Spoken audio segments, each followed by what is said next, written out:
On this dreary night, Wraithmore Mansion is draped in shadow. Somewhere in the corridor, a ghostly figure looms. Watch out! Your every move could startle the area's long-term residents awake. PUBG Mobile's new Spooky Soiree version is now available. Here's a quick run-through of V4.0's themed mode and all the specialty gameplay it has to offer. In Spooky Soiree, you can pick up skill items that infuse Ghosty with ghostly powers. However, you can only equip up to one main skill and 2 passive skills at a time. If you prefer to fight over supplies, you should choose skills that boost your offense and survival. The first skill is Floating Balloon, which lets you fly for a brief period. It's really effective for repositioning or moving to support teammates. Scan is a skill that provides a lot of enemy intel. The Heal and Armorer passive skills allow you to battle to your heart's content without a worry. If you value survival and fun above all, go with Guardian Shield, which provides cover that you can bring anywhere. It also knocks back approaching enemies. Passive skills Boost and Ghost Helm greatly increase your sprinting speed and defense respectively, allowing you to loot your way across the map swiftly and efficiently. If you get defeated in a match and become a prankster ghost, don't fret. Take advantage of the special skills you gain, Bomb, Scan, and Shield, to give your teammates more opportunities. Keep in mind that these skills will gradually become available on different maps at different times. Choose whatever fits your playstyle. This mode has 2 main theme areas, Wraithmore Mansion and the Rock Review. Head straight for Wraithmore Mansion if you love battles. Open ghost crates to expose the locations of all nearby enemies. Speaking of supplies, there's a magic mirror on the first floor with tons of treasures sealed inside, making it a highly contested target. If you'd rather explore the new version in peace, head for the haunted residential area, where the scaredy ghosts gather to avoid intense confrontations. This update introduces a new vehicle, the Magic Broom. It seats 2 players. It has a dash that's great for pursuing enemies. The broom's portability and flexibility is also useful for quickly scouring the area for supply. Plus, it has a powerful sweep that can knock enemies away. There's a lot more ghostly content for you to experience. For more information, be sure to check the official patch notes in the game wiki. Nightfall marks the beginning of your adventure. That sums up most of V4.0's themed updates. Winner, winner, chicken dinner. Finding it hard to fight back against enemies? Is reloading not realistic enough? Is it affecting your battle experience? Does your motorcycle have a busted tire? Did you reach Conqueror tier and have nothing else to do? If any of these are relatable, then don't miss this video. Let's check out the various upgrades in PUBG Mobile V4.0. This version introduces a brand new weapon, the Mortar. It uses a special explosive ammo and deals tons of damage to enemies. It's great at applying pressure. The Mortar has 2 firing modes. Quick Strike mode lets you aim directly at enemies. Precise Target mode lets you strike areas beyond your field of view for amazing long-range coverage. Whether it's fighting back or providing long-range support, the Mortar is an excellent tactical choice. We have also revamped reloading to provide even greater realism. To put it simply, if you reload your weapon before it's empty, you'll keep a round in the chamber. So after reloading, that means you'll have an extra shot available to you. We've also improved the idle and reload animations for empty pistols to keep you more immersed than ever. We've added crosshair style switching for the 4X scope. You can easily switch between them as you like. May you never miss your shots again. Now, when you burst your motorcycle's tire, you can easily swap it out for a new one. We've also improved the stability of mounted firing on 2-wheel vehicles. Ride smoothly and fire with more precision than ever. Boats also get an upgrade. They travel through the water much smoother than before. Enjoy the improved naval warfare. These vehicle updates are sure to make matches even more exciting.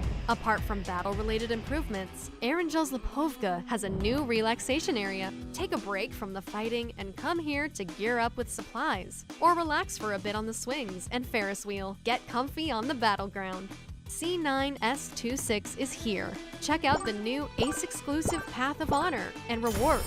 We've improved tier objectives and added rewards for reaching the highest tier in the previous season. New legendary firearm is here. Challenge the brand new firearm combat power system. Your glorious journey begins. For more information, be sure to check the official patch notes in the game wiki. That's a brief overview of V4.0's classic mode updates. Winner, winner, chicken dinner.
Get to know version 4.0 in 3 minutes. No treats? Then beware of tricks. The new spooky soiree version is here. Let's check out what's new. This version's themed gameplay will be available on Erangel, BLUG, and Rondo. The main themed area is Wraithmore Mansion. Also, 2 performing dead concerts will take place on the map. Wraithmore Mansion contains tons of interactive content, including the Soulbind Mirror, Scaredy Ghosts, Phantom Treasure, and more for you to discover. This version's ghost gameplay consists of Ghosty, a ghost who accompanies you throughout the match, and Prankster Ghosts, which you become if you get knocked out. Ghosty has main and passive skills. Main skill, Floating Balloon. Passive skill, Boost. Passive skill, Ghost Helm. Passive skill, Armorer. Passive skill, Scan. Main skill, Guardian Shield. Passive skill, Heal. Prankster Ghosts allow players who get eliminated to turn into ghosts for a short time and use skills to disrupt the match. Spook, Bomb, and Shield. The themed vehicle this time is a magic broom. And there are tons more mysterious gameplay and collabs with famous celebs for you to look forward to. Doesn't pranking sound more fun than haunting? Have a spooktacular spooky soiree. In this version, you'll also get the chance to play a new thrilling pursuit and escape game mode, Unfail. In this mode, you'll either join the survivors or become the predator, and experience the thrilling battle between them that ensues. It really gets your heart rate up, so beware unless you're bold. In Classic mode, Erangel's Lipovka has been updated. There's a new mortar weapon, realistic reloading mechanics, and pistol idle animations. What's more, Cycle 9 Season 26 begins on September 11th, along with the new firearm combat power system, Path of Glory, and Weekend Joy.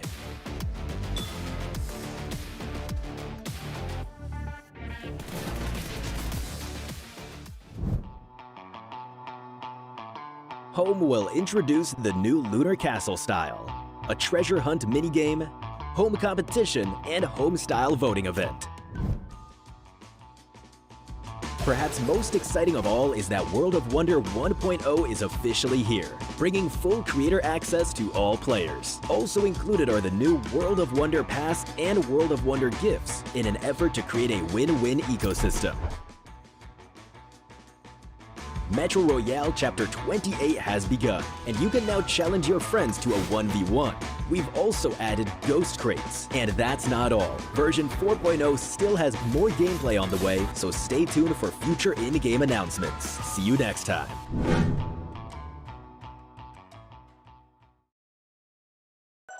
Reaching a total prize pool worth $10 million. Become a top creator for a chance to win $200,000. Everyone has a chance.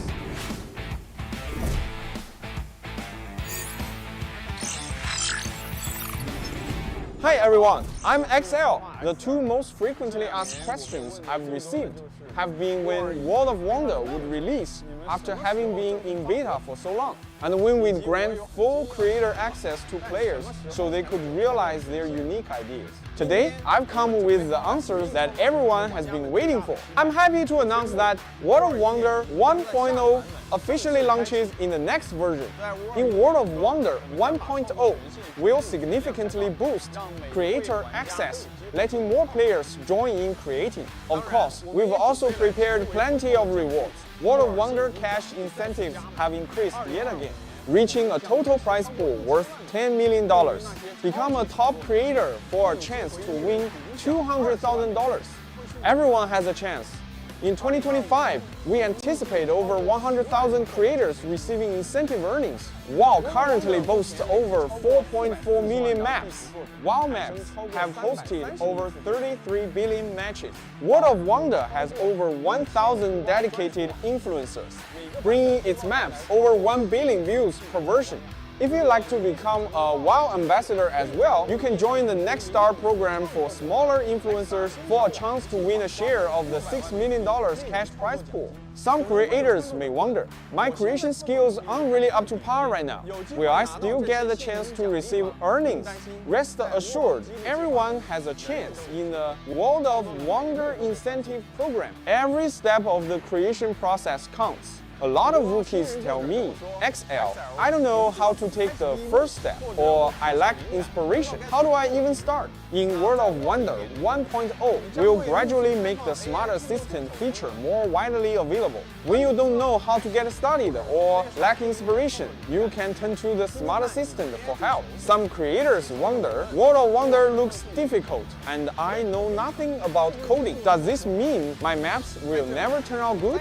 Here, I'd like to recommend our visual programming tool. Through simple configurations and logical calculations, you can design something truly unique without knowing anything about coding. It's sure to take your abilities to the next level. World of Wonder is also an open ecosystem that connects players around the world. For example, we're working with the Prime Minister's Office of Pakistan and collaborating with over 50 global universities to help students gain professional game development skills while discovering new career paths. We are also working with the United Nations to promote environmental and public welfare awareness. We welcome global brands, artists, celebrities, influencers, and map creators of all kinds to join the World of Wonder ecosystem.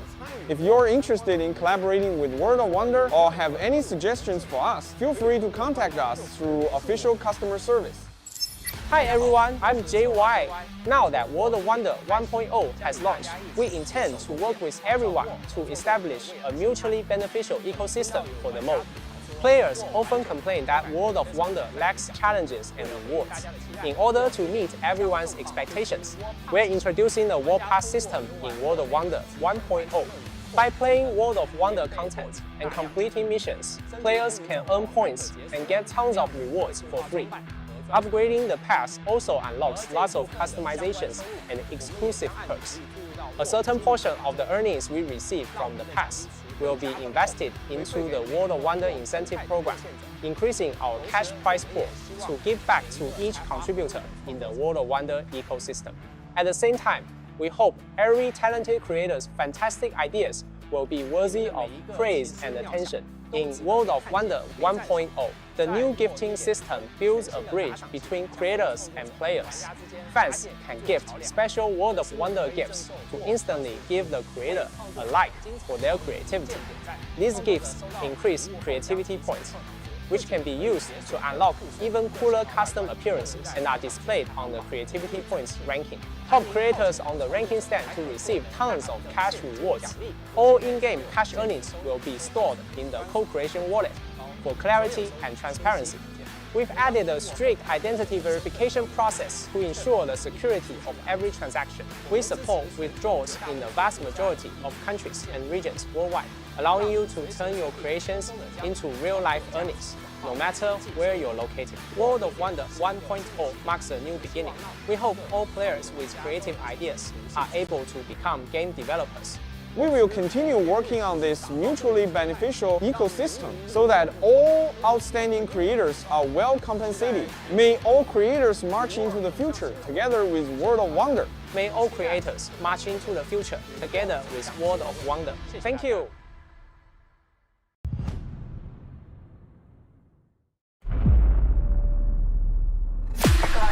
I just need a spot, light in the dark. I got a 2-chain but hard too. Don't always listen when you talk. We was wishing upon a star.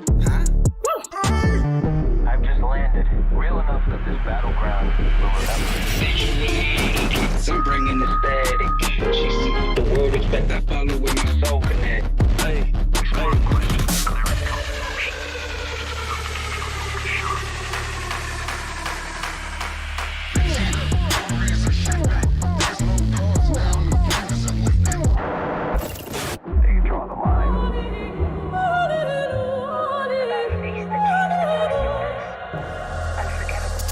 in a storm, I still got aiming, I pressure and rain. Whoa. No fear, every step I claim, face strong, I think I change. Staying in my lane.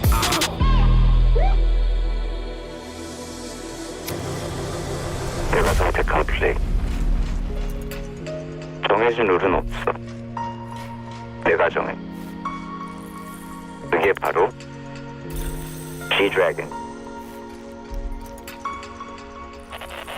Battleground.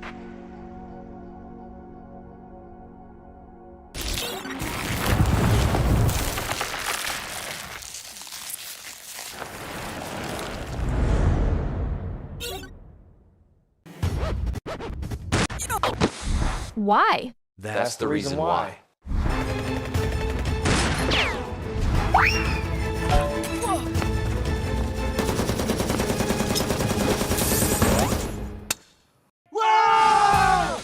Higher frame rate options available? Download PUBG Mobile version 4.0 for the smoothest victories.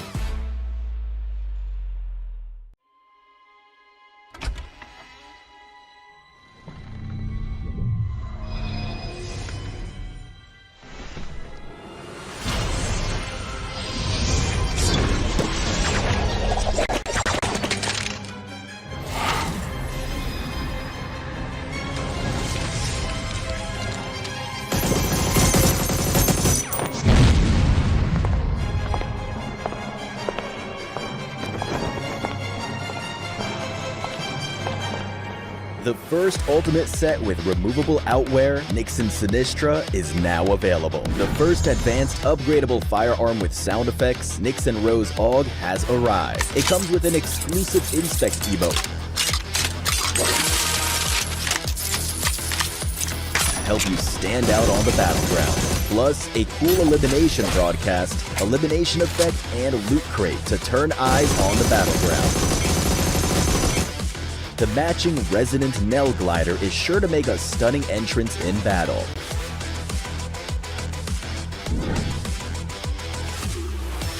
Equip the Nixon Sinistra set and battle in style.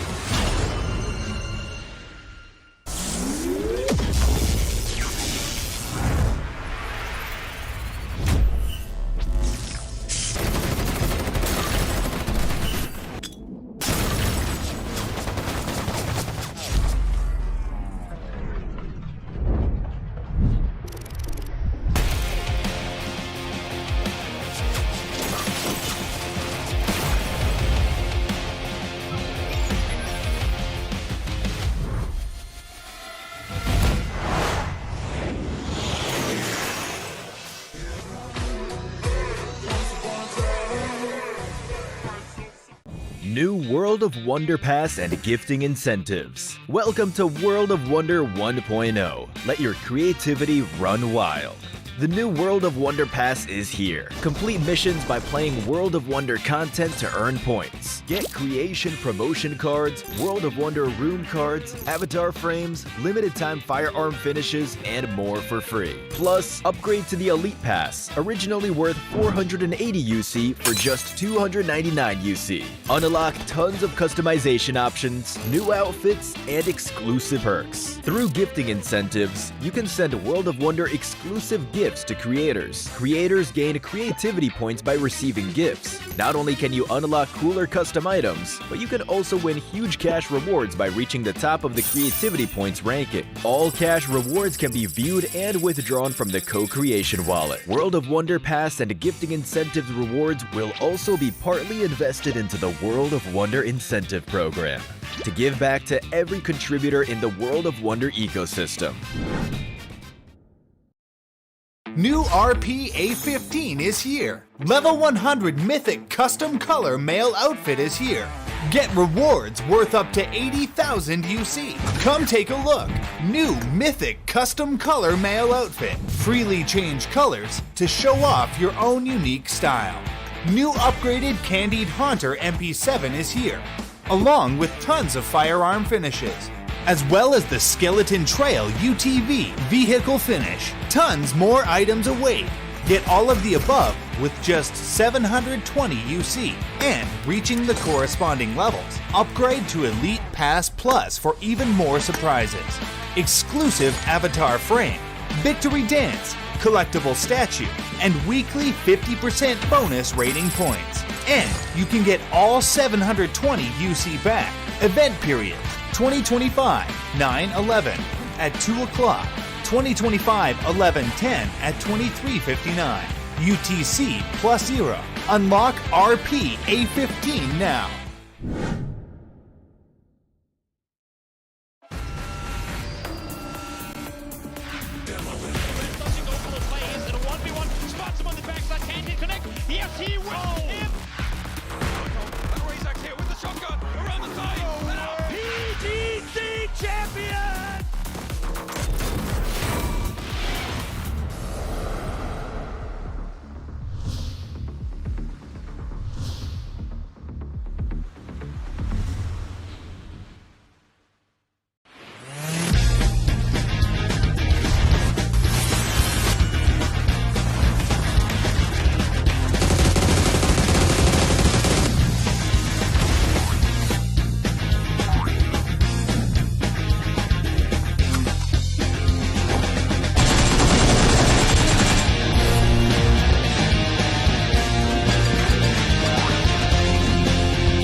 PUBG Mobile.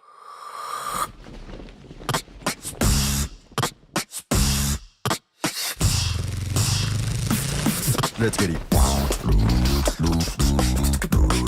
Ready to kill them, be my best mate. Those kickers up as up, teach and run. British roll, but my blood runs high. Red dog, baby, like a predator outside. But I will go to 6 no matter what. No, safe zones are closing, no time left to hide. No, Miami falls, singing like a battle cry. Adrenaline takes to feel right. We must one, and eyes on the bonus score. We must one, we hit us one. Let's go. Crazy chicken, they be my best mate.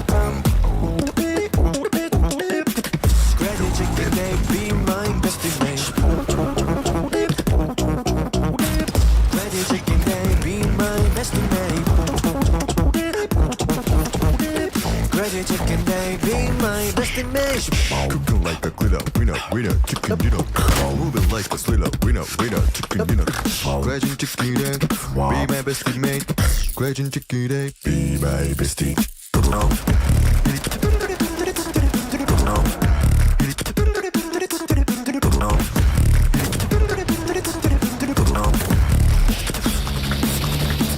Crazy chicken, they be my best mate.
The first ultimate set with removable outwear, Nixon Sinistra, is now available. The first advanced upgradable firearm with sound effects, Nixon Rose AUG, has arrived. It comes with an exclusive Inspect emote.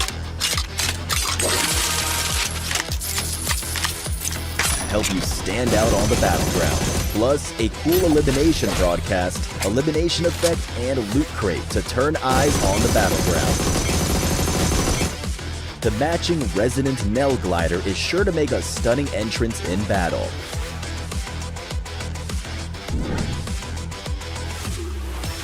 Equip the Nixon Sinistra set and battle in style.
Aku merasa luar biasa ketika menjadi juara. Tapi setelah kekalahan 2 kali, aku merasa depresi. Aku mau perasaan luar biasa itu sekali lagi. Aku pernah mendapatkan piala ini. Aku masih ingat semua penonton, teriakan, dan perasaannya. Tiada yang sebanding. ความรู้สึกตอนชนะเหรอครับก็รู้สึกเหมือนโลกทั้งใบอยู่ในมือเราเลยครั้งนี้ก็อยากให้แฟนๆที่เชียร์เรารับรู้ถึงชัยชนะไปด้วยกันครับ Thắng một lần là chưa đủ. Mỗi lần cầm chiếc cúp này, tôi lại khát khao nhiều hơn. Tôi sẽ không bao giờ ngừng lại. ผมรู้สึกเหมือนเพิ่งชนะ PMSL ไปเมื่อวานเองครับ ซึ่งมันก็เป็นอดีตไปแล้ว ตอนนี้ผมพร้อมที่จะได้รับชัยชนะครั้งใหม่แล้วครับ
Because right now, this is the era of eArena. May I present to you your defending champion from the 2025 PMSL Southeast Asia Summer. They have no intention of letting anyone take that trophy away. Coming in as the first seed in the grand finals, eArena!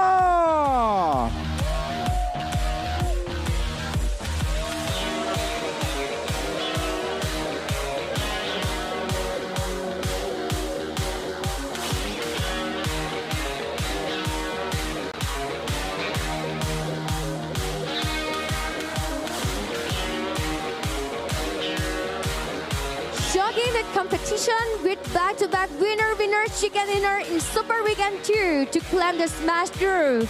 They look closer than anyone to lift the trophy. BIGETRON by Vitality.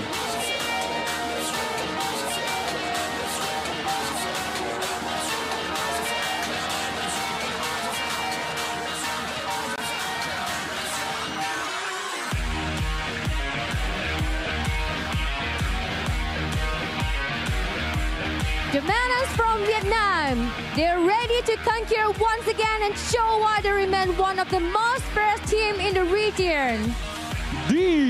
Xavier!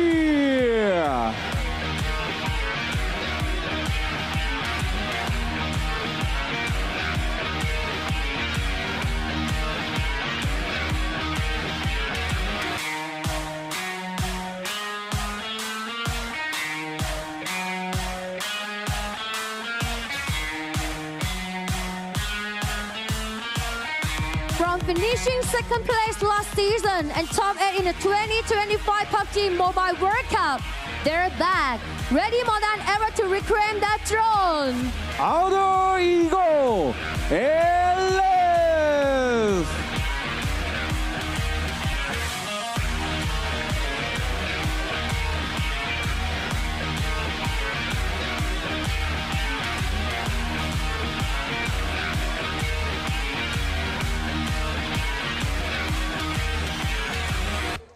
Bursting onto the scene and winning championships wherever they go. The sights are now firmly set on the 2025 PMSL Southeast Asia Fall Trophy.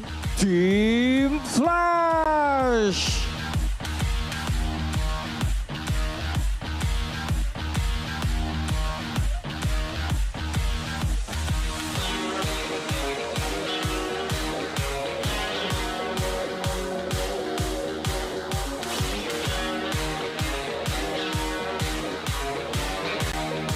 from the brink of elimination, they were giving a second chance to compete as the last grand final seed to take that third trophy home. Boom Esports.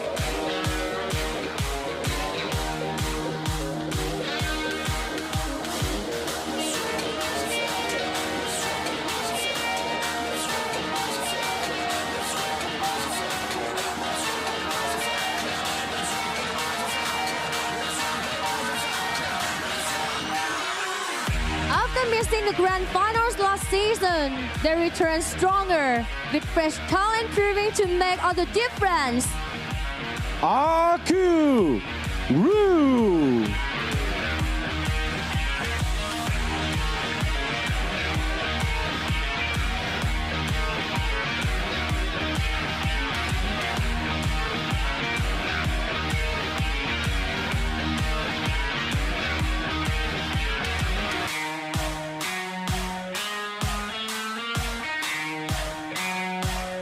Carrying the PMGC Thailand champion title on their backs, they're here to give their all for the PMSL Southeast Asia champion title as well. Mixer Gang.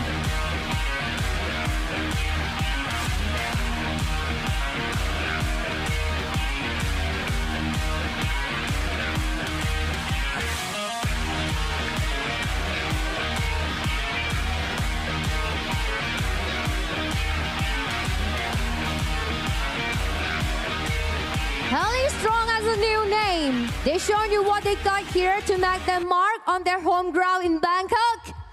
Hell Esports.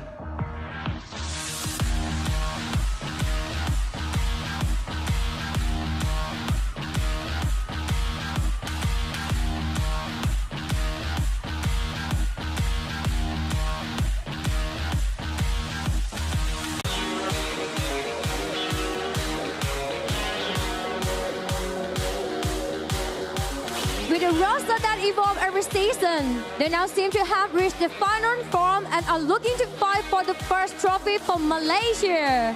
TODAK.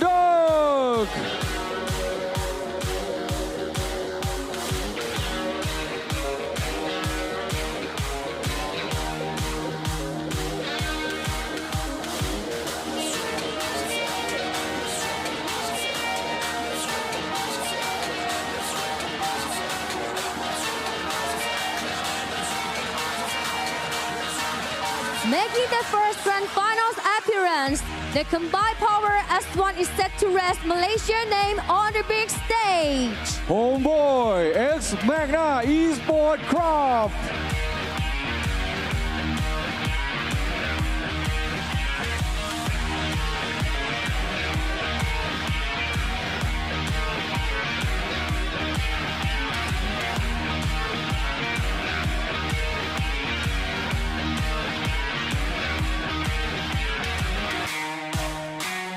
Twice in the PMSL Southeast Asia and twice in the grand finals, this Indonesian community team is here not just for entertainment, but for the trophy. Groove Broke.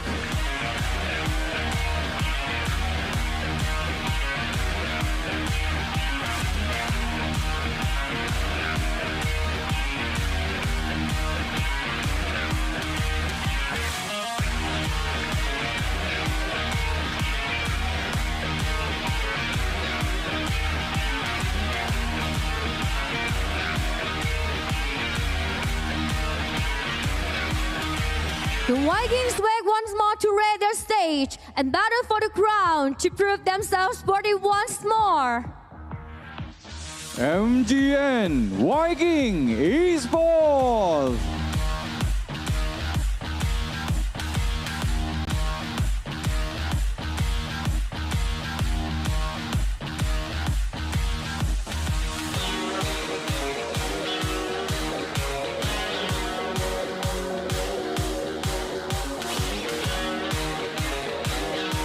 Always surprises everyone by unexpectedly making it to the top. They're a strong trophy contender to show why they should be expected. Team Secret.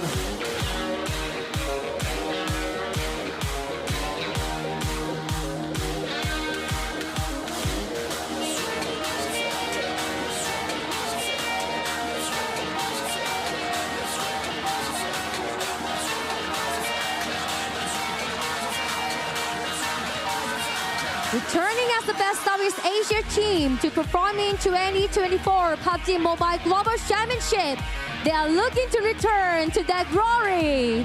VOIN Esports.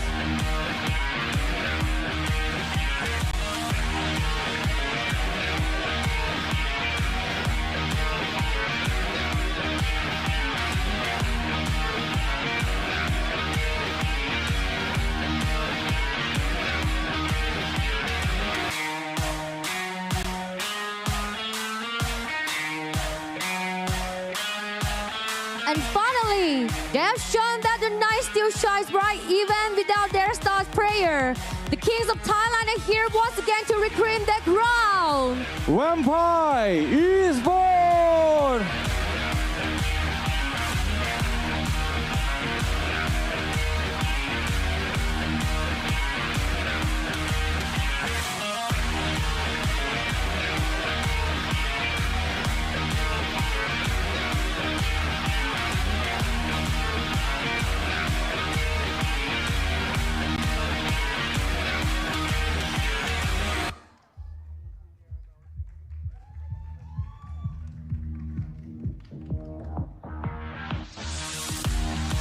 So those are the 16 best teams from across Southeast Asia that have gathered here to battle for the championship as well as to secure that spot in the 2025 PUBG Mobile Global Championship. และนี่คือ 16 ทีมนะครับผมที่ผ่านเข้ามาสู่รอบสุดท้ายครับในการแข่งขัน PMSL 2025 นั่นเองนะครับผม ถูกต้องแล้วนะคะเดี๋ยวในช่วงนี้ขออนุญาตแนะนำตัวน้องเมื่อสักครู่นี้ได้ยินเสียงพวกเรา2คนแล้วนะคะ So ladies and gentlemen, first of all let me introduce myself. My name is Natcha with my handsome co-host right here, Kun Bom, and we proudly welcome you to the grand finals of 2025 PUBG Mobile Super League Southeast Asia Fall live from Central World Bangkok. ก็ยินดีต้อนรับทุกท่านเข้าสู่การแข่งขันอีก1รอบนะครับผมวันนี้อยู่กับผมครับบอมแล้วก็คุณนัชชาจะรับหน้าที่เป็น MC ให้กับท่านตลอดทั้งทัวร์นาเมนต์เลยนั่นเองนะครับผม Yes, of course. In this season, we are keeping the intensity high by keeping smash through in the grand finals instead of adding 10 points for the match point, and we're increasing it to 20 points for the team with the highest score of the day too to set the match point. This means exciting games, more unpredictable twists, and even more highest tier PUBG Mobile gameplay to witness. และแน่นอนครับผมการแข่งขันในรอบนี้ครับเรายังทำการแข่งขันในกฎของ Smash Room เหมือนเดิมนะครับผม ใช่ค่ะ ซึ่งการแข่งขันเนี่ยจะเซตแมตช์พอยต์จากผู้นำในวันที่ 2 ไปอีก 20 คะแนนนั่นเองเท่ากับว่าถ้าเกิดว่าวันที่ 3 มีใครที่แบบพุ่งขึ้นมาแล้วมาเข้าแมตช์พอยต์ปาดไก่ไปเนี่ยอาจจะเป็นทีมนั้นก็ได้โอ้โหมันก็จะแบบว่าดูสนุกสนานดูแบบว่าคาดเดาได้ยากมากยิ่งขึ้นด้วยใช่ไหมบอมนะคะ and who will take control of this battleground and who will rest to claim the lead on day one stay tuned ก็เดี๋ยวต้องรอดูเลยนะครับผมว่าวันนี้เนี่ยใครที่จะขึ้นมาเป็นผู้นำใครที่จะร้อนแรงที่สุดในวันนี้นั่นเองนะครับผม Yes and of course alright the 2025 PMSL Southeast Asia for Grand Final Day 1 kick-offs right now Are you ready Bangkok ขอเสียงหน่อยครับผมแปลว่าท่านผู้ชมพร้อมแล้ว พร้อมแล้ว If you ready please send to our caster ไปเลยครับ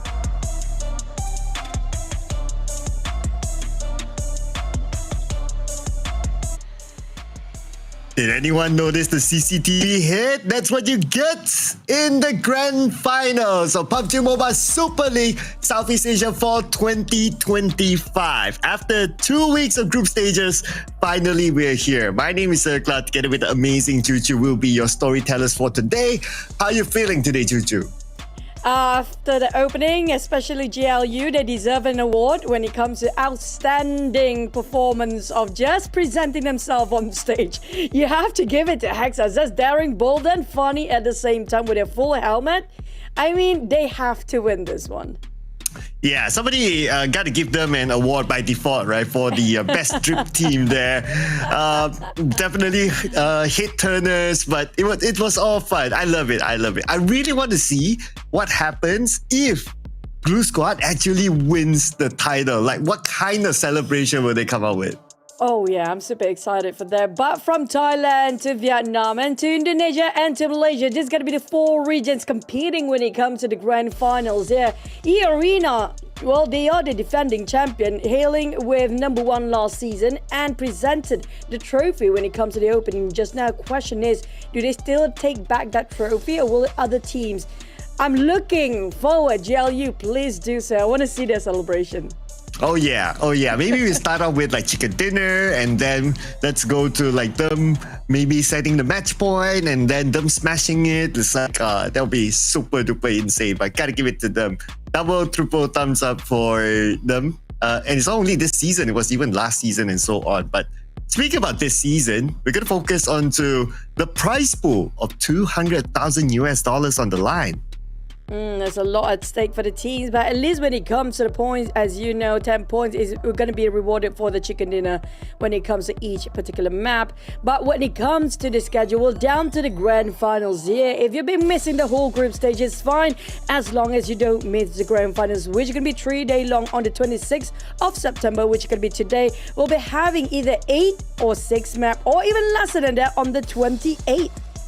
But this is their journey, right? We did talk about the 2 weeks group stages that was done before this, and now we are in the finals, starting from today until Sunday. But what's interesting, of course, is the smash rule. In day number 3, you guys should know the smash rule by now. We'll play up to 8 matches, but you can smash earlier. 20 points will be added to the top points in day number 2 to decide on what the match point will be. And we're going to start off day number 1 here in the grand finals with these teams that you can see here on screen. When it comes to BTR, they actually push all the way to second place thanks to the last super weekend. When it comes to the shortest game, Smash Rule happens on the 3rd game and that gives them second place. But can they catch up to eArena? Well, eArena sprint forward non-stop. But when it comes to the road to PMGC, don't forget, it's all about the points as well. So far, Malaysia, Circumdigit Alliance didn't make it through for the grand final. So put on hold when it comes to the total point. eArena at 291 points, while VP got 277. We have Vietnam region at 290 points, just 1 point shy from eArena, while Team Secret at 202. Indonesia region have it the least when it comes to also Malaysia. It's going to be 268, 251 for BTR, and also for VOIN, if I'm not mistaken. But when it comes to this super weekend, last super weekend, when it comes to this grand finals, and this is what portrays when it comes to the final result starting off today. Yeah, so eArena is going to start off with the most points, followed by BTR, and then we have Team Flash that was fairly consistent as well. So those are top 3, but of course, it's still the starting points with the amount of games. Anything can happen with the Smash Rule, anything can happen. Speak about anything can happen, a lot of people thought that Sem9 would have got through. But then again, because of the tiebreaker, it was given to Boom Esports. And now they're given a second lifeline here in the grand finals to prove that they can do it. And the fact that we had this discussion before, as long as you don't miss any Super Weekend, that's going to be a different case for FaZe Clan. Despite they got both Super Weekend, they didn't manage to score at a better placement, so they didn't make it through as well. But nonetheless, we're going to congratulate our top 16 teams here.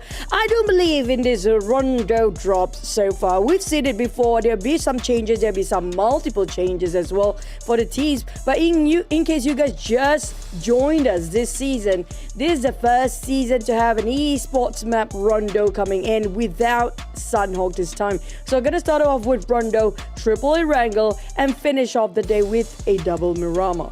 Yes, and this will be the schedule. So today is more of like just still collecting points. Same goes for tomorrow, but of course tomorrow, the special edition of it will be to set the match point. And then on Sunday will be the Smash Sunday. Yeah, so today it's more of like just setting the tone or setting the pace for today. So let's see how will these teams set the pace, because it's also going to be the first time that we get Rondo in the grand finals of a PMSL. We'll see how that affects. But how that affects their gameplay is also based on what kind of device are they using. which can be the Tecno Pova 7 Ultra 5G, as you can see the center of the screen here, as the official gaming phone for the PUBG Mobile Super League this time. It supports PUBG Mobile at 120 FPS, and also it has a 6.67-inch 1.5K AMOLED display with 144 Hz refresh rate that also gives you 6000 mAh battery, 70 watt ultra charge, and 30 watt wireless charging. Now, if you are curious regarding all the players' device, this is what all of them 16 teams are using right now. So I hope with also the update of PUBG Mobile, of course, it's going to be a super combo for this guy to really push all out cylinders to make sure they can take the trophy home today. Not today, probably the day after tomorrow. Yeah, will be coming soon, right? Or who will lift the trophy? Will we see a repeat, or will there be someone new? So you gotta stay tuned, ladies and gentlemen. This season is going to be really tight. I can foresee that there's a big potential of us seeing a new name coming up. So can't wait. But today, of course, it's collecting the points, and then tomorrow is also collecting the points, and then we'll see who's at number 1. And then on Sunday, well, we'll see how many games will it go, because Choo-Choo, you had 3 games only last weekend. So the best day. Had a blast. And also, when it comes to BTR, I have to give them major respect, because not many teams actually can pull that one off when it comes to smashing it. Not even halfway through. We didn't even go to the break, extended break during that time. So I'm going to call out for BTR when it comes to my first selection. Because when it comes to stretching the gap, especially when it comes to the first map, Rondo, everybody will aim for the points of eliminations. For eArena, you have to give respect when it comes to the defending champion, whether they can do it again or not. But I have to give it between these two teams from my list. They're probably going to try to set the tone really strong when it comes to the first map here today. Yeah, I'm just going to start from behind. Esports, Glue Squad. Let's see what kind of surprise they can come up with. I mean, Glue Squad, they already came up with a surprise with their entrance. So it's a matter of seeing more surprises within the game itself. Now, we're heading on to the flight soon. For some of these teams, it is their first time being in the grand finals. Names like TODAK, though their players are experienced, but as an organization, TODAK is their first time. Mixer Gang is their first time as well. And then we also have Homebois, MAQNA, Esports, also first time. We have a lot of new names here in the grand finals of Southeast Asia. Now, this is where I wonder whether the pressure will be too much for them to handle. And also maybe it will be something that drives them forward, their motivation, because this is their first time. They have a lot more to prove. Now I see you guys in the comments section a bit disappointed you're not seeing the lineup of Tony K from Vampires. When it comes to the introduction of a team just now, it kind of seems to be a bit of a spoiler before we start off the game. Then that's going to be the starting lineup for each of the teams here today. And I've already kept their eyes glued when it comes to Tony K appearance, but he's not around. So I assume he will not be for the grand finals as well. Will this impact VPE or not? When it comes to the legacy teams, I'm not worried so much for the legacy teams like you mentioned before, Cloud. When it comes to keeping the pressure on, they are used to it. They're used to the crowd pressure. They're used to the, surmounting responsibility when it comes to having that trophy in their hand. They're used to how to handle it. But for the newer teams, the rookie teams, yes, it seems to be very new. Might get some culture shock, might get some surprises here and there, might be a bit too nervous to be on stage. But I think they have the drive more than the rest of the teams down there to prove that they are here to win it. I saw Victorious in the crowd earlier on. I guess we know who he's rooting for. So let's see if his energy that he brought with the crowd and also the drums that he brought into the arena can be flowed to the team. Of course, every point matters. Ideally, you want to be the one that sets the match point. And then, ideally as well, you want to create a gap, just like how BTR did over the Super Weekend last week. That will give you a bigger chance of not only smashing it early, but also teams need to do more to catch up to you. So these 2 days will be crucial for all these teams to set the tone. Now I have to give it, this season might be one of the tightest seasons for us to actually root or try to predict who's going to take the trophy away, because every single week, every single day, it seems a very different team come up forward. So when it comes to this season, I'm also one to watch out for VPE and also Xavier. These are legacy teams as well as also Ego and Boom because they used to be a champions once upon a time. Now there's also rumors coming up with last week's performance coming up from BTR. Are they back? Are they back to their prime time here? Are they back to take back the trophy back to Indonesia region? Because it seems like they have more than capability. With this lineup right now, it feels like BTR is back on their prime time. But without further ado, enough to the chatter, enough theory coming up from us. Let's head over to our first map, Rondo.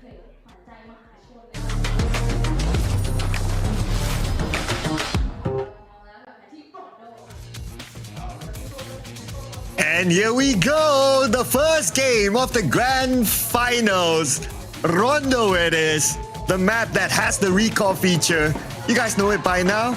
Because of the recall feature, teams are able to collect as many elimination points as possible.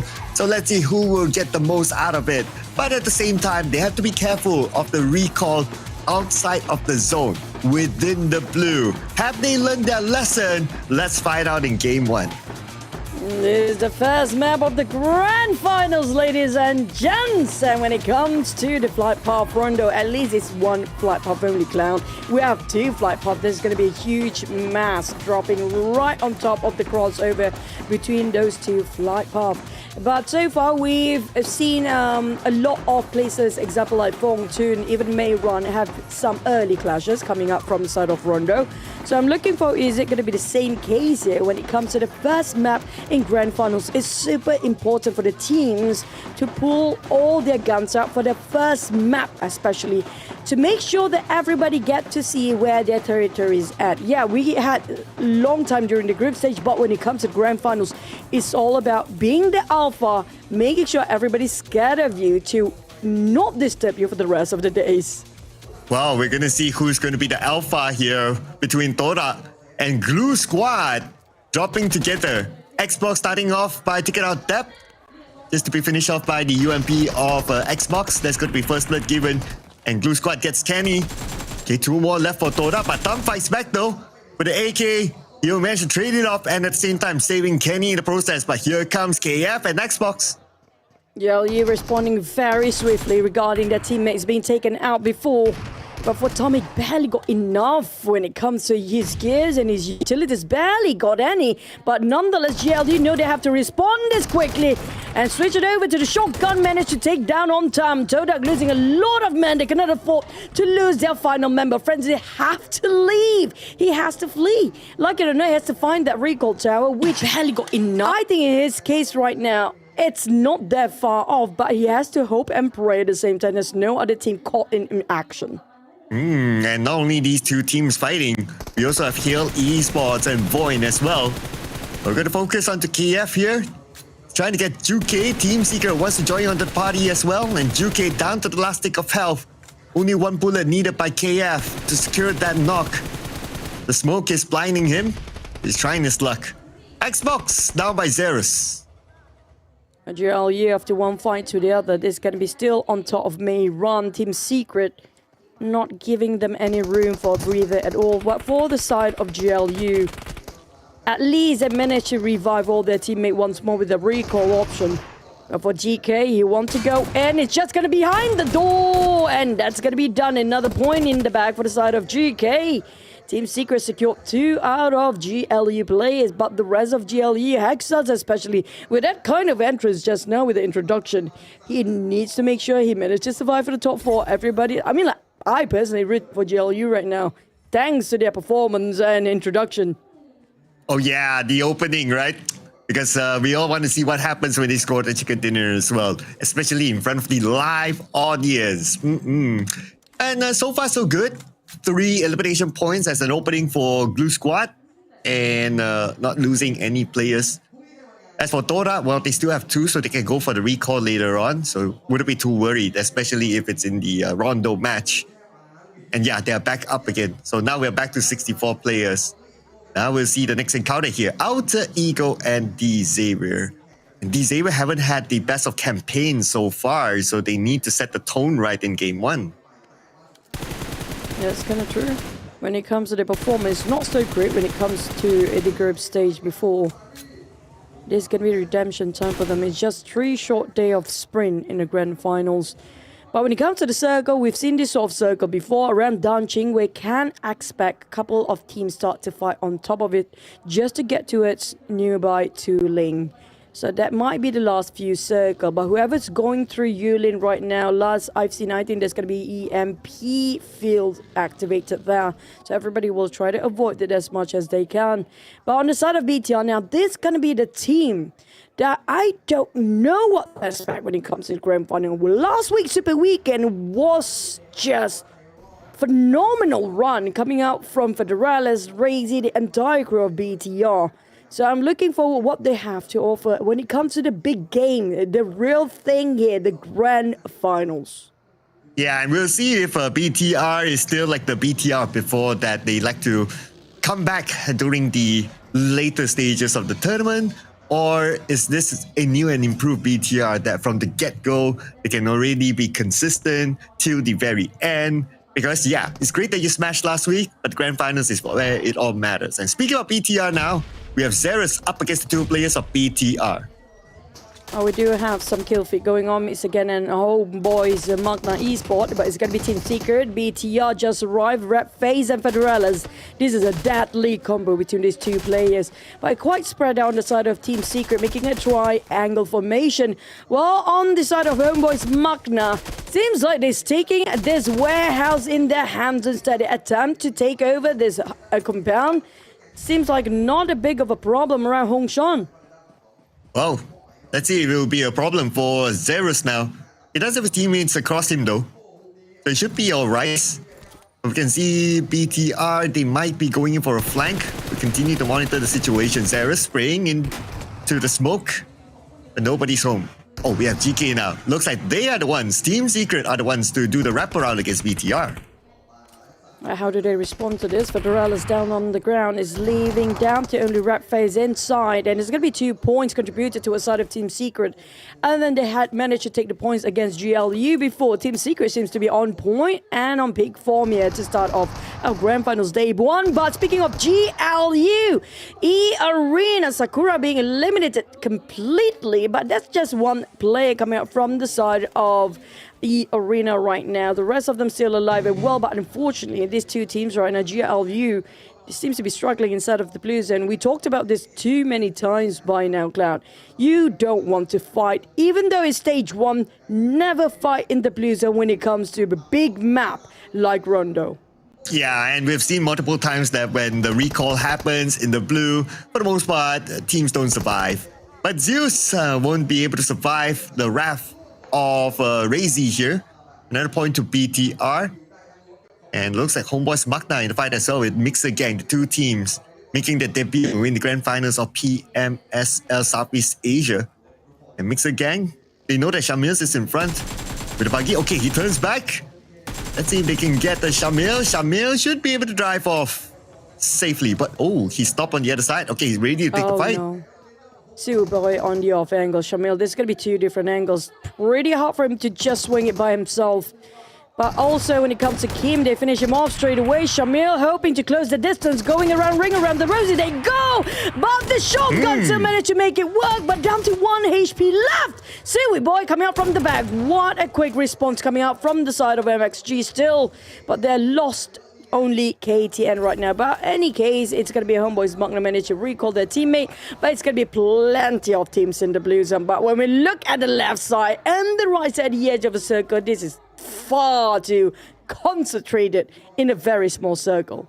Well, lucky for Homebois MAQNA, the circle hard shifted towards the left. So their entry back into the circle isn't that far at least. But from what we see with the bird's eye view, there's a lot of teams on the left side though, so they might be gate capped. We'll probably think about that later once their teammates are down and then they get the vehicle. Depends on where they will rotate in. But now for the other teams, we have a lot of teams spending time in the blue this time. Definitely not the Vikings. They take point within the circle, so they're going to take one of the premium spots. On the mini-map, we do see Team Flash around the corner, but it is a big map, so stage 2, if you want to avoid fights, you still can. A majority of the teams that has their revival just now seems to be taking the blue zone because that's the safest place for them. At least it's stage 1 and 2. So the blue zone is not too painful, but coming up from the side of BTR, Razy managed to take down on Lambo, but the rest of these Xaviers has arrived. Unfortunately, BTR lost one member. That's going to be Razy just now.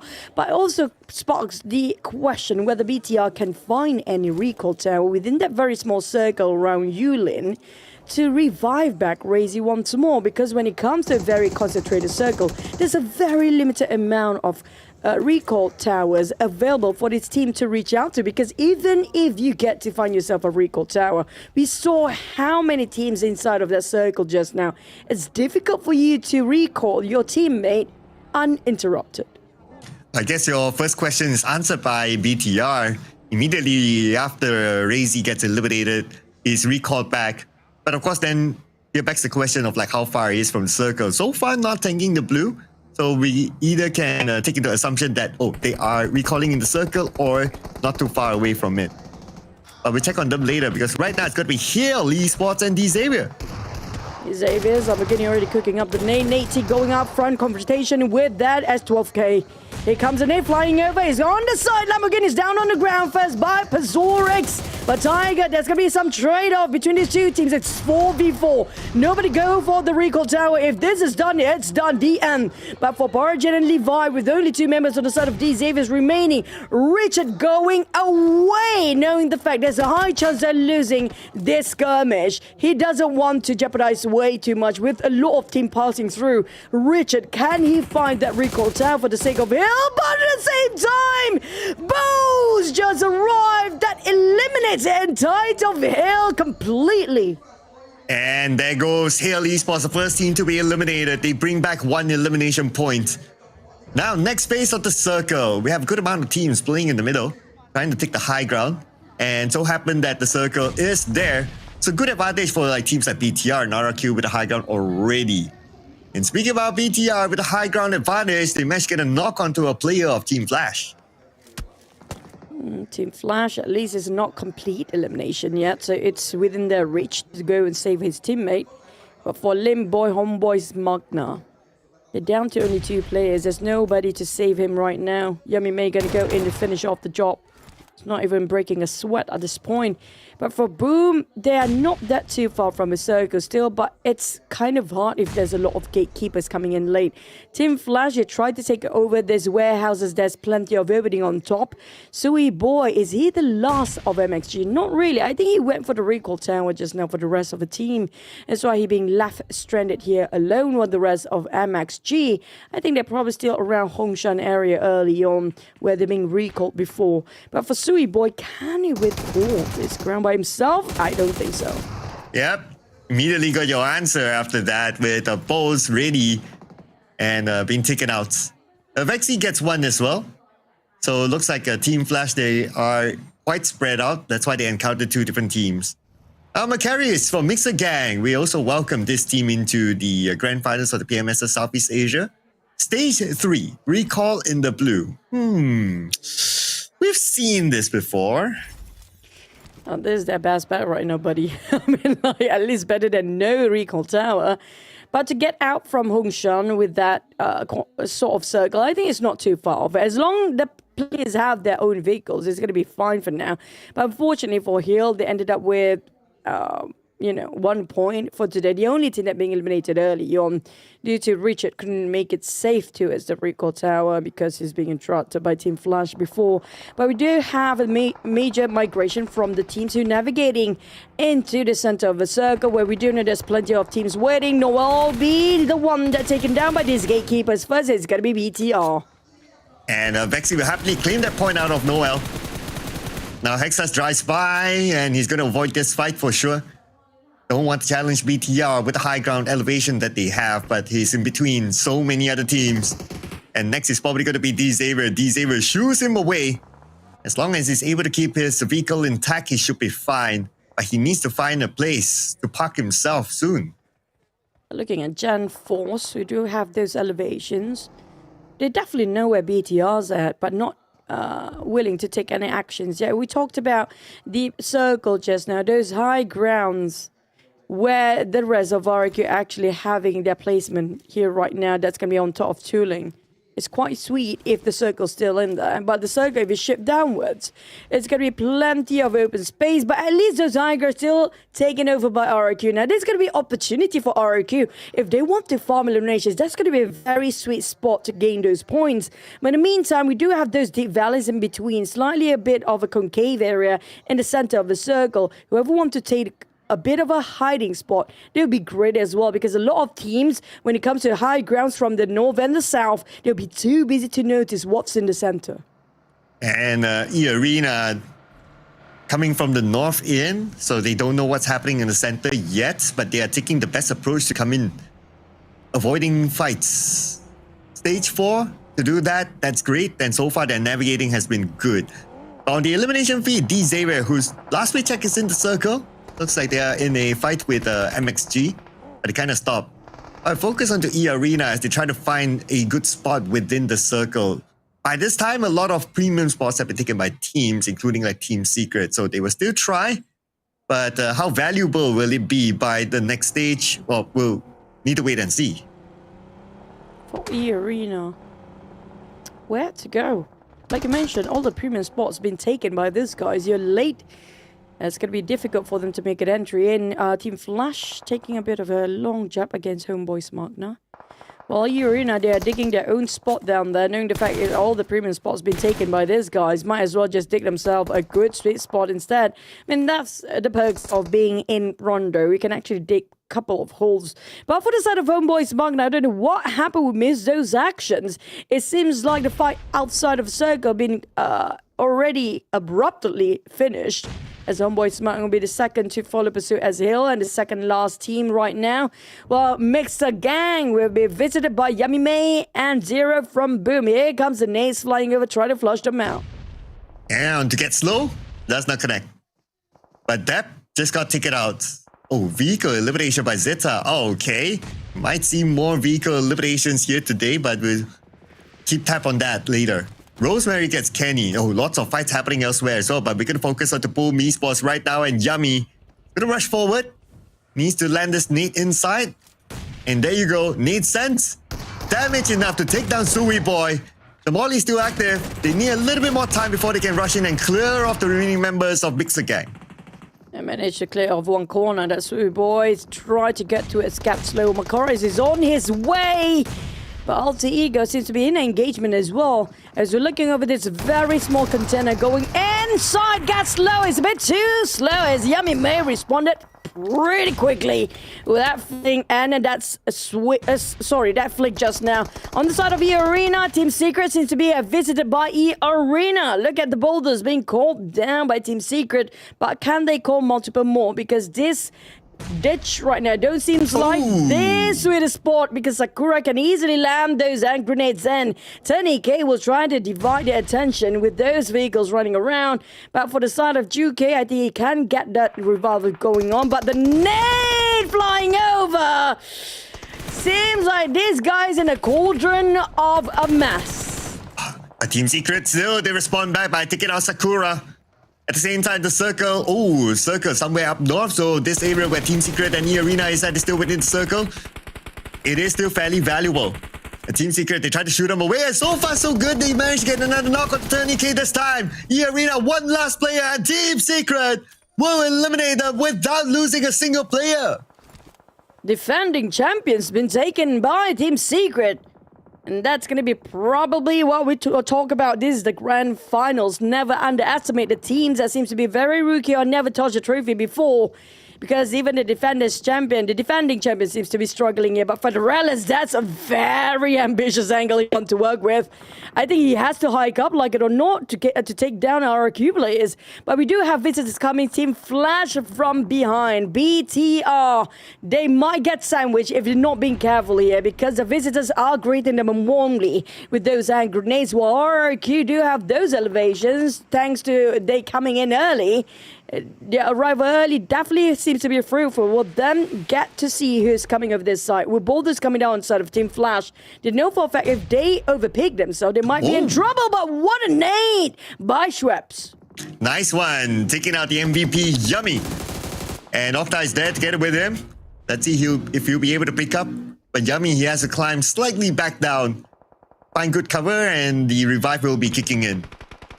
Now another team's trying to get in as well. We look at the minimap. VOIN wants to punch through, but then again, there's so many teams here by now. But look at the nades. They continue to rain down, and Yummy, the moment he stood up, Mela got him back down.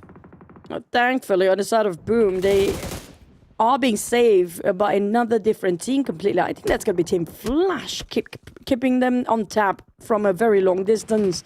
That course of Empire could not completely focus onto his Boom. Now Boom's taking back on their toes. It's going to be Red Bull taking down on 0. Seems like they are going down same twice now, with VOIN coming in from the side like you mentioned before. The third party has arrived. But for Boom, Octa still going to push through to a side of Vampires. But they're not being aware about their backside here. VOIN getting these nades or even those shots really, as Red Bull almost close of being exploded. But he managed to take down one of the players. On the side of Boom, finally Octa spotted the rest of VOIN, but they are in trouble. This is a very sandwich. Very precarious situation aside of Boom.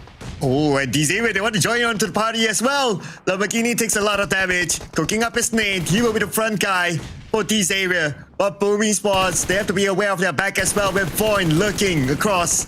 But Zeta no longer interested. They want to focus on to getting into the circle onto the other side. The big problem right now is still going to be Boom Esports. Yes, they're by the edge, but how can they move further in? Wow, there's a lot of boulders called by Vampires. Try to stop a Boom from advancing or try to rush towards their very small indeed compound.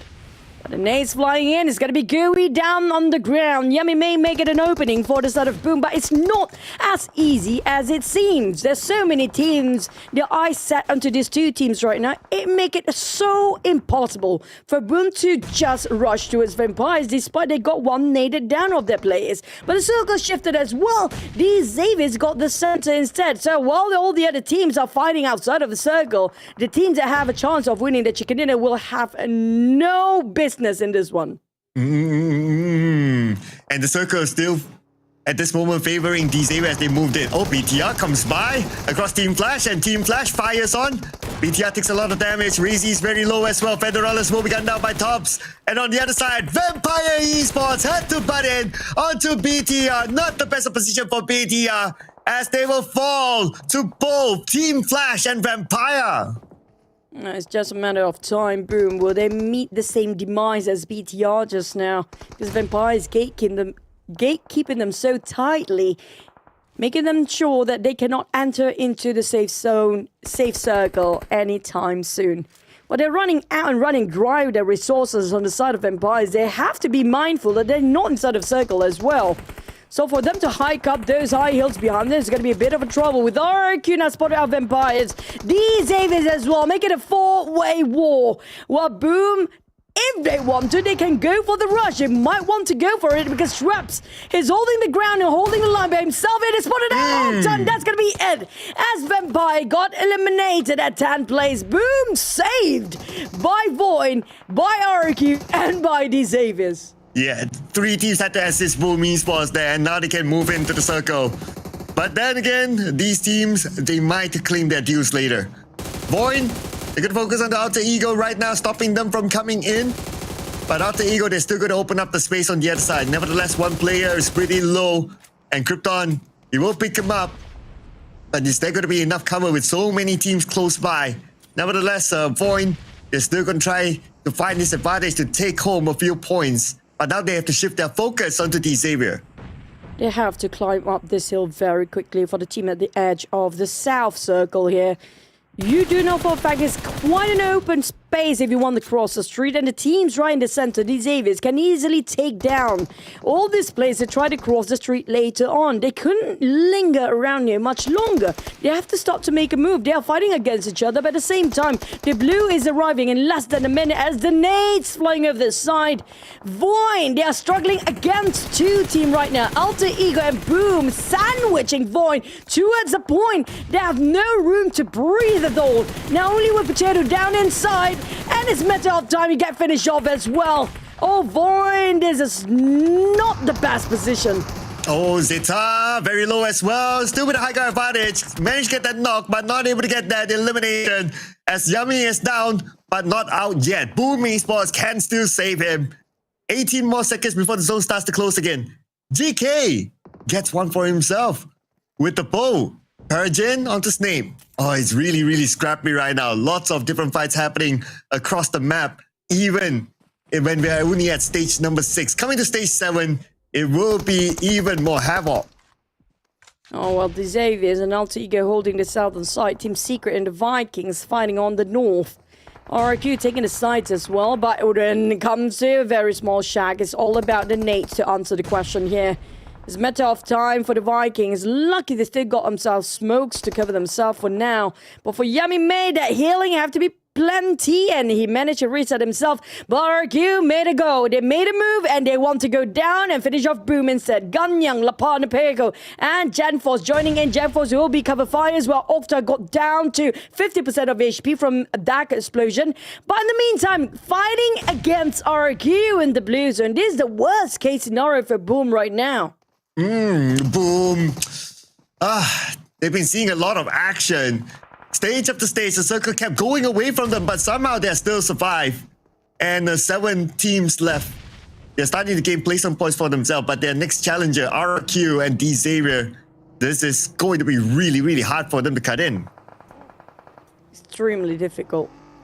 Alright, Ganyang, RQ, they're coming down from the high grounds. I'm meeting halfway at the middle ground against these Xaviers. Look at the nade, already started to cooked up by Nate T. Ganyang might respawn as well, but chipped down to 60% of HP on the side of Ganyang. They call down all those boulders, knowing the fact this side of hill will be the graveyard for the teams. Interesting, interesting performance down there. A toilet, skibbity toilet, I guess. But boom, we're back to as a game as we remain with the top 7 teams here. Boom, Yummy May inside of the blue zone. Oh, barely got any space on the side of Boom right now. Cloud, it's all a matter of time whether RQ can finish off the job or not. Team Secret, they managed to finish off GLU, but on the side of Boom, they're still striving for their survival. Well, 2 players of Boom left, and they need to cut across the road. And look at this, their health is not that much. But they still managed to get sniped, though. Another point in the back before they go out. 10 elimination points for Boom Esports. But eliminated by Alter Ego. That's fine. It's still a good haul of points for them.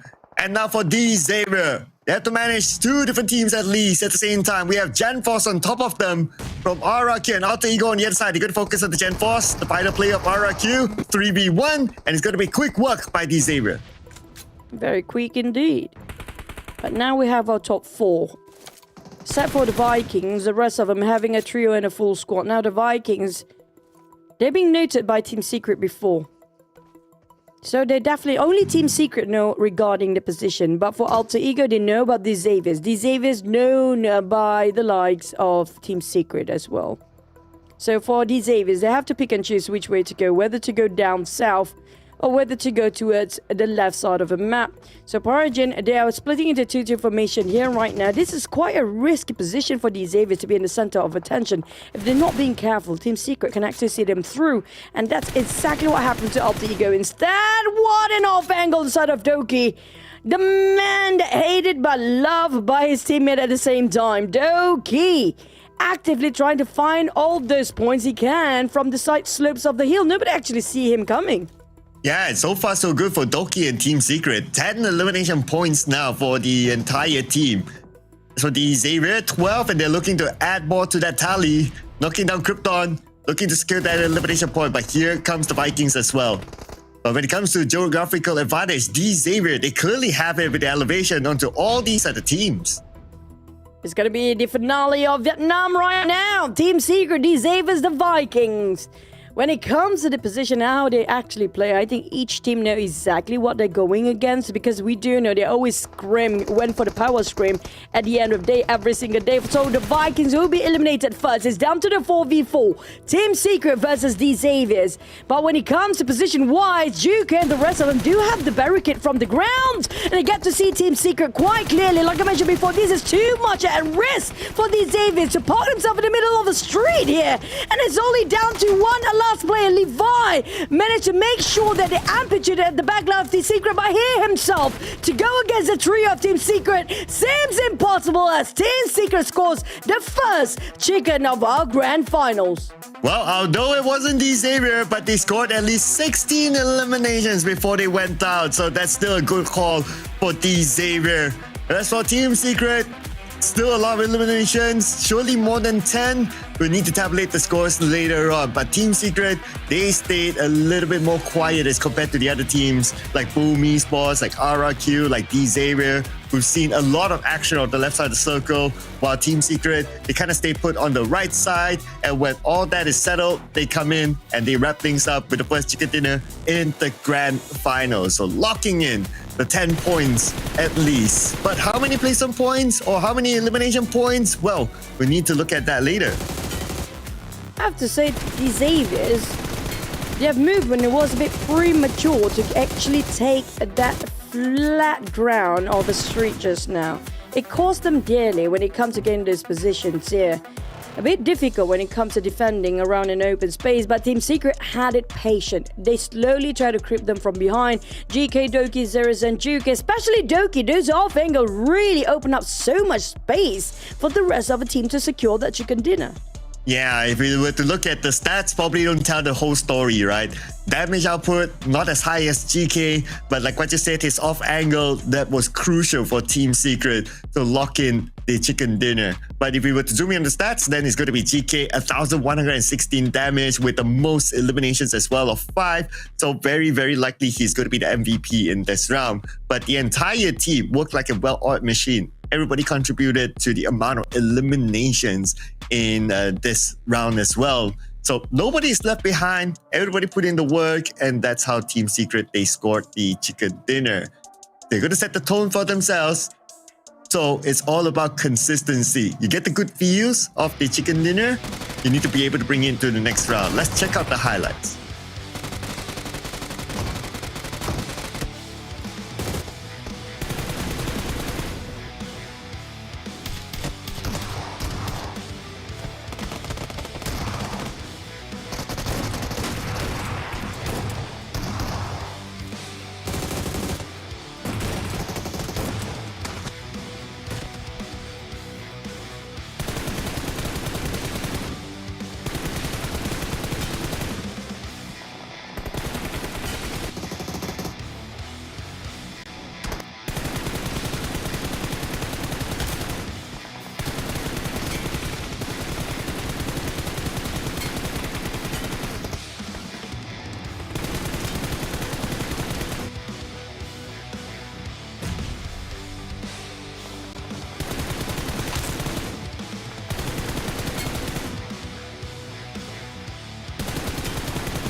I have to give it Team Secret. I love this lineup here when it comes to this season. Coming out from Educate just now with so much damage output, hailing from Roy before. I think this is the best version of Team Secret we've seen for a long time. Now with 3,214 damage, you have to give it to the Xaviers. They still manage to top when it comes to damage output compared to the side of Team Secret here. Yeah, and also got to give it to Xavier as well. They're telling everyone, don't forget about us. Even though we had a underwhelming group stage, but now at least in the first game, they're able to bring in a lot of elimination points together with the second place finish. So it's still pretty nice for Xavier. And also, the last minute coming into the grand finals, also Boom Esports. They're starting to prove people wrong in the first round. But our man of the match, our MVP, of course, based on the stats, it is GK with 5 eliminations and 1,116 damage. But like what you mentioned, Doki's contribution on the off angle is crucial for Team Secret. Yeah, thanks to that kind of contributes to us those 5 eliminations coming up from GK's side. Now, we do know they had themselves double digit when it comes to Team Secret elimination points, but when it comes to the other points, how much they actually found. Now, here comes the points when he talked about just now, 25 points with 15 eliminations out of Team Secret, but 16 on the side of these Xaviers. I agree, they're putting out the statement, hey, we're probably not too flashy during the group stage, but when it comes to the grand finals, this is where we're going to put all our guns out and show you what we're made of. They're reserving their energy before, just for the sake of the grand finals, perhaps. Yeah, perhaps that could be the case if they continue to be consistent, so something for us to observe later on.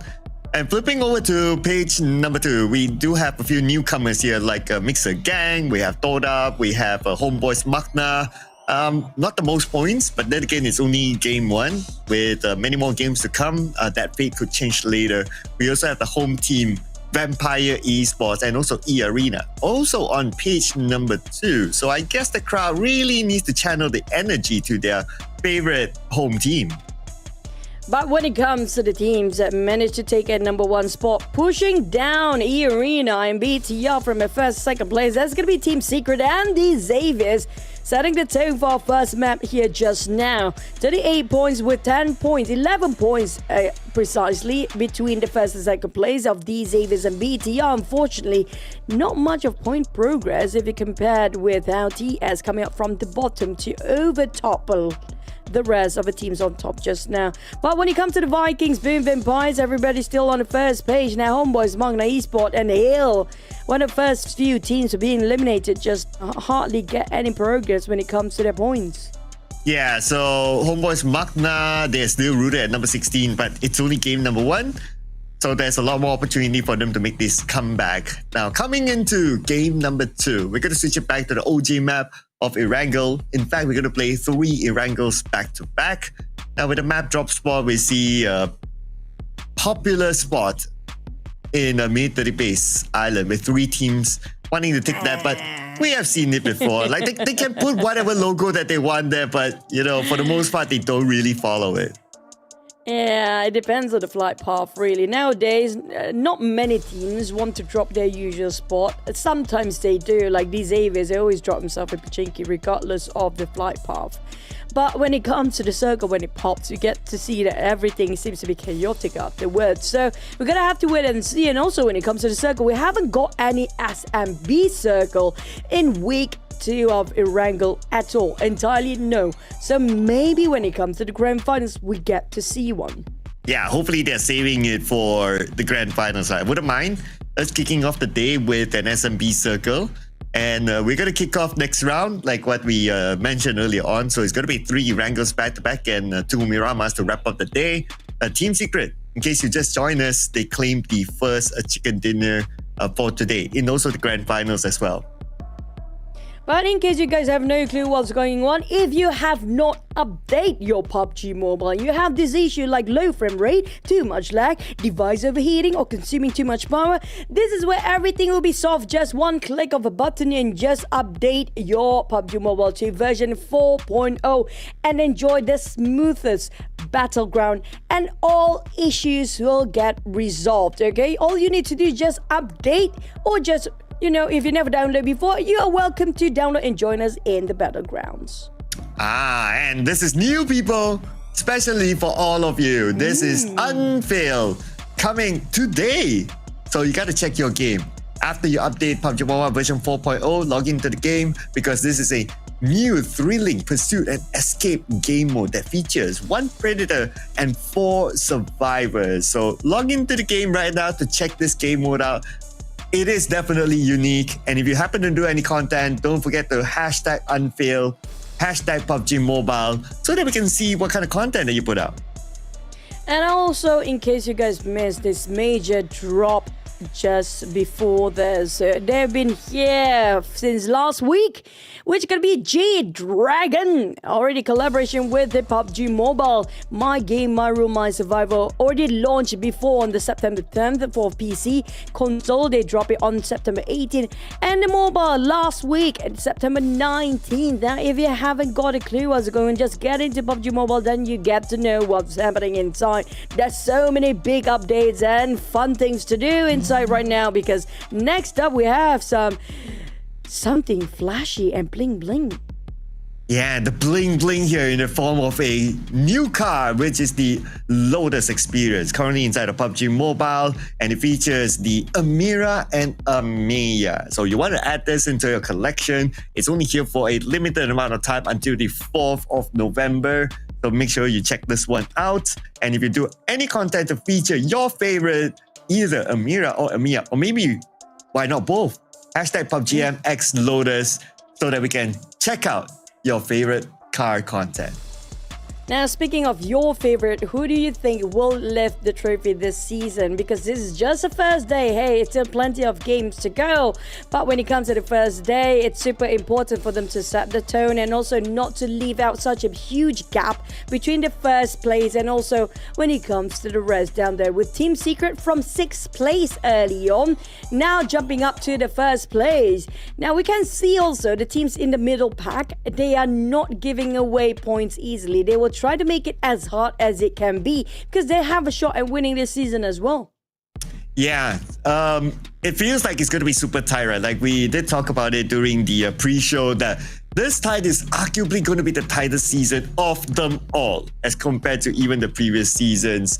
And if we were to base that theory on like what happened in Game 1, most of the teams that were on page number 2, they actually did well and they brought themselves into page 1. So that will like kind of close the gap in.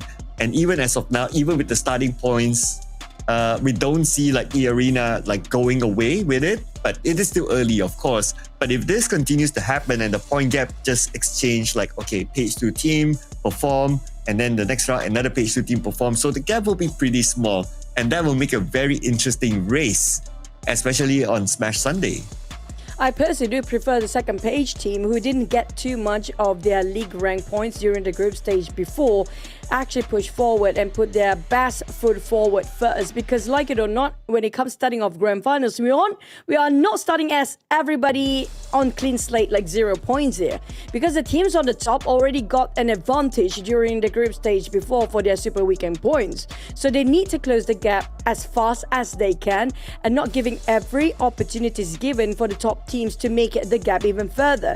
So I'm hoping for the teams at the very bottom right now, when it comes to the first day, they have to make sure they shrink those margins as small as it can be, because if you wait until tomorrow, it might just be too far out of reach. Yeah, you don't want to leave it for tomorrow, right? Because it might be too late. But it's a competition at the end of the day. So some teams might be going for it, like points. So there will be some teams that will not be able to gain that many points. It is a competition. But of course, we want to ideally see like the gap not that far.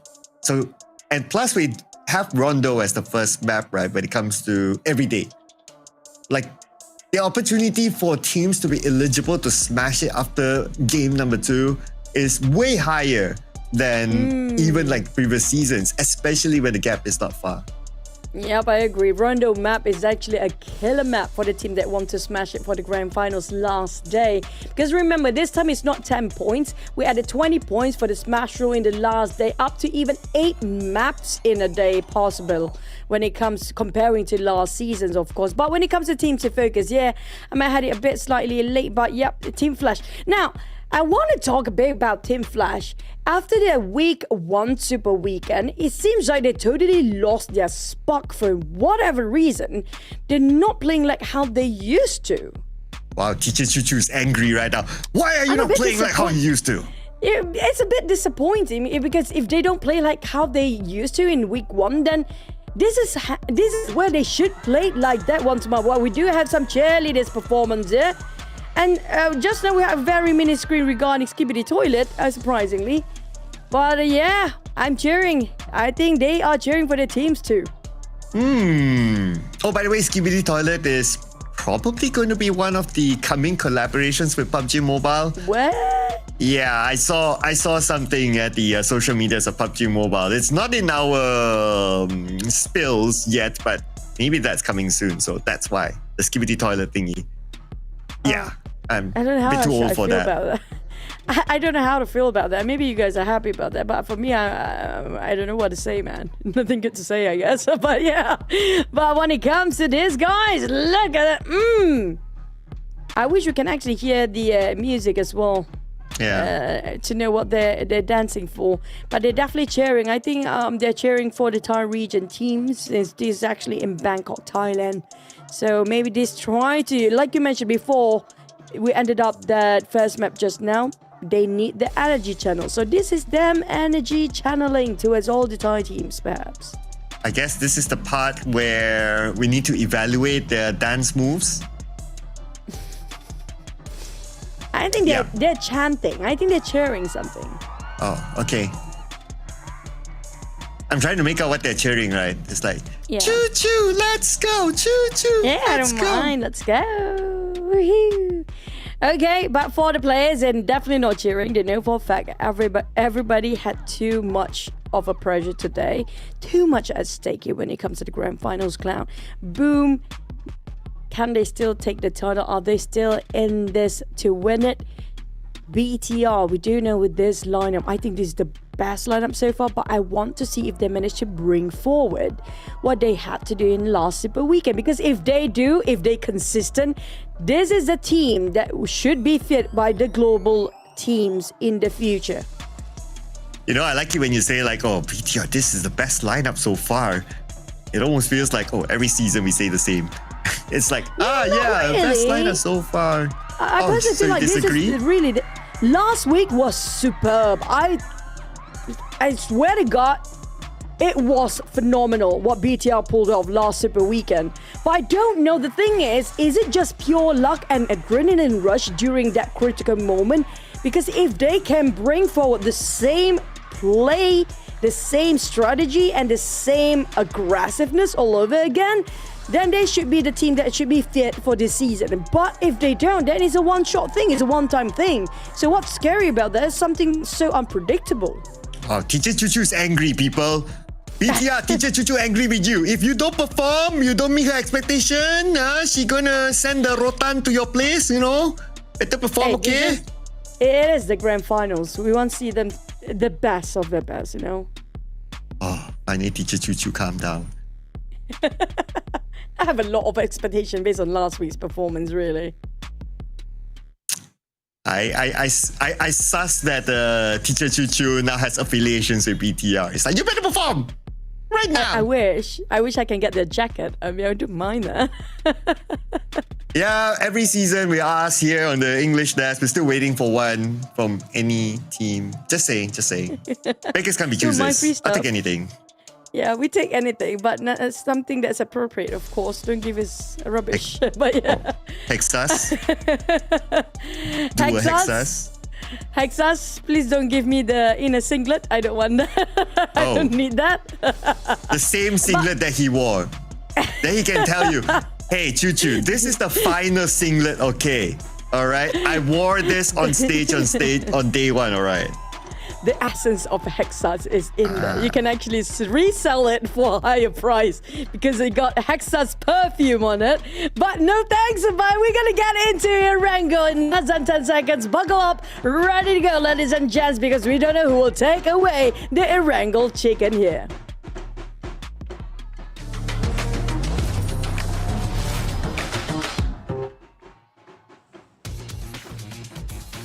Or maybe Chuchu will give a different answer if it's Razak's jersey. Just saying. But anyway.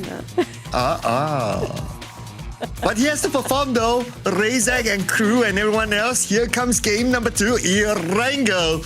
To kick things off with a brand new map here in the grand finals. We're going to see the flight path from South Jogopur to Lipovka. SMB circle, maybe, because whenever the flight path slightly skew it to its one side, high chance the circle will be on the contradiction side. So if it's going to be Northern Flight Path, high chance it's going to be SMB. Hopefully, fingers crossed, everybody, because I want to see how the players will actually play when it comes to a very difficult circle.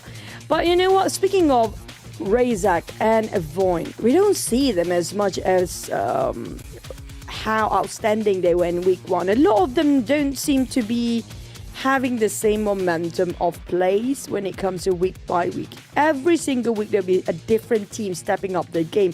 It also shows it's not a bad thing. It also shows how competitive this season is compared to the previous ones. Yeah, sometimes it's not a day thing, sometimes it's someone else thing, but ooh. Now, this is one of the weirdest circles that we've got this season. Like, is it still going to go military base or not? Please. Yes. Ooh. Please, yes. I hope so. I hope it's going to stay 50-50 till the, probably 4th stage. Because stage 2, pretty much we get to see sometimes it's just main peninsula all the way. But if it's down to even stage 4, it's still divided the map into 2 sides with high chance of the bridge in between still, then it's going to be a tough call for the teams out there. That's really, really fun. Imagine stage 6 and you still have 50-50. Like there's water in the middle and then it's a bit of land at the top, a bit of land at the bottom. It's like, where's stage 6? Make up your mind. We wouldn't mind that. I think we're not complaining for it. We're hoping for it to actually happen. And was it the grand finals as well last time where it was a right side circle? This happened as well. And it bounced back all the way to SMB in that very tiny corner in the very last minute in stage 6. If that's going to be the case, yeah, that's going to be difficult for the teams to call out which way to go. But when it comes to the Xaviers, he actually had the most eliminations last one, 1,311 damage. And 9 eliminations by himself. But when it comes to damage-wise, it's still towards Rosemary alter ego just now. Interesting. If the Xavier actually scored the chicken dinner, then Nate names will be up there. But I guess, okay, they should be pretty content with their Game 1 performance, considering how they have performed throughout the group stages. And just one game, now the Xavier is already at number 2. So that's pretty nice for the Xavier. For the other contenders, of course, Boom Esports, also one good game, and they're at number 7, which is not bad as well. So nice to see all these teams coming back into the fray.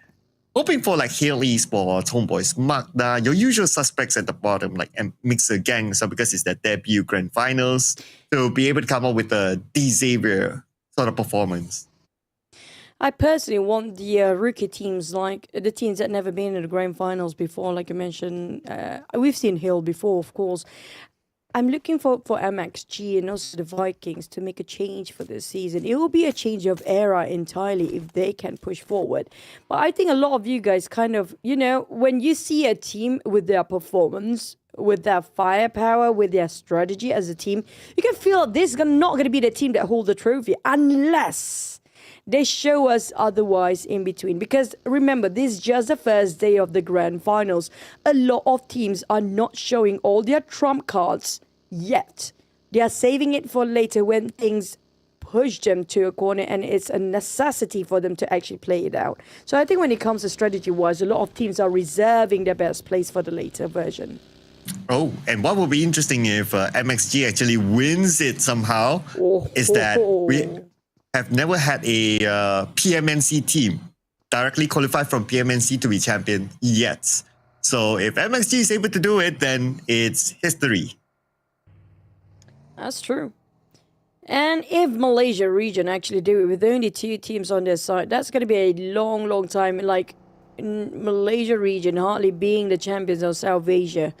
So that's going to be another history in the making as well. But when it comes, I'll be honest about this, nothing against Malaysian teams, of course, but it's so difficult to see them to be a bit bold, to be a bit more daring, like how they used to. The only person that managed to do that before was Yuhai, but unfortunately 7-9 did not qualify in the grand finals despite having a tie against Boom. But due to their overall group stage and also when it comes to Super Weekend performance, the tiebreaker didn't make it through. But don't forget about Team Secret, by the way, Cloud. they're setting a tone for the day. But the thing is, Team Secret, when it's high pressure moment, when it comes to the last few days, especially when it comes down to only a few more maps to go, they lost their composure. A lot of teams that are not seasoned enough, that never been in the situation with a high pressure last few maps to make a change, to able to score as champions, they couldn't hold their composure till the very end. They lost their calm. And that's where everything seems to be, you call it as choke, the team choke, and that's what really happened. Yeah, consistency is going to be very, very key, right? Consistent, and also now with the added new rule of the smash rule, then it's able to readjust to smash it at day number 3. But of course, you have to meet the match point first. But today is all about just bringing in the points. Tomorrow is setting the match point, and Sunday is going to be Smash Sunday. But Krypton here, let's see if we can smash it together with Rosemary against D Xavier. Krypton going against 1v2 right now. Rosemary coming up from the sides alongside with Snapes. And D Xavier's got a surprise attack. And no recall tower, ladies and gents, because it's a normal map this time. On the side with the Xaviers, they're running inside and trying to find any point of eliminations. The Purgeon and Lamborghini managed to take down on Snape. Down is only to MAQNA and Rosemary left. Now, the Xaviers, they have to be aware there's a third party coming in. It's going to be Homebois, MAQNA, Esports. The Xaviers dropping down on Snape as well. MAQNA, how do they respond to this? Homebois, do they want to be part of this? And Team Flash is going against Homebois MAQNA. Well, it's a saving grace for Alter Ego and the Xaviers, because the third party team seems to be a bit busy, but Tops still managed to drop one, but at the same time, Pargin on Rosemary. This is crucial. 1-to-1 trade. It's down to 1v1. Well, it's interesting. A lot of these teams, they want this spot, even though it's a 50-50 that the circle could go to mid to the base. But anyway, here comes Team Flash. MAQNA shows his back, and Team Flash will eliminate Alter Ego, the first team to go out. But not empty-handed, at least they have 1 point. And Team Flash, they will continue to fight in this compound. Now, it's going to be the showing of these two Vietnamese teams, Team Flash and D Xavier. Well, on the mini screen, we are looking at BTR versus TODAK and Hill as well. Oh, another three-way war. Make it Team Secret just arrived. Yeah, make it 4. BTR Federales managed to finish on DAP. They're down to only 2 men, but it's a deadly duo. Federales and Red Face remaining. It's still very, very crucial for BTR. They can manage to... the circle. Despite the fire of a warehouse, this call out, we call this one now RQ. On the other hand, they're taking the domination of the map control down south. But the rest of the team, TODAK will bite the dust next. And we get to see another team passing by very soon because of the circle just now, Cloud. Plenty of teams will pass by here. Man, this is one of the trashiest circle that we have seen in a long time. And majority of the teams on the main peninsula, like what you pointed out, it's only RQ in mid to the base. Oh man, it's going to be havoc here. And with this circle, majority of land area in the circle is also in mid to the base. Now, going to focus on to Hail Esports here. They have to win the fight against BTR first. And Hail Esports doing so far so good. But the smoke is going to stop them at their track. And BTR, they have a second lifeline to reset themselves at the very end of this warehouse. For the Xaviers, they're already fleeing the scene of crime just now. Don't know if they managed to hold on, but for BTR, they have to either exit out, just find a vehicle and just go away, because Team Secret circling around, wrapping around Hill and BTR. It's just a matter of time they start to engage as well. Duke is waiting for the perfect opportunity. While Federales will keep the rest of Hill at bay. Question is how much more utilities they have. The nades dropping off at the Relics on the ground. It's go time. Here comes Hill. Tiger Axe cooking another one. They're going to go for the rush inside of the warehouse. Redfish trying to hold, but he couldn't do much. BTR, unfortunately, one of the few teams to be eliminated early, but back to us. VPE versus Homebois MAQNA. This is going to be the teams that managed to squeeze in through into the SMB. Yeah, that was pretty hard there for BTR with the 2 players left. Let's see what Homebois MAQNA do against Vampire Esports. And the spot where BTR fought earlier on, another team came in. That's Team Secret against Hail Esports. And so far, they're taking over the compound. But on screen, it's going to be real gun down by GenForce. Red Bull. Tossing the nade, hoping to flush out Homebois. Cancel those hand grenade toss here just now, but Red Bull can spot out Homebois due to the corners inside of a very small house. Mela coming in, a nade by Mela, never miss. Red Bull Vampires have to quickly respond to this, but Shamil managed to get away with the hovercraft. RRQ, Gen 4 seems to be very interested to be part of this, but at the same time, he's not getting a green light from the rest of RRQ. He's the only one here. That's good news for Vampires, since they are wrapping around the fight against Homebois MAQNA. Finish off with the last player still stands on the side of Homebois. Barely alive, but when it comes to the bridge, this is going to be a fun one to watch. And the circle shrink, the bridge is still in there. Whoever in the main island, in the main peninsula, have to go through that deadly bridge. And there's going to be a feisty map to go. And that's where eArena chose to take the long route, right side bridge in. It's going to take them a while. Hopefully they have enough healing utilities at stage number 3. Sakura has 4 first aid, so it looks okay. VOIN made the first earlier move. And now they are in the circle from the right side bridge coming in. Very smart move for VOIN. But the bigger question right now will be those teams on the main peninsula around the lighthouse area. Next stage, they might not get any circle at all.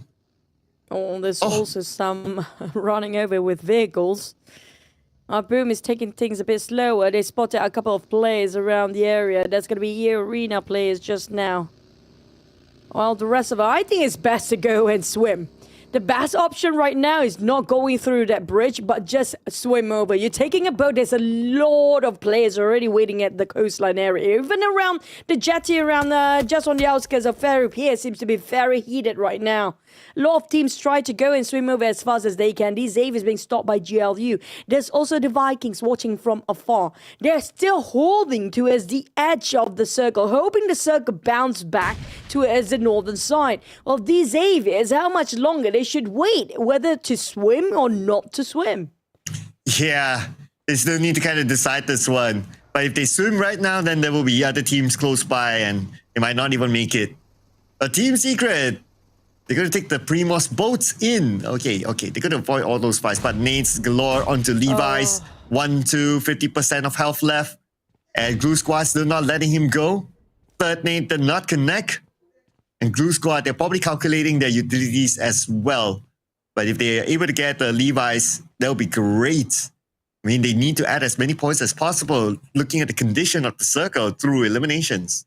It's just a matter of time for Levi right now. They saw the splash that hit on Levi. They know exactly that there's one person being hit over by that explosion. But for GLU, if they're not being careful, it's going to be trouble brewing up for them because the Vikings closing in. They might get sandwiched. Oh, there goes. A tap's coming up and breaks already breaking in. Exas, he primed himself with the DBS. It's going to be indoor fight. Can we get indoors? And here we go. DBS in and break. Caught Exas in action. GLU, they thought it's only these Xaviers around that corner. Did not expect another third party coming out right on top of Ferribier. Yeah.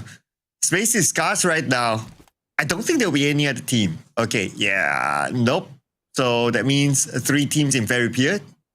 1 at the lighthouse, 100% circle on the military base island, like what we predicted. So the 4 teams that is still at the main peninsula, all the best. Oh, speaking of the teams in SMB, on the other hand, I mean, even though they got in early, it doesn't mean that they will be safe either. Boom, spotted out VOIN, who happened to be in transition. It's going to be one player taking out the rest of VOIN, knowing the fact that if we go for the save, we're going to completely eliminated by the rest of the team that taken out their members here just now. Boom is following pursuit to his VOIN's track, who dropped himself next compound to the Mixer gang. Now, VOIN have to respond quickly to his Mixer. Well, we're back to a Ferropia fight we go. GLU versus the Vikings, while the Xavier is watching. And Noel here, TBS gameplay, final player of Glue. Now with Woonty in front of him. And Woonty takes a lot of damage, but Noel needs to land a few more shots, and he will. Clutch! Beautifully executed by Noel. Don't count him out yet as a final player of Glue Squad. But at a cost. The last player standing, but for any consolation, at least the Xavier is being shot from afar by Flash. And Team Flash, they're not willing to leave into the compound yet. They're not willing to go into SMB yet, but the rotation forced them to do so due to the blue zone shrinking even further. Noel, this is stage 4. It's gonna hurt. The Xavier's Origin still swimming. And Noel, do you want really to cross that bridge? I wouldn't recommend, because last time we saw the bridge being gatekept by a lot of teams last time, but Team Flash is just across Noel. The last player of GLU might be resort to swimming over the other side. Yeah, that's going to be the best case scenario right now. But Team Flash, it's going to be RRQ waiting at the other end. Ooh, now they need to deal with RRQ. They managed to send one player into the circle though, but... Oh, Nepeko. Spot, okay, sees. Second vehicle passing by. It's going to scope in onto Bose. Oh, you just missed him. Didn't have a good clear shot though. Here comes Team Flash just arrived. RRQ just let them pass by. But Ganyang be taken down. This is not great. They should be the bridge campers. They should be stopping people from crossing the bridge in the first place. But they're not getting anything out of this for RRQ. Oh, Nepeko shows up. DBS. Tops will go down. But Team Flash, still gotta give it to them. Somehow they managed to penetrate through. Still 3 players managed to get across this bridge. And now, they're turning the tables against RRQ. Yep, and RRQ is actually the only team starting off with SMB early on. This is a bit frustrating to watch, to be honest, because RRQ, they should have known how to play this one out since they are here early, and Nepeko answered to our question. Ganya's still bleeding out, but Nepeko, the man that can actually turn the tide over. Team Flash, when trying to spot him out, he heard those footsteps. He's desperate to find any silhouette amongst those smokes. Here comes a nade, hoping it will somehow connect, but it did not projected like he hoped it will be, but Nepeko, at least he will revive, but the circle will shrink even further more. MXG getting the center alongside with VOIN, but good news for RRQ, at least the circle still favors them somehow, but eArena coming out from the back line. Team Flash just separated into 2-1 here, leaving one player in the middle of the bridge, while we're back towards inside of the south side of the circle. eArena and MXG. And eArena MXG definitely don't want to share this compound, while being monitored by VOIN on the other side. Oh, PUBG went out to the zone. Okay, this area looks like they were stuck. And Team Flash will be registered as the team to eliminate the Xavier. As for Team Secret, welcome to the circle, taking up this high ground. Are they going to take up the fight? Next, we have Vampire Esports around as well. So little land for the teams to play when we have 9 teams. Doesn't sound that many teams, but because of this kind of circle, it feels like there's just so little space to play and fights can easily erupt. With very little barricades too. Barely got covers, except for those who got themselves compound. But even if there's compound, it's not safe. There'll be a lot of teams trying to flush you out, including how Team Secret just arrived. And eArena happened to be just next to Mist again. It's all about who erupts the silence. It's between eArena, Team Secret, and Mix again. Whoever starts shooting will be going down first, because look at the circle. Look at the mini-map. So many teams surrounding, including VOIN, who got themselves some slight elevation, but they are across the other side of the street. But for Team Flash, where Bo's actually here right now, where I watch him, it's quite risky to be down there. Slightly a bit of a dip of land. Not too much elevation, barely can see any information outside, but at least he get that one rock to cover himself. So he can actually surprise a team that did not expect him to be there. Like, Bo's always get these very awkward angles that nobody tried to pick through. But for Boom, it's going to be RRQ who's leaving the bridge. Nobody else is going to cross the bridge right now, RRQ. You didn't guard it so well, so I think you just leave it be. But for Homebois MAQNA, this is going to be last man standing. They don't get any eliminations yet, Cloud. This survival is crucial for Homebois MAQNA just to get those rank points. Yeah, and Homebois MAQNA, 1 player left though. He needs 1 more team to be eliminated, then he will start to bring in placement points at least. But it's going to be quite a tall order here for Shamil, as he needs to cut across Team Secret. And Team Secret, they're not going to let this compound go, but from the back, he still managed to get knocked out to Zerus, but they will alert the rest of Team Secret now. Oh, at the same time, open fires means go time for the other team surrounding outside of eArena. While we look at Vampires, well, that's going to be the last of it. That's why I mentioned about Team Flash position. It's a bit awkward for them to start with. Vampires managed to secure 2 points out of the players of Team Flash just now. That goes back to them as a 4 with 3 eliminations in the back. But Team Secret, no stopping this team. They have that last chicken in and they keep the rolling going on. They're steamrolling for the team with 7 eliminations in the back. Now over 40 points, and the team with the most points, can they score a chicken back-to-back? But it also depends on what kind of circle. Hardship circle to the south. So a lot of good spots here, especially MXG in the middle of the circle with the compound. That's a good spot. As long as they can defend this, they stand a good chance. But for the teams on the outer side, okay, we have RRQ, we have Boom. Still a decent amount of space for them to play with. I'll be interested to see what the Vampire Esports will do with the high ground advantage that they have. How much can they take out of Team Secret or maybe even eArena from the geographical advantage that they have? But Team Secret, they're going to make the first move against eArena. Yep, those gunfires before a bit of a trading done, but MXG will be the third party. They did not have that in their equation. They don't expect it's going to be more than one team for Team Secret. The moment they rush into eArena, eArena down to 2, but they want a nade by turning against Sakura just now. Team Secret, they're bleeding out their men down to only one player standing. Tony K is back in the game, while Sakura on the other end tried to give him cover 5, but Katie, and what a troublemaker from the back. Will VOIN try to jab these guys from afar as well. 2K holding his last angle by himself, the last man standing for Team Secret. They got himself at least 8 elimination for any consolation, close enough to get himself to 10 points like the chicken dinner, but at least he wants to get 2 more points here, if he can. But for Juke, unfortunately, eArena being charged by a different team. That's going to be Vampires. Mela arrive a bit parted away from the rest of the team. He's going off angle by himself here. Yeah, he tried to find an advantage, but he has to come back to his team because RRQ is coming in as Lazarus Schwupps. We got up our Red Bull, what we got now by Ganyang. A trade-off between the two teams. And now Jui coming in. He's going to spray within the smoke. Ganyang still gets Red Bull. And Lazarus dancing around, buying enough time with the jump shot by Schwupps. And so far, so good against RRQ. One more to go on the other side. It's going to be Nabeko, but here comes Boom Esports. That's brutal.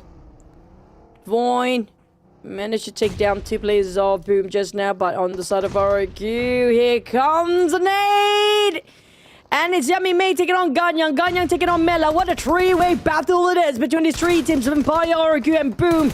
Lazarus, a.k.a. Stressful down. A clear shot. He missed. He whiffed it. Not well timed yet for the tracking done. Gooey on the other hand. Spot down the Peko. He's a bit disappointed. But Lazarus, he knows where Yummy May is. We're shifting over to Sakura. And the Peko managed to squeeze into this compound. By 2v1. And he gets down on the ground. The Peko taken down by Dead. DBS, can we get indoors, please? Those views, I cannot see what's going with the drone shot. But the Peko managed to deny Sakura, deny Turnike. What is going on?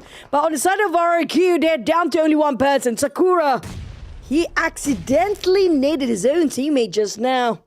The Peko managed to get the reset now. It's going to be a 1v1v1 between Team Secret, RRQ, and eArena. But denied away the point for the hands of the Peko at least. And the Peko moves up now. He knows that nobody else is behind his back, so he can play around the back of this building. Gets back into it. First floor, but he also has to be aware of the fact that there are other teams close by. Now, the circle shifts away from this particular building. So between Sakura and the Peko, this has to end. Or maybe Juke is winning the last man standing between these 2 teams. But it's going to be just around the corner. They're just separated by a very thin wall. Napeko, the moment the smoke dissipates, will start to move. Sakura's going back to the ground floor. You heard those footsteps coming from Napeko. He's coming down, and that's going to be finished off the job. We don't get to see the POV. I actually hope for us to actually see the POV. But for Napeko, at least it's going to be RRQ winning with 6 eliminations here, shutting down eArena with 3 eliminations just now. That leaves us with only 6 teams, but barely we have a full squad. Other than MXG, this is the rise of the second page team. Now, MXG, can they finish the deal with the chicken here? They've been given in every provided conditions with the circle on their side. As well as the points, nothing out of their hands, but Vampires, when they arrive, it's going to be 0-2v1. Oh, dancing, and here is 1v1. With the amount of health left for Schwupps, he's able to win against Zero. And that is Boom Esports eliminated. Top 4 teams right now.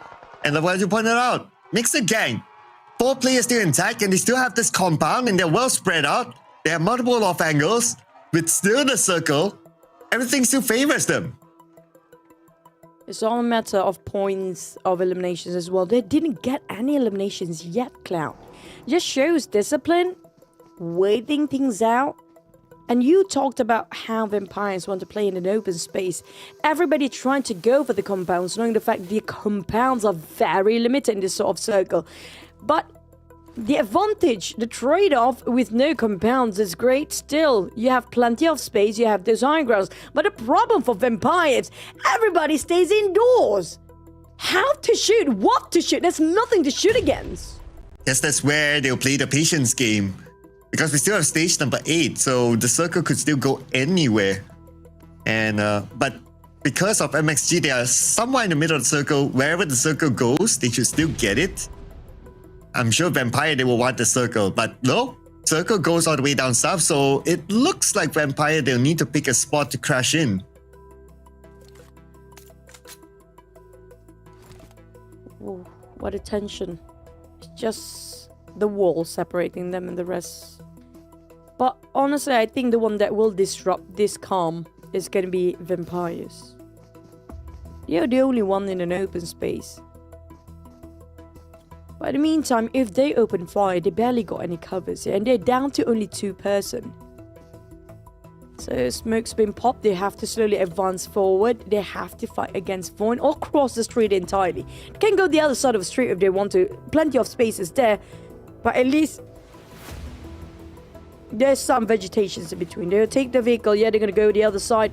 But the thing is, they'll get spotted out by VOIN if they do that. And MXG Makaris will be the first one in the front line against Vampires. They just arrived. VOIN spotted out Vampires on the move. They will try to take those long taps from afar. Yep, they decided on to MXG, being one of the better compounds within the circle, is in the middle. So if they're able to win this, then they will have a lot more space as compared to other areas. Meaning that they can manage stage number 9, so that's why they picked this spot. But other teams are not that far, so they have to be aware of a third party that might come in later. But that can be later, because there's 20 more seconds before we move on to stage number 9, and then there's still a bit more time before the blue actually lands onto this compound area. That was a nice angle by Schwupps, chipping down Soy Boy to 50% of HP. Makaris is waiting with that DBS. He's being spotted out, I think. Juke down to that one single corner in that house. He needs to get out, but he will try to flush out KTN first. KTN forced to get out. With the nade flying over the other side, that gives plenty of room for Juke to advance forward. But suddenly, MXG taken out from afar. Gooey spotted out Juke from a north angle. Vampires, even though they're just 2 players, they make so much damage, but here come VOIN! Razak and VOIN Potato spotted out the rest of Vampires. Gooey couldn't actually revive his teammate. Never mind that, down to Gooey, still down on the ground. Razak, VOIN, can they make it through? They managed to reset Potato or not. Potato being sacrificed. Makaris with the DBS waited out for the longest time. Here comes the nade flying over from Voxy and Razak. Oh, could MXG clean this one up? Or can VOIN actually make a comeback here? There are 2 players. Voxy, Razak. Razak goes down to Makaris. 1 more to go. It's going to be Voxy out in the open. Only smokes. But finally, being taken out towards the very end. Mixer Gang, the new kids on the block in the grand finals of PMSL Southeast Asia, brings back the chicken dinner for the home crowd. Hey, it's not flashy waiting things out, but it still secured them at least 10 points coming out from the chicken dinner. So when it comes to right or wrong with how to play PUBG Mobile, there's no wrong way at all. As long as you scores, you're doing fine. On the hands of MXG this time, it's going to be that chicken. It's going to be cooking great for them when it comes to the teams on the second page, or the rookie teams, in fact. They're making a huge impression on first day of grand finals here, Cloud. Absolutely, right? And a lot might think that, it's going to be Vampire or maybe eArena to bring in the first chicken dinner for Thailand. But no, It happened to be from the PMNC qualified team, Mixer Gang. So that is going to be the story here. Who knows, they can go all the way, but of course we're still very early. We'll keep it on for later, but we still gotta give credit where credit is due. Mixer Gang with the chicken dinner for the home team. Makar is the only one with the eliminations. Other than that, none of them, most of them just wait things out around the compound. So I don't blame them. They play along with the circle. And they got their basics right. That's the fundamentals of PUBG Mobile. And they scored the chicken. That's still going to contribute 10 points. Other than, getting those crazy elimination number. But nonetheless, you have to give it to credit of Vampires. With only 2 players, it lasted long enough. But before we get into the scores and get to see the breakdown of the points later on, we get to see a bit of a highlight on how the other teams performing. And how MSG have been rotating and navigating their ways to pave them to get into this chicken dinner. Makaris, KT, and Suibo and Gaslow, I think straightforward. It's going to be the MVP Makaris for MVP stats later on. So, well, without waiting anymore, I think we're going to head over to the highlight. In case you guys missed that map just now, it is map number 2. We're heading over another map after this, map number 3, another Erangel. So, not yet, I guess. We still have to buy time. But yeah, when it comes to the points, let's go and see it with 3 elimination MXG Chicken Dinner.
Wow, a chicken dinner is still a chicken dinner.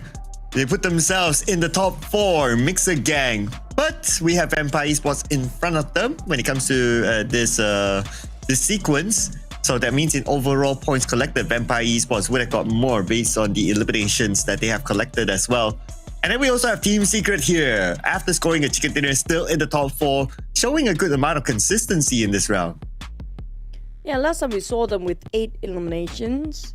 So I don't know if they actually managed to get that rank point afterwards or not. We're going to have to wait and see, because if they do, they're still going to reign at number 1 spot here when it comes to overall. Well, on the side of MXG, Makari is the only person that actually get those eliminations. When it comes damage-wise, MXG didn't have the most. They've been playing with the circle all day long. They've been waiting inside of the compound. Despite it's RIQ, the only team that actually on top of SMB. I was expecting RIQ actually secure this one, to be honest. Yeah, but well, too bad for them. They didn't get the best position possible, but still, they're able to bring in a good amount of points. But when it comes to the points itself, zooming in, Vampire Esports, they have 9 eliminations, and that's why their total points is more than MXG. Now, MXG also share the same amount of points as Team Secret 13, and then VOIN with 10. So that's the double-digit club. D Xavier, after a second place in game number 1, this time it's 5 elimination points for them. But of course, this is a very interesting kind of circle, and that's why as well. Coming on to page 2, Homebois, MAQNA, the only team to not score anything. Oh, well, this is going to hurt them when it comes to the teams at the bottom who did not make any progress. But here comes the points. Team Secret still standing at number 1, but the gap is getting even further because these Xaviers did not score too much just now compared to Vampires, who now getting themselves at 3rd place. Unfortunately, Beta being pushed down all the way down there. 29 points to barely get any progress. Only 2 points compared to the last map. And on the side of eArena, still stand still at 4th and 5th place. Seem to be stuck for these two teams, for Team Flash as well. MXG slowly creeping up, and it comes to the first page at 7th place with that chicken dinner. Well, we do have Homebois, another team that seems to be stuck down there alongside with Hill. Now, there's going to be a brewing problem for themselves for Hill and Homebois MAQNA Esports if they don't do something for the next map, because it's only 3 days here. We don't have Super Weekend anymore. This is the grand finals. Yeah, it doesn't help that Homebois MAQNA still at the single digit with 7 points, so obviously they have to find more. Hoping for a better performance from the teams on page number 2, but we still have another OG map here for them to make it happen. We're gonna repeat again Erangel after this before we go for an extended break. And if you just join us, Team Secret scored the first chicken dinner, followed by Mixer Gang for the home crowd team that brought in the chicken dinner for the home crowd, for them something to cheer about. But you guys have something to cheer about as well with the new update of PUBG Mobile version 4.0. Yeah, make sure you guys update. If you have potato phone or potato device, this is the only solution for you. And make sure that you guys update it to make sure you can play at high FPS, at ultra, even to extreme graphic. It's still going to be 60 FPS. And also select a device now support 120 FPS or 90 FPS as well. I mean, how fast your eyes can actually track all the things that moves in PUBG Mobile, I have no clue. For me, I'm used to play at 15 FPS. But okay, as long as you're happy, but make sure you guys update to the latest version 4.0. Now back to business we go. We still have another thank you note. That's going to be TechnoCloud.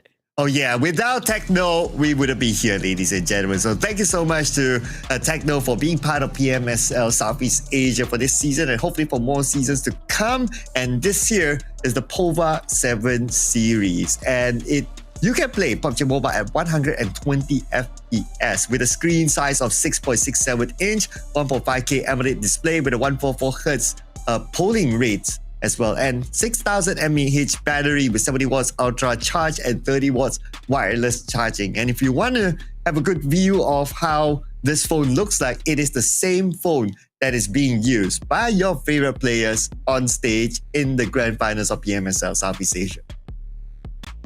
Now, speaking of the teams that seems to be taking the lead right now, that's going to be Team Secret, of course. We miss a gang pushing forward. Who else will join their steps here, especially the teams on the second page? Unfortunately, for RQ, I was super looking forward when it comes to them to dominate over the SMB. They opted out for the bridge camp instead, but the bridge didn't work out for them, and then everything into shambles. But when it comes to also teams like the Xaviers, BTR, they're still sleeping. So I see a lot of teams when it comes to day one, they're trying to take it easy, just warming up their, warming up their gears. This is going to be their gears and this as well. So at the same time, maybe they're trying to read out the other team's rotation or their gameplay about how they will try to adapt themselves for the grand finals. Or if they don't wake up now, they just try to wake up tomorrow. If the gap stretch even further by Team Secret, might as well Team Secret just gonna lift the trophy by end of this entirety of grand finals. Wow, okay. That's a very early call there for Team Secret. We're only 2 games though, so I guess we gotta give the other teams, unless the teacher Choo is starting to be angry. Okay. I was being slightly sarcastic because I was hoping more from the teams, especially when it comes to last week's performance of BTR.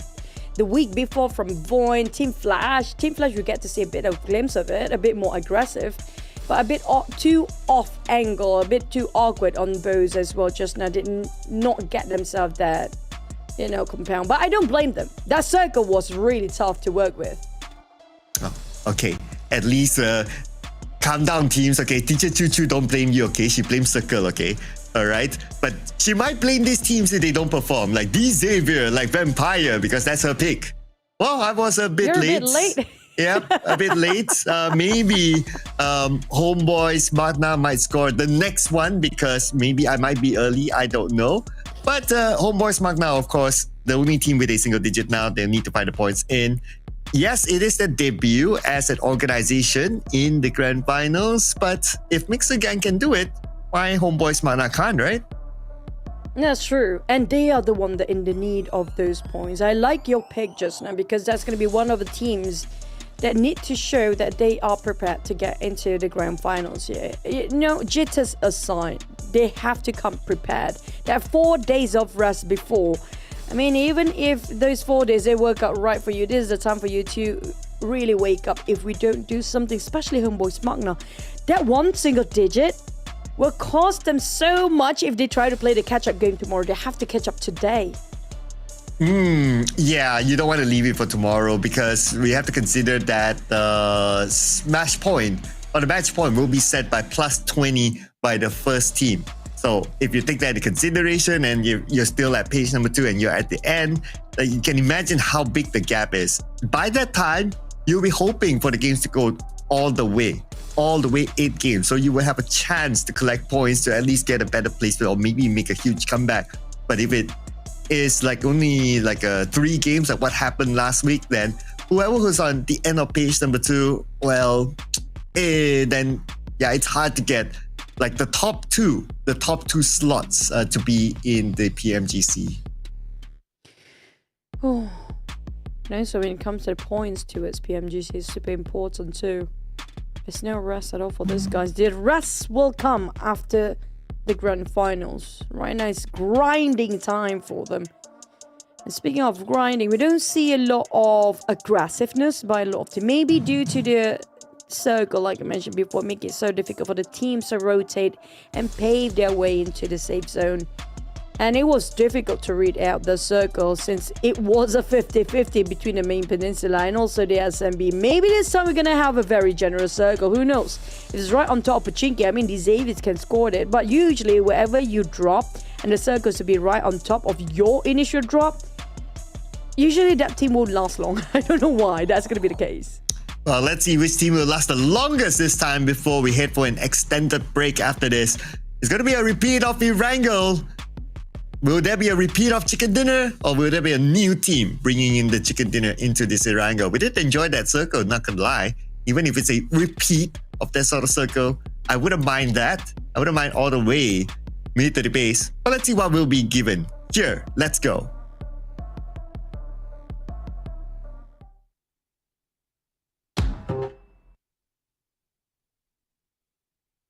Now we're back to the Erangel map for second map of Erangel and the third map of the grand finals. But when it comes to getting the flight path slid towards the right side, coming up from the south, pushing towards the northern side, probably going to be ended up right on top of Stalber or Kamishki in between those.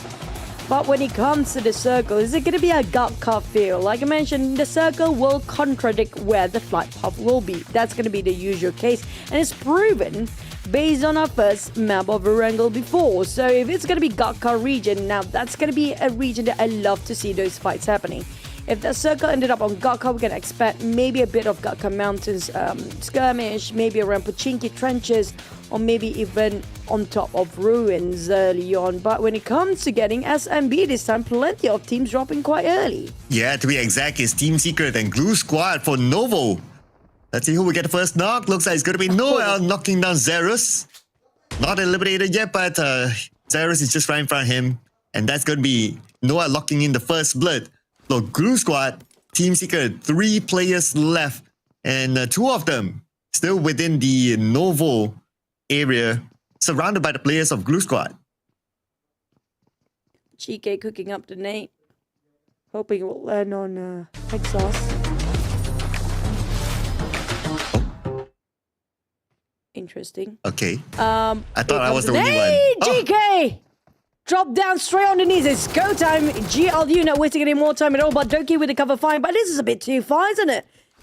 How can he help when it comes to the teams already bridge indoors? Oh, Juke. Oh, did not connect somehow. Going outside, going towards the window, climb down and hop down as well on the side. What a shot from Juke now. What a flex. But unfortunately, he couldn't hold this by himself. Juke, GK, both of them are dropped down. Doki is running away instead. Wow, that was absolute cinema, what he did there. Like, he jumped down, he aimed up, other players followed through, he still get the knock before landing on the ground. Beautifully done, beautifully done. But unfortunately, not the most beautiful result for Team Secret. Now it's only Doki, and all you can do right now is to try to play for placement points. Circle-wise, it's going to be a nice circle in the middle. Tough start for the side of Team Secret. Unfortunately, down to last player. Despite they having a really good run early on. But for GLU, you mentioned a very generous circle. It means Potato Hills of Pachinki might be one of the hot places these guys want to go for. So I might anticipate. Usually, we've seen before, VOIN would be one of the teams that want to go into Potato Hills of Pachinki quite early on. But since they are in the northern side around Savernia, I think they might actually have to take some time. But on the side of Team Flash, they're already rotating, spotted out VOIN. We talked about Savernia and straight going in. Wow. What a swift elimination there. But Doki, oh boy, it's going to be Limboy. Doki, jump shot, going to his Limboy. He managed to secure another one elimination. Yeah, at least they will not go empty-handed if the worst case scenario were to happen to Doki. Yeah, at least he still gets one. The rest of Homebois MAQNA, I wonder if they'll follow up after knowing that, oh, it's Doki, the final player of Team Secret. If they send 3 onto him, they should be able to eliminate him. But with Doki anticipating that might happen, immediately moves away after looting. So he will continue to survive, and he's on the main peninsula. So let's see how long more can he last now. Well, we've seen a lot of solo players can last to the point that ended up in the top 6. They couldn't afford to go out early. The Xaviers of Empires can catch up any time now. I'm waiting, BTR. I'm hoping for those flashy, aggressive plays by the teams, you know. We haven't seen it yet. They're saving it for later. But Vikings, this is going to be the team.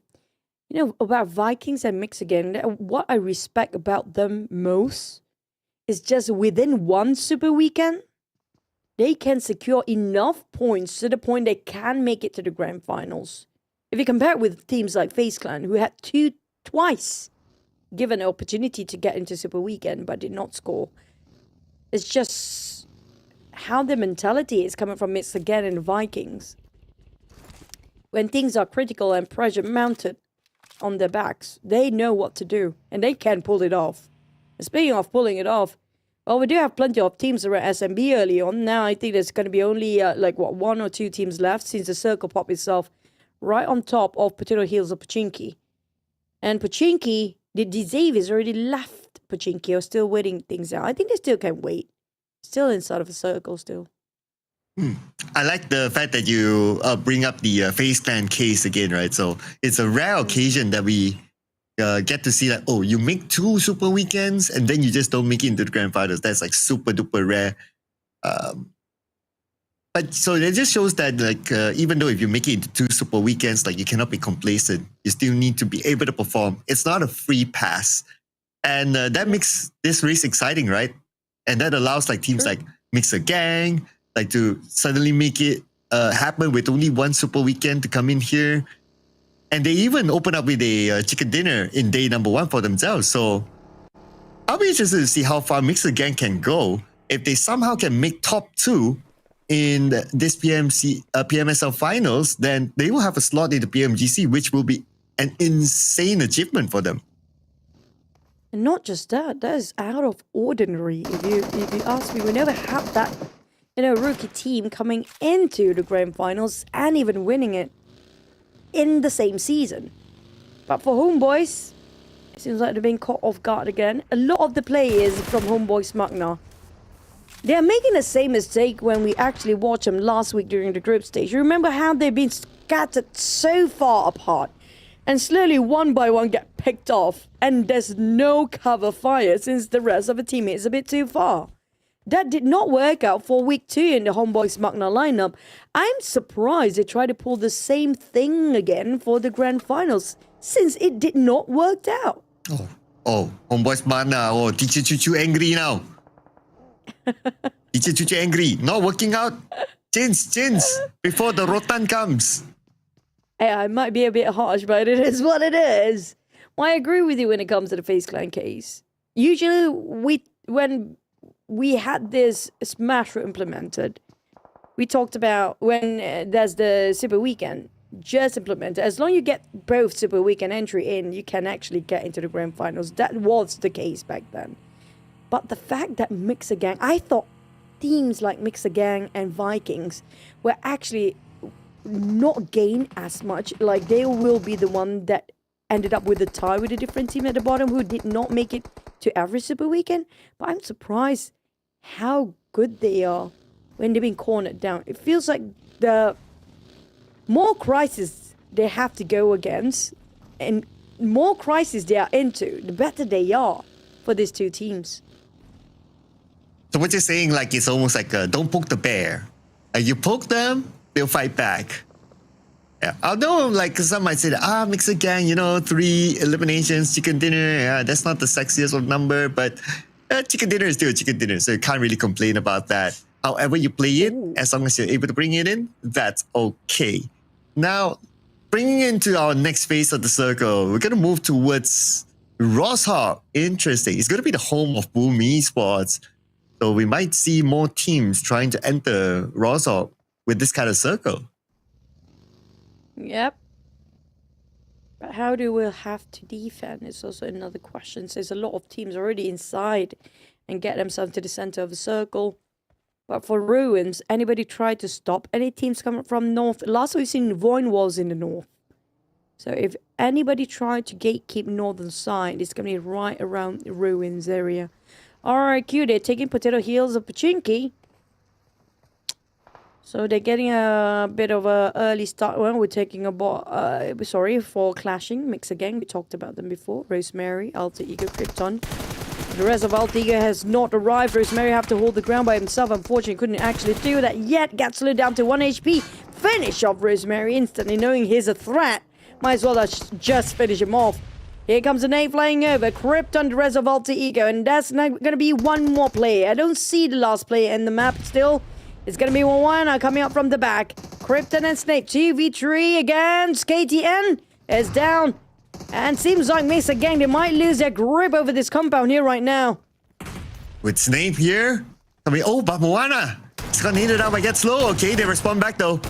And Krypton with the rest of K dancing.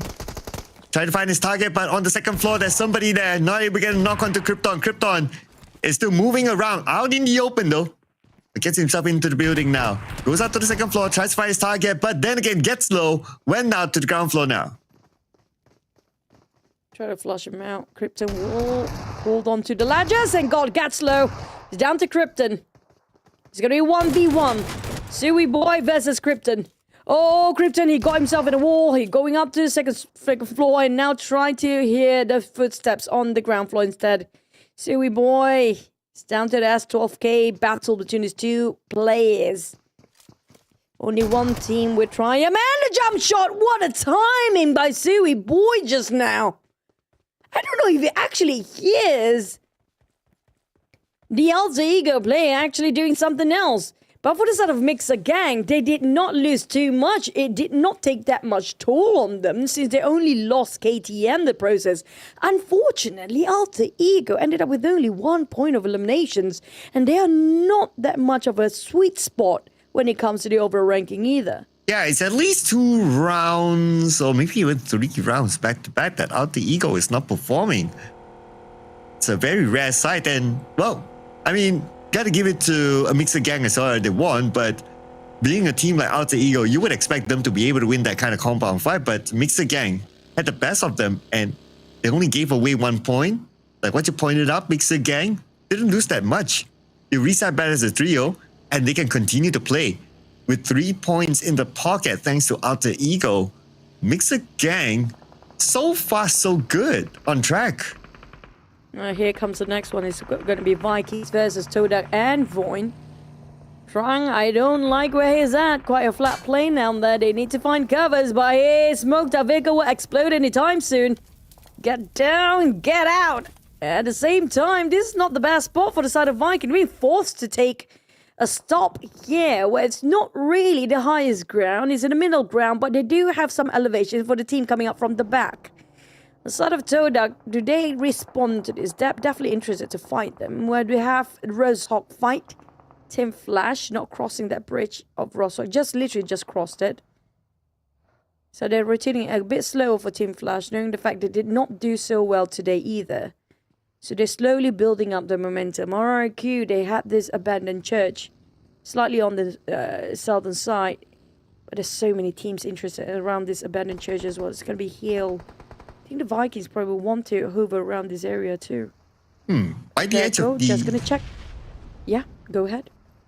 By the edge of the circle, I'm not sure how valuable this abandoned church would still be. But somehow a lot of teams want to be here. Okay, maybe they just see opportunity to gain elimination points and that's it. It's not like they really want the position. So far, RRQ still in this area. They can still hold on to this for stage 3, stage 4. We don't know yet. They might go away. And that's where it will depend on who gets the inner side of the circle to block who else that might want to try to come in. And that's where the hovercraft will be very, very valuable. On the elimination feed, Turney K gets Woonty, and that's totally somewhere else. Just next to them, I think. Around almost 500 meters apart. Inside of a circle where the Vikings actually going, I guess. But Team Flash taking a Homebois MAQNA. That's going to be around the Motown area. Rosehawk. It's quite scattered. Boom. I'm surprised how... It's actually Boom next to Homebois MAQNA, but Team Flash getting those knockdowns instead. Oh, there you go. It's Bose. No surprise if it's Bose. I know how crazy he gets when it comes to those off-angle. But for Homebois MAQNA, being picked off everywhere, wherever they go. Slowly, they're just losing their man. But when it comes to the circle, is it going to be Rosok or is it going to be pulling downwards towards Pachinki? It's going to be nearby Pachinki on the outskirts of Pachinki. It is. So the Xaviers, they already got himself compounded south. Well, RRQ will have to fight their way in. The Vikings split it into 2-2 formation down there as well. So there might be plenty of gatekeepers standing off crowd coming up from south. That's why they're fighting around the abandoned church area right now. And look at this. RRQ making the first move into the circle. Oh, no, not yet. Okay, it's Hail Esports making the first move. So they were trying to block out RRQ, but they're not truly committing into it yet. Well, we'll check on them later because right now, Mixer Gang. Again, another safe approach. They're going to come from the north coming in. Going to face the road of... they're going to go through the road of least resistance. Passing by Rozok. Because a lot of teams were on the south. So they should be able to enter the circle. Not going to be a problem for them. Blue Squad, however... Alright. They want to join the mix of the southern teams. Oh, spot out Hill. There's a clear shot. Unfortunately, Xbox whiffed a couple of those sprays. It was straight presented in front of him as well. And speaking of Team Secret, got eliminated early. This is opportunity for teams like the Xavier's Empires. Even Team Flash to catch up to their points here. Since Team Secret already put on hold, that's going to be only 52 points. For now, Vampires taking IMAXG. The moment we mentioned Vampires start taking action. But the abandoned church is no more of value. Everybody trying to leave, but the moment they want to leave, they get gunned down. GLU Hexas, you have to pick one angle. And that's going to be towards Richard right now. Hale in trouble. I think they're going to take point by the edge of the circle. And that's Richard X down, thanks to Hexas. Surely that point will go towards Glue Squad. And another fight up north as well. D Xavier and MXG will carry Mr. MVP down. And here comes Pezarex. Passing by. Pezarex gunned down the moment he arrives. Lapa was the one that got him. But at least they managed to trade it back with Napeko and Ganyang. RRQ still trying to fight for their lives. Only Genforce and Lapa now. They have to come in to finish out the remaining members of Hale. And there you go. Assisted by Glue. But Glue, they're here to come to claim their taxes. They're not done yet. Two teams out, and Laporte accidentally nade out their teammate at the wrong place and the wrong time. GLU won that big time with 8 elimination. Next is going to be Vampires versus BTR. Federales, the Terminator, the Filipino assassin is still alive. They have to be extra careful and aware regarding his position here. But for Vampires, they'll just let it slip by. They know for a fact they are at the losing spot here right now, going straight into the circle instead. And BTR, they're not out of the woods yet, because MSG waiting on the other side of the corner Speaking of the Titans, both top teams be taken down this early. Well, that opens up the opportunity for the other teams to catch up the points, making it a little bit more interesting. Even on pace number 2, Homebois, MAQNA and TODAK is still in the game. That could potentially bring in points for themselves as well. On the left side, okay, we have Team Flash here coming in. Uncontested, but there's VOIN around. They could probably cancel each other, but let's see where the circle will go. I'm sure they're anticipating the next stage of the circle. It goes towards the middle. TODAK gets it. TODAK center of it. Vikings and MXG slightly waiting for TODAK. I think they will erupt the silence. And eArena making a quick move. Look at Mormon immediately going into the side of a circle and waiting up Team Flash. Now Team Flash WIN is also there. So at least on top of ruins, there's so many ruins right on top of it, so they will have plenty of covers for now. But back to Azamoto and Romro's career. Since this is no more of value inside of circle, Homeboys should make their way and exit. But for VOIN, like you mentioned, Team Flash already start engaging, and they're going straight headbutt towards VOIN. What were they thinking? VOIN do have those barricades. This bunker will actually do them so well. And they lost Zeus in the process. But for Razak, he didn't see the shots coming up from Bose as usual. From this very different angle entirely. But for Bose, I don't think he can actually reach up to Zeus to save him. He has to neglect and just abandon it entirely and follow up with WIN, who's already inside of a circle. Oh, Razak went out to the zone. For WIN, he is within the circle. He will be the one to try to stop VOIN Esports from coming. Zeta starts to make his move, but eArena is around the corner as well. From the path of the fire, they say VOIN Esports will now need to face off against eArena as they try to fight their way into the circle. So far, a northern side rotation. They are in it, but they're in the clear yet as Team Flash right now coming in, and Bose has talking gameplay. Foxy goes out. Oh, they're being forced to split their formation here thanks to abrupt U-turn due to eArena. But for eArena now visited by GLU, who managed to wipe out 2 squads just now. Well, they wiped out another squad in their hands. eArena seems to be in trouble as GLU really gluing their comprehension of their gameplay here. But Joker versus KF is down to 1v1. Tonic and Sakura bleeding out in the center. Same goes for the side of GLU. Joker still alive. Is down to only KFQ to make a big play for GLU right now. But there's so many bullets flying over. But they managed to actually wipe 3 teams in a row now. GLU, what is going on? Oh, but calm down. Here comes this with a drive-by. Splat onto the ground. What a way to end GLU's run here just now. Vikings break. For Team Flash, it's going to be them versus the Vikings. They arrive as a full squad as well. 2v4. Can Team Flash do this? Oh, okay. The fight for the left side of this circle. The Vikings and Team Flash, too, from the Vietnamese region. And it looks like both teams, they have their respective players on the other side, but they should be able to come in. Not going to be a problem. This fight might continue on because there's a lot of space in front of these 2 teams. So they have to somehow cancel each other. Whereas for TODAK, they had the comfort of the middle of the circle. 2 elimination points so far. And they can expect more teams to come towards their location. As we will see, the next circle, it should close and favors both TODAK and Xavier. Well, for TODAK, it's not the sweetest spot. I mean, for Xavier, he's got compound and some slight elevation to work with. But for TODAK, they have to go for those elevation. Those small hills play such a big part. They don't want to land themselves in the flat plain just now. But speaking of the teams, they're still not inside of a circle, Cloud. We still have plenty of them barely inside. It's going to be like 3 teams outside to be precise. Boom. TODAK as well as BTR. Federales is waiting things out. Waiting. Homebois MAQNA is still there as well. 3 teams outside. And Team Flash spotted out Homebois MAQNA. It's 2v2 if it happened to be Flash versus Homebois.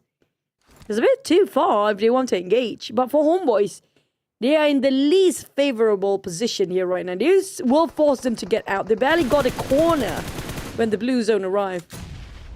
Yeah, it's not my space to play with, but somehow real. Got yummy. It's a matter of securing that elimination point right now. Homebois MAQNA, they're making their move. They know that they have demand advantage, but Zeus stole that point away. Oh, wait a second. Oh, real? Just got eliminated by Mastery. Oh man, Homebois MAQNA, this is not working out for them. Shamir just got taken out and Homebois MAQNA out at number 7. But for Boom, despite they managed to finish off Homebois MAQNA, they are being pinned down by BTR. BTR still have a trio. TODAK, they got the circle first, but can they spot their first in flash when they got finished off by Kenny? Oh, they need to get back to those hills. But BTR and Boom next. Kenny, on the other hand, playing with fire. Very dangerous position there. Well, it's just the hill that separate between BTR and Boom. It's a matter of time. They can see things through. And coming in with a vehicle, I thought Zuxi will run down anybody, but Evaxi. But it's going to be Trung Vikings. Giving the pressure on TODAK. TODAK, they've been bombarded by a lot of teams right now. There's no way out for them. And look at the position that they have. High ground against their opponents. They can't continue to put pressure. Just like what BTR is doing right now against Boom Esports. But BTR, they need to reset as well. And they are also in the same kind of position that they need to get into the circle. TODAK will be the one waiting for them on the inside. Let's see, Boom Esports will still put attention onto BTR. Looks like a long reverse here by Zero, and somehow he managed to make it through. Oh, he was almost completely shut down just now. That's a long reverse, by the way.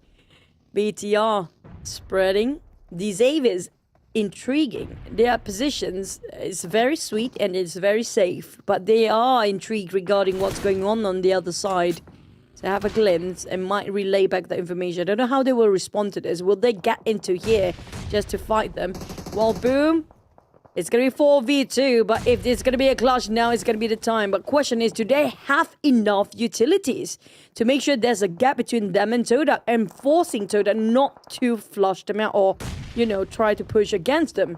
But if TODAK will try to force the push, Vikings will start to shoot them from behind. Oh, that's why they don't have enough information, but nevertheless, they will still go through it. Here comes TODAK. They got a longer Boom Esports. While we check out the next phase of the circle, where will it go? Goes towards the left side. It makes absolute sense for TODAK to clear off Boom Esports now. Oh, here comes. Nate seems not to be connecting, but coming up from Nate to Vokta seems to be clipping down depth to 50 HP. Nate and Blue Zone. Boom, being cornered. There's a lot of utilities being used here. They have to reserve some for later as well. They have to be mindful of that. Here comes Nate! 0 down to 1 HP! Oh my god, that's so close! Oh my god, I don't know how he avoided completely just now. But that was too close on the side of Boom. And this forced Boom to split themselves into two sides here. But if Zero can find a corner, an off angle, the way he can spot up Tom and Kenny in a straight line. Oh, Federalis, thanks to BTR, they managed to get some help here from afar. And let's see, BTR can actually steal away elimination points. Kenny showing himself out in the open, but Federalis not able to hit the shots. Deb gets Vexy. A bit of an exchange, but Zero comes in under Kenny. TODAK right now in trouble as Zero tries to find his angle with a DBS. Octa needs to heal up, but that nade did put a lot of damage onto Deb. Zero not able to move forward because he does not have the information. Time's ticking. Less than a minute. They have to make a move, but Tom spotted out by Zero, but there's too much in front of Zero right now. He couldn't overpick himself. Octa tried to bait the rest of TODAK. They try to avoid Kenny from being picked up, but Zero knows exactly the cover fire from Tom, where he's at. But I couldn't reach there yet. At the same time, BTR spotted out the rest of TODAK at the same time. Now TODAK happened to be the center of attention. Yeah, and Tom! Knocked down by Zero. Despite the 2v4, thanks to BTR at the same time. Boom seems to be striving here. Octa spotted them out, but they're going to be shot down as well. Federalis, as per usual, wiped out Boom right now, leaving us with top 14s. But for TODAK, and they're going to be next following pursuit towards Boom's footsteps because Federalis arrive and Razy as well. What a good cleanup and what a fast reaction coming from BTR. Quick move there to take over the dish, but it's not over yet. Here comes D-Savior. D-Savior, they show up. Vexy goes down to the DVS of Nate. And now looking for the remaining members of BTR. They are in the ditch. This area is no longer in the circle. They have 40 seconds before it closes. Oh, Xavier's not to make a move. It's spot out the rest of BTR. One down. One more to go. It's going to be Federales. The Nate's flying over this side. But Nate almost chipped down completely with that explosion just now. Will the Vikings stay put or will they start taking action as well? Federales bleeding out still. Razy couldn't reach out to Federales. He's on the other end of the ditch. It's a bit too far for him, a bit too much risk. But Vikings making a move towards side of Levi, shooting down Dent. Levi holding against Vikings by himself. He couldn't actually put enough. Won't he? Might spot one of players of the Xaviers. Here it comes. It's going to be a Levi fighting against Strong. Oh, Peregrine as well. But Trunk's down on the ground. Won't he? Couldn't actually support with the cover fire from afar. Viking from 4 down to 1 lost player. Just like that. That's what happens if you try to push D-Xavier. D-Xavier is still 3 players and BTR. They managed to reset Razy, but now they need to get in. A lot of open space. Lamborghini is ready with this elevation. Putting pressure back on the Razy. At the same time, the blue is just right behind him. He has to move forward. Boy. He has no choice now but to expose himself to Lamborghini. Too exposed to the point, but he was so lucky. These Xaviers didn't follow through with those sprays. He needed a reload for Lamborghini just now, giving the room for BTR to reset himself. But for Woon T, this is going to be the wild card here. We might end up with 1v1v1 if these Xaviers happen to be having a blunder. Federales, oh, you need to get out the blue, but lucky enough for them, the blue slightly still not giving them any chug down of the HP. Comes flying over the Nate. He needs to slowly advance forward. Federales, they're leaving those buggies behind. They need to pop the smoke in case it's going to end up in the flat plane there. But for Razy, he took a bit of a risk trying to get those vehicles, while Federales is going to crouch, going to snake his way into a side of these Xaviers. But for Wunti, he's waiting things out. He wants to get a clear view on BTR as well as these Xaviers. Lambo, Perigin, and Nati moving in parallel motion. BTR Razy spotted out Wunti. BTR, despite they had only 2 players the longest time, they managed to squeeze through to the top 2. It's still not bad for BTR though. But now here will be the biggest challenge for the 2 players of BTR. The 3 from D-Xavier. Looking down onto them, they know where exactly they are. Now D-Xavier have circle control, so it's just a matter of time right now. Unless if BTR can come up with a miracle knock against at least 2 of D-Xavier, then we're talking. Do they have any troubles inside of BTR? They need this happen right now. Those troubles can make a game changer for them. They barely got any, except for the Mollies, of course, inside of Razy. But Federales down to only very few HP left. Here comes Razy. Can he actually do the job by himself? But Razy got splattered down. It's D-Davis Paragen with the old-fashioned ways of using the vehicles instead of the gunfires. Paragen always a man to look out for when it comes to him on top of a vehicle. D-Xaviers scores the chicken, but we do know D-Xaviers, they will not celebrate until they lift the trophy. But D-Xavier, they are starting to rise up where it matters. Now bringing a chicken dinner for themselves. And they had a consistent run, a good run in game number 1. Game 2 might be a little bit underwhelming, but they're back with a bang with this chicken dinner. And they had to score it against one of the tightest competition, that is BTR, towards the very end. D-Xavier is back. Oh. It wasn't the cleanest, but it was still a chicken, regardless of what they have just now.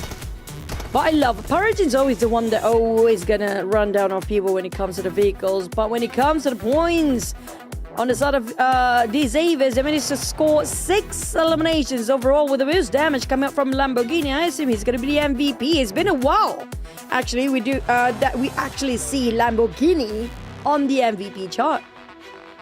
Yeah, it's been a while since we've seen D-Xavier perform generally. And when they perform, Mr. Lamborghini comes in with a good performance here. 2 eliminations and 807 damage. Stats all do favor him, so he's very likely to be the MVP. And next to him is going to be Nati with 2 eliminations as well and 609 damage. And then we have Levi's with 1 elimination and 350 damage. Parajin also played a role here by bringing in 1 elimination for the team. So every player of D-Xavier contributed here. Not the biggest number of eliminations, 6 eliminations to be exact. But again, as always, a chicken dinner is a chicken dinner, and you cannot complain of a chicken dinner. So that's 16 points for D Xavier as they try to make a huge comeback in the grand finals, especially after having 2 weeks of rather disappointing group stages. Let's check out the points later on after the highlights.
Not just now. I don't know, was it lucky for BTR? Was it just a good play coming out from them? Because BTR, they're being saved by so many things and factors, including these Avies, including the Vikings, including Team Flash just now. TODAK was trying to wipe out the entirety of BTR with 2 men that managed to last so long, 1,629 damage, but you have to give it these Avies. They're putting out so much damage, plenty of them, including in the last map as well, and finally they get a taste of that chicken. Yeah, it's interesting not to see TODAK here in the top 4. I thought they could somehow slide in. But the one that slid in into our MVP, of course, is Mr. Lamborghini, the OG player of D Xavier. 2 eliminations, 807 damage, 6% headshot, but it doesn't matter. You're still able to bring in the eliminations for the team and also the damage output, so that's cool. And so far, D Xavier, yeah, they only had 1 round where they probably had an off round, but other than that, 2 out of 3, I would say today, they have been performing. So great work for D Xavier so far with the frontman Lamborghini. As per usual, he was one of the best Terminator back in the days when they have their prime time for the Xaviers, of course, but they never dropped their performance. And it's good to finally get to see them again in the grand finals, because during the group stage they were a bit bland, a bit disappearing, invisible. But it's good to see them finally popping up for the grand finals with 16 points. They happen to be a tie with BTR. Now for GLU, that was a great run. They wiped out 3 teams back-to-back just now. And unfortunately got finished off with the rundown by vehicle. GLU, they have to thank Vikings for that. And Vikings managed to squeeze in at the 4th place, another double digit. But at least good news, Cloud. Nobody ended up with a 0 this time. Yeah, but we have a ton of ones this time. Alter Ego, Team Secret, VOIN, we have eArena, and also Homebois, MAQNA. Of course, it's interesting to see eArena and Alter Ego only managed to gain 1 point. But that means that the overall charts will change again. And BTR having a good performance, now they rise up to number 3. Team Secret, they were eliminated somewhere in the... somewhat towards the early stages of the game, so their points didn't change that much. That allows teams to close the gap, and that's exactly what's happening here with D Xavier, BTR, and the rest here. But it keeps the race interesting, so I like to see this sort of small gap as we wrap up day number 2 when we set the match point. I hope this actually will follow like how day 2 will be as well. But I have to give it, Vietnam region has been giving us a very good first impression when it comes to the grand final. 4 teams, all 4 of them actually in page 1.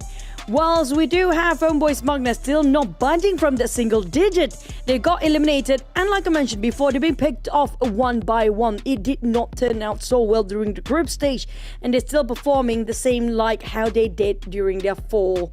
The fall of their overall performance. So I hope they will go back to the drawing board, knowing the fact You know, try the split too far coming up from Homebois MAQNA did not turn out so well for them. And Hill Esports did not get a single placement points as of now. So that's something for them to work on. They'll have an extended break. Same goes for us as well. When we're back, it's going to be another Erangel match. So don't go anywhere, ladies and gentlemen. We'll see you guys after this break.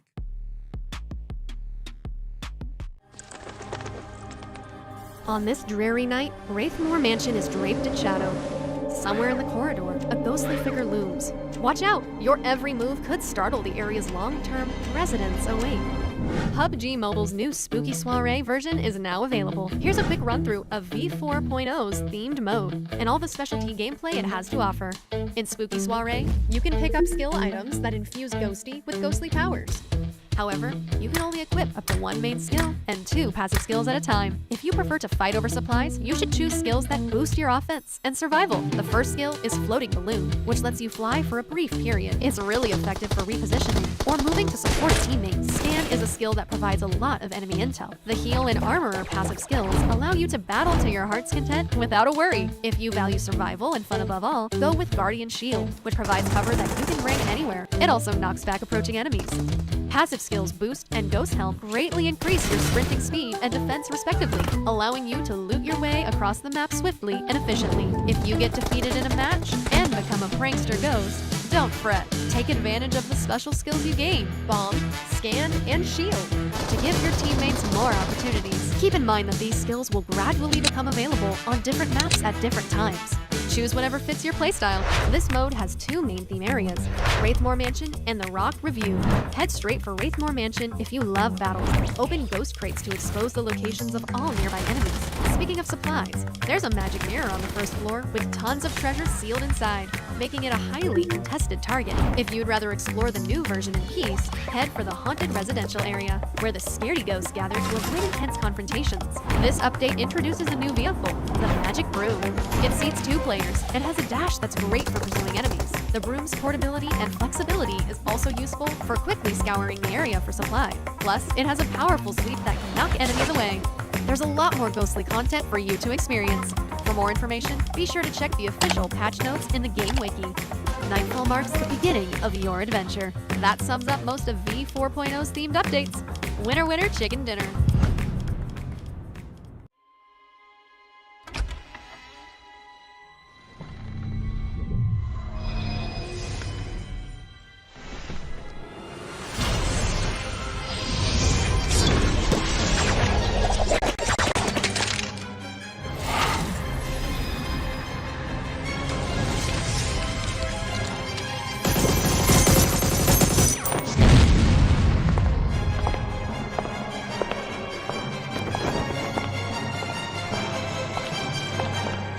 The first ultimate set with removable outwear, Nixon Sinistra, is now available. The first advanced upgradable firearm with sound effects, Nixon Rose AUG, has arrived. It comes with an exclusive Inspect emote to help you stand out on the battleground. Plus, a cool elimination broadcast, elimination effect, and loot crate to turn eyes on the battleground. The matching Resonant Nell Glider is sure to make a stunning entrance in battle.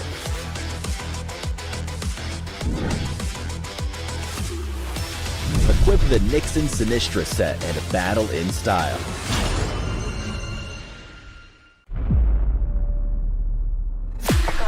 I just need a spot, light in the dark. I got a 2-chain but hard too.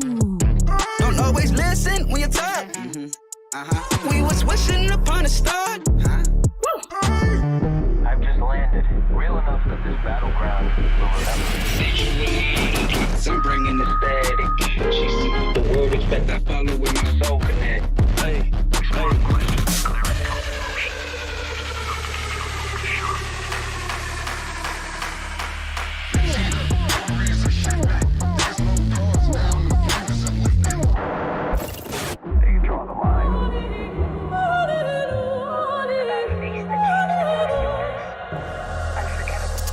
in a storm, I still come aiming, I pressure and rain. Whoa. No fear, every step I claim, face strong, not a thing I change. Staying in my lane.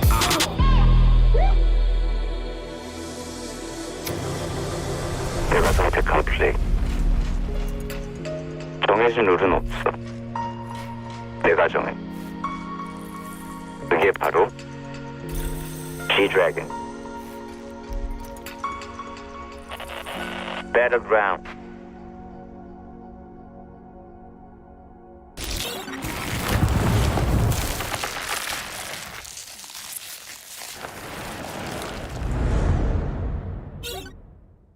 Get to know version 4.0 in 3 minutes. No treats? Then beware of tricks. The new spooky soiree version is here. Let's check out what's new.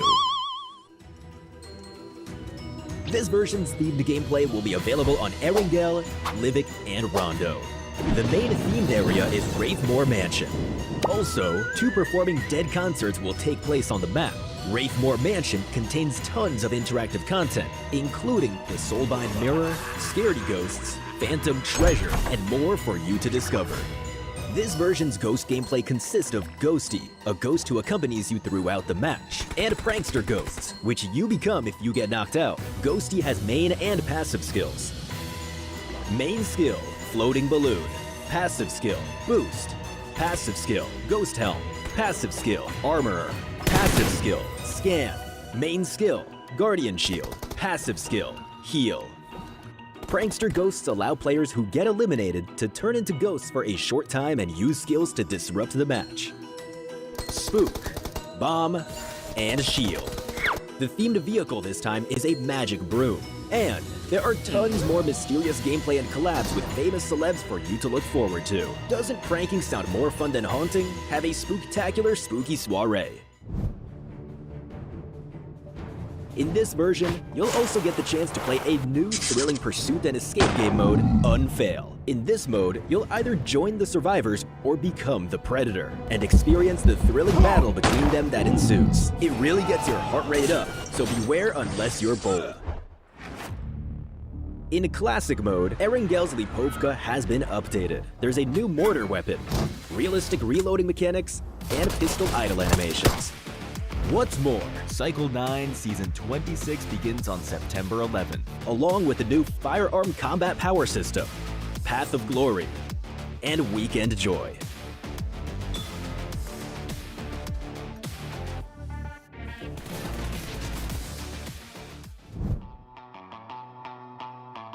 Home will introduce the new Lunar Castle style, a treasure hunt minigame, home competition, and home-style voting event. Perhaps most exciting of all is that World of Wonder 1.0 is officially here, bringing full creator access to all players. Also included are the new World of Wonder Pass and World of Wonder gifts in an effort to create a win-win ecosystem. Metro Royale Chapter 28 has begun, and you can now challenge your friends to a 1v1. We've also added Ghost Crates, and that's not all. Version 4.0 still has more gameplay on the way, so stay tuned for future in-game announcements. See you next time.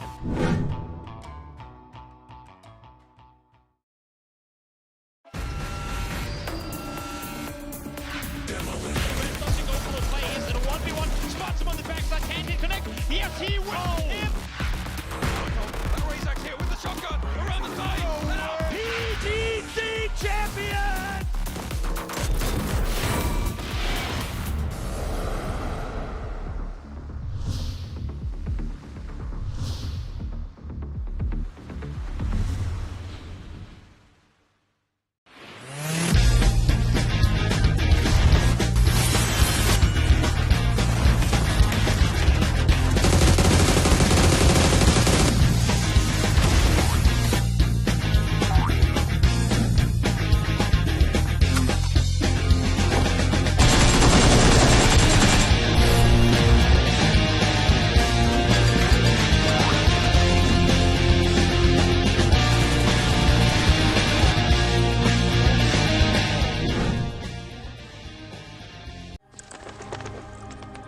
On this dreary night, Wraithmore Mansion is draped in shadow. Somewhere in the corridor, a ghostly figure looms. Watch out! Your every move could startle the area's long-term residents awake. PUBG Mobile's new Spooky Soiree version is now available. Here's a quick run-through of V4.0's themed mode and all the specialty gameplay it has to offer. In Spooky Soiree, you can pick up skill items that infuse Ghosty with ghostly powers. However, you can only equip up to one main skill and 2 passive skills at a time. If you prefer to fight over supplies, you should choose skills that boost your offense and survival. The first skill is Floating Balloon, which lets you fly for a brief period. It's really effective for repositioning or moving to support teammates. Scan is a skill that provides a lot of enemy intel. The Heal and Armorer passive skills allow you to battle to your heart's content without a worry. If you value survival and fun above all, go with Guardian Shield, which provides cover that you can rank anywhere. It also knocks back approaching enemies. Passive skills Boost and Ghost Helm greatly increase your sprinting speed and defense respectively, allowing you to loot your way across the map swiftly and efficiently. If you get defeated in a match and become a prankster ghost, don't fret. Take advantage of the special skills you gain, Bomb, Scan, and Shield, to give your teammates more opportunities. Keep in mind that these skills will gradually become available on different maps at different times. Choose whatever fits your playstyle. This mode has 2 main theme areas, Wraithmore Mansion and the Rock Review. Head straight for Wraithmore Mansion if you love battles. Open ghost crates to expose the locations of all nearby enemies. Speaking of supplies, there's a magic mirror on the first floor with tons of treasures sealed inside, making it a highly contested target. If you'd rather explore the new version in peace, head for the haunted residential area, where the scaredy ghosts gather to avoid intense confrontations. This update introduces a new vehicle, the Magic Broom. It seats 2 players and has a dash that's great for pursuing enemies. The broom's portability and flexibility is also useful for quickly scouring the area for supply. Plus, it has a powerful sweep that can knock enemies away. There's a lot more ghostly content for you to experience. For more information, be sure to check the official patch notes in the game wiki. Nightfall marks the beginning of your adventure. That sums up most of V4.0's themed updates. Winner, winner, chicken dinner. Reaching a total prize pool worth $10 million. Become a top creator for a chance to win $200,000. Everyone has a chance.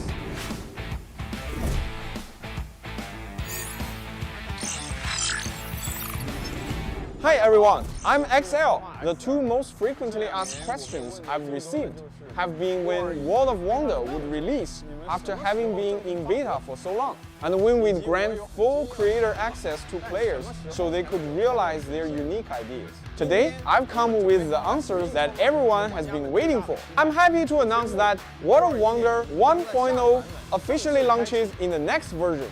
In World of Wonder 1.0 will significantly boost creator access, letting more players join in creating. Of course, we've also prepared plenty of rewards. World of Wonder cash incentives have increased yet again, reaching a total prize pool worth $10 million. Become a top creator for a chance to win $200,000. Everyone has a chance. In 2025, we anticipate over 100,000 creators receiving incentive earnings. WoW currently boasts over 4.4 million maps. WoW maps have hosted over 33 billion matches. World of Wonder has over 1,000 dedicated influencers, bringing its maps over 1 billion views per version. If you'd like to become a WoW ambassador as well, you can join the Next Star program for smaller influencers for a chance to win a share of the $6 million cash prize pool. Some creators may wonder, my creation skills aren't really up to par right now. Will I still get the chance to receive earnings? Rest assured, everyone has a chance in the World of Wonder incentive program. Every step of the creation process counts. A lot of rookies tell me, XL, I don't know how to take the first step, or I lack inspiration. How do I even start? In World of Wonder 1.0, we'll gradually make the Smart Assistant feature more widely available. When you don't know how to get started or lack inspiration, you can turn to the Smart Assistant for help. Some creators wonder, World of Wonder looks difficult and I know nothing about coding. Does this mean my maps will never turn out good? Here, I'd like to recommend our visual programming tool. Through simple configurations and logical calculations, you can design something truly unique without knowing anything about coding. It's sure to take your abilities to the next level. World of Wonder is also an open ecosystem that connects players around the world. For example, we're working with the Prime Minister's Office of Pakistan and collaborating with over 50 global universities to help students gain professional game development skills while discovering new career paths. We are also working with the United Nations to promote environmental and public welfare awareness. We welcome global brands, artists, celebrities, influencers, and map creators of all kinds to join the World of Wonder ecosystem.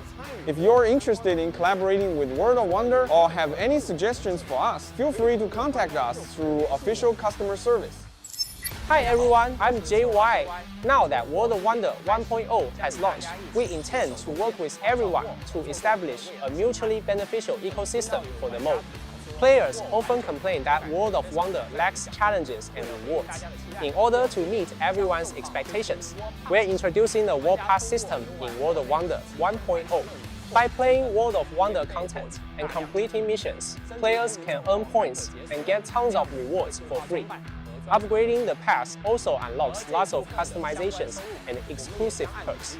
A certain portion of the earnings we receive from the pass will be invested into the World of Wonder incentive program, increasing our cash prize pool to give back to each contributor in the World of Wonder ecosystem. At the same time, we hope every talented creator's fantastic ideas will be worthy of praise and attention. In World of Wonder 1.0, the new gifting system builds a bridge between creators and players. Fans can gift special World of Wonder gifts to instantly give the creator a like for their creativity. These gifts increase creativity points, which can be used to unlock even cooler custom appearances and are displayed on the creativity points ranking. Top creators on the ranking stand to receive tons of cash rewards. All in-game cash earnings will be stored in the co-creation wallet for clarity and transparency. We've added a strict identity verification process to ensure the security of every transaction. We support withdrawals in the vast majority of countries and regions worldwide, allowing you to turn your creations into real-life earnings, no matter where you're located. World of Wonder 1.0 marks a new beginning. We hope all players with creative ideas are able to become game developers. We will continue working on this mutually beneficial ecosystem so that all outstanding creators are well compensated. May all creators march into the future together with World of Wonder. May all creators march into the future together with World of Wonder. Thank you.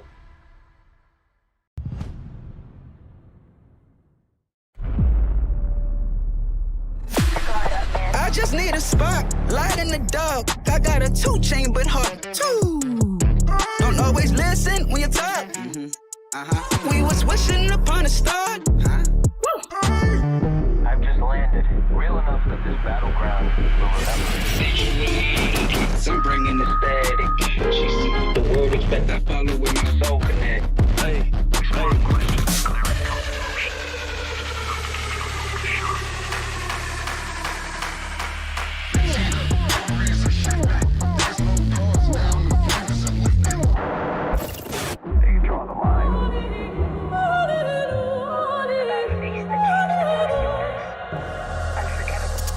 in a storm, I still come aiming, I pressure and rain. Whoa. No fear, every step I claim, face strong, not a thing I change. Staying in my lane.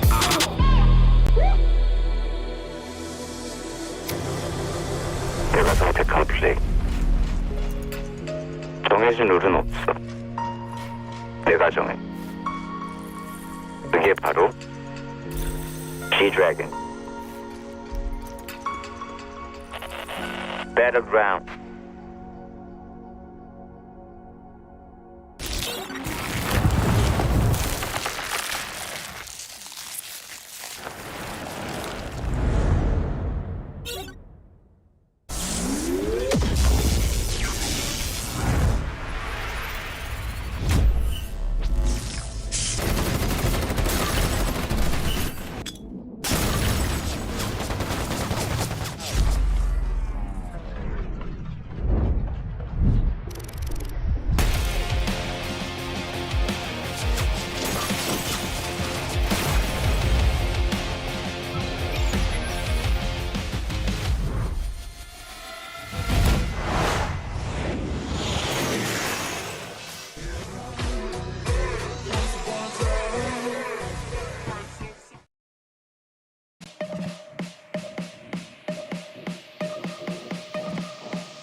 for 2025 PMSL Free Falls, and that's a wrap for our first 3 matches. And the games were super fun, and our crowd was absolutely full of energy. And now we're right here with our player, KTN from Mixer Gang. All right, and we have a lot of some of interview. The first question is, just 2 games in the grand finals, you already secure a winner chicken dinner for Thailand. So how do you feel? ก็คิมโทนี่ค่ะเพิ่งผ่านไป2เกมเราก็ได้ไก่มาให้ประเทศไทยแล้วค่ะรู้สึกยังไงบ้างเอ่ยตอนนี้ก็รู้สึกดีครับแล้วก็มีแฟนคลับชาวไทยมาเชียร์ด้วยครับ I'm feeling so great at the moment because we have so many Thai fans today. Yeah, so many Thai fans. I heard that a lot of energies all the time, right? And this is your first grand finals in PMSL. How different do you think playing here compared to PMNC Thailand in terms of gameplay? คำถามถัดมาค่ะคิมโทนี่ก็อันนี้เป็น PMSL นะคะ Grand Final รอบแรกของเราเลยเนาะทีมเราแล้วก็ถ้าให้เทียบกันค่ะกับรอบ PMNC นะคะสไตล์การเล่นหรือรูปแบบการเล่นแตกต่างกันมากไหมคะก็มาใน PMSL ทุกอย่างมันเร็วไปหมดครับคิดช้าทำช้าไม่ได้ตายก่อนครับ PMNC ก็มีช่องโหว่เยอะกว่าครับWhen it comes to PMSL, we have to think really quickly compared to PMNC. While we played in PMNC, we have some time to think and to react or even communicate with our team. So quite different at the moment. Because the PMNC have more time, right? And being in the grand finals with such a lively crowd right here in Central World Bangkok, now how do you feel about playing the competition with live audiences? ก็คำถามถัดมาค่ะเป็นยังไงบ้างคะเราอยู่ที่เซ็นทรัลเวิลด์บ้านเราเองเนาะแล้วก็รู้สึกยังไงคะที่เรามาเล่นในรอบนี้แล้วก็มีคนดูอยู่กับเราด้วยค่ะใน PMSL Fall ค่ะก็สนุกดีครับเวลายิงตาแล้วมีเสียงเชียร์ครับก็ด้วยOh, sorry. Okay, when it's come to playing here as our home base, we feel really quite good for our fan when it's come to lively crowd here. And when we have a shot or have a point of elims, we got a slumber of the crowd. Oh, have full support, right? Okay, and your teams look like the crowd favorites as the arena tremble when your team secure the winner chicken dinner. Do you have any words to your fans? คำถามสุดท้ายค่ะคิมโทนี่ก็เวลาที่เรามาอยู่ในที่เล่นตรงนี้นะคะแล้วก็ในรอบนี้เนี่ยเราอยู่กับคนดูตรงนี้แล้วมีอะไรจะฝากบอกแฟนๆไหมคะก็ขอบคุณที่เข้ามาเชียร์ทีมไทยทุกทีมนะครับพวกผมก็จะเล่นให้เต็มที่ครับขอบคุณมากครับ Thank you for being here and rooting for us at this time for all Thai teams and as the representative of Mixer Gang we will do our best. Okay, and thank you so much for being here today and wishing you the best for this tournament to get that chicken dinner. The thrill and excitement are still waiting for us. Let's head into match 4 and now I will hand it over to our caster.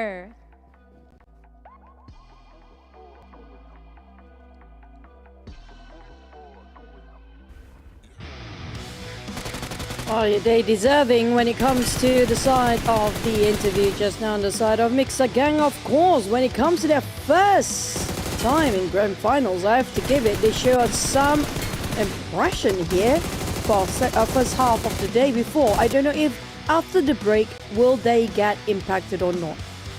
Yeah, that's going to be the question, right? Like consistency is going to be something of an importance here, especially when it comes to the grand finals where you only have a handful of games.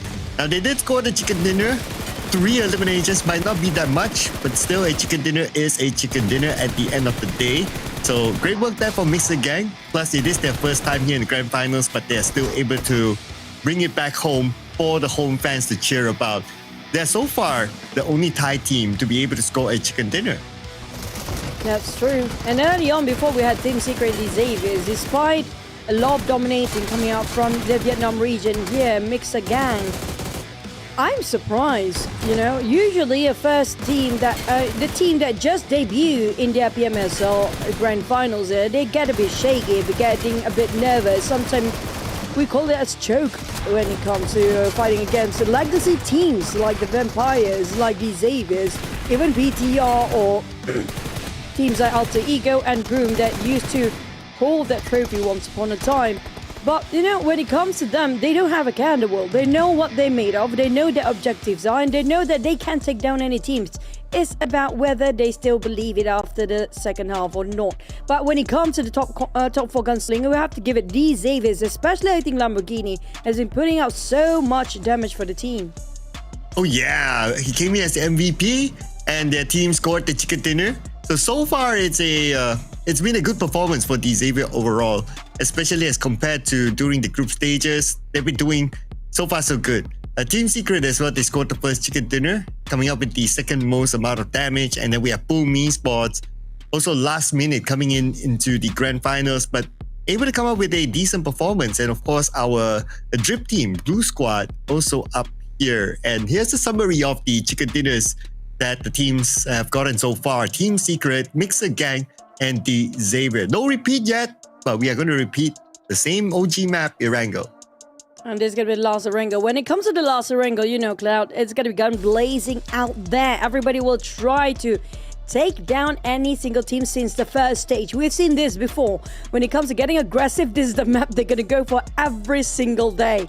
So I expect a lot of gunfires even before they manage to land all the teams down there.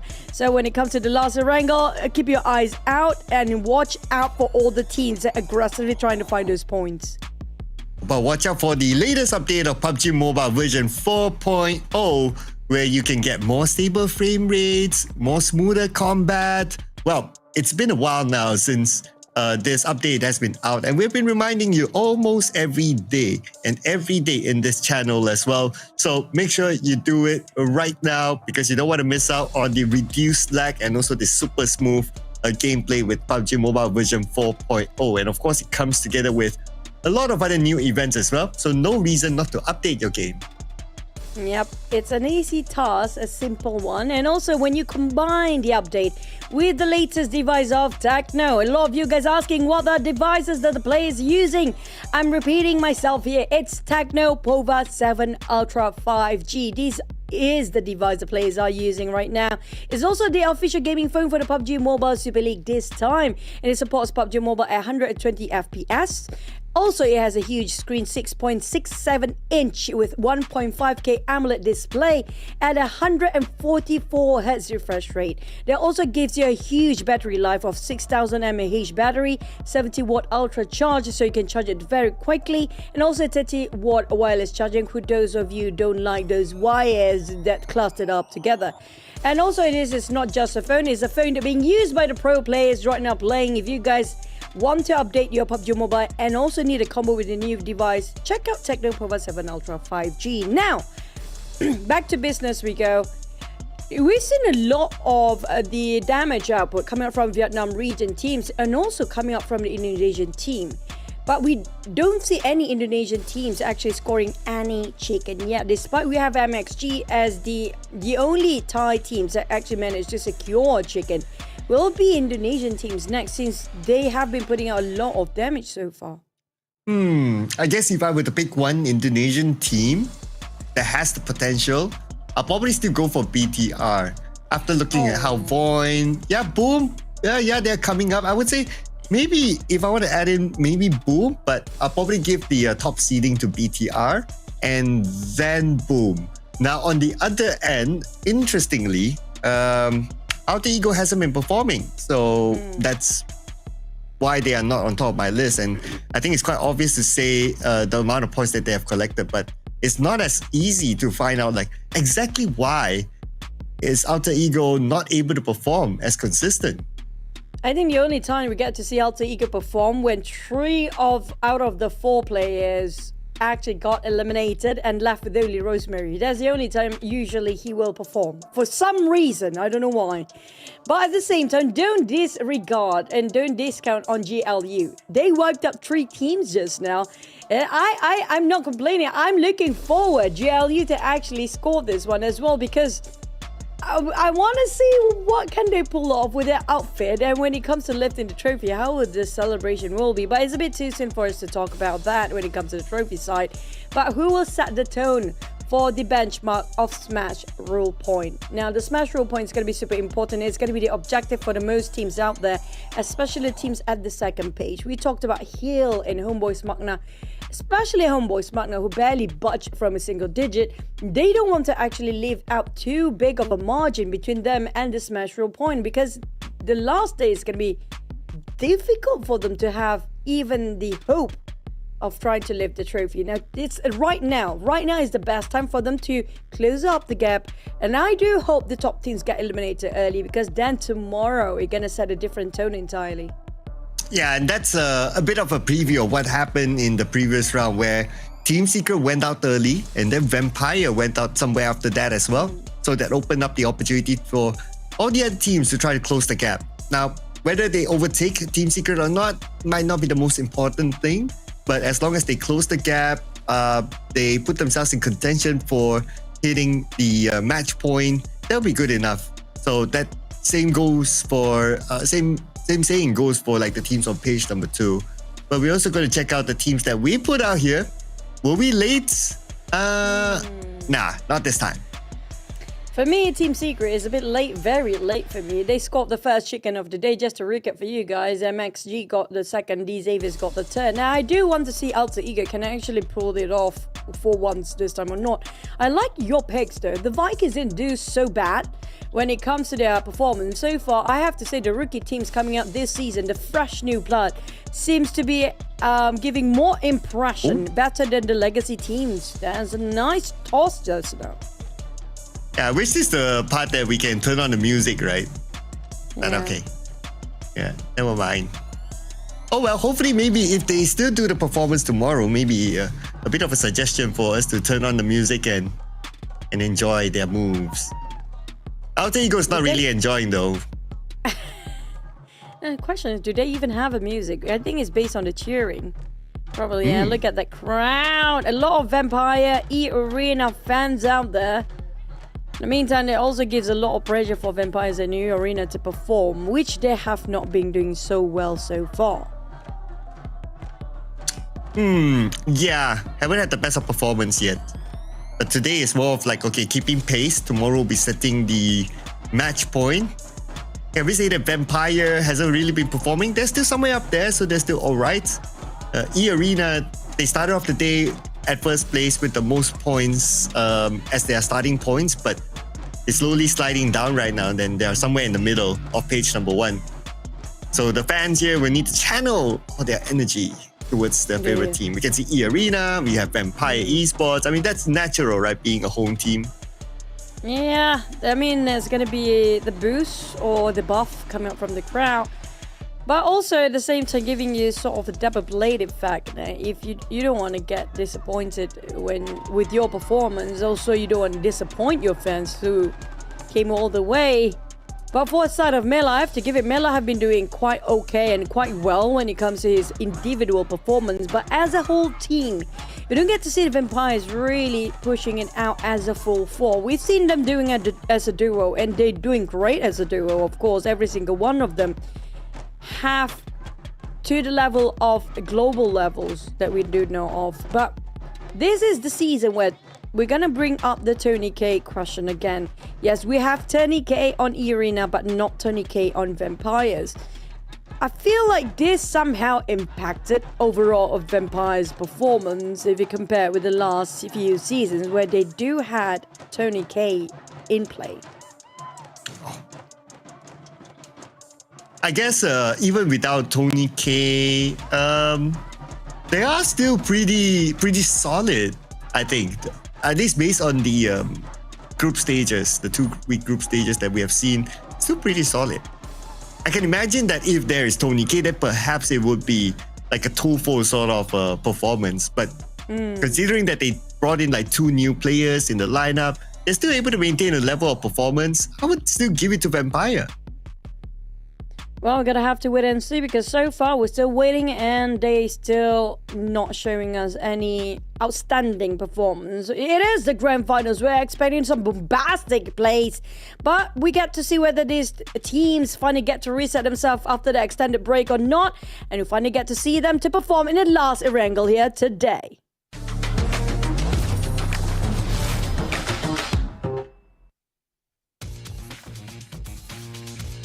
Final Erangel before we switch up the map into Miramar. This is it.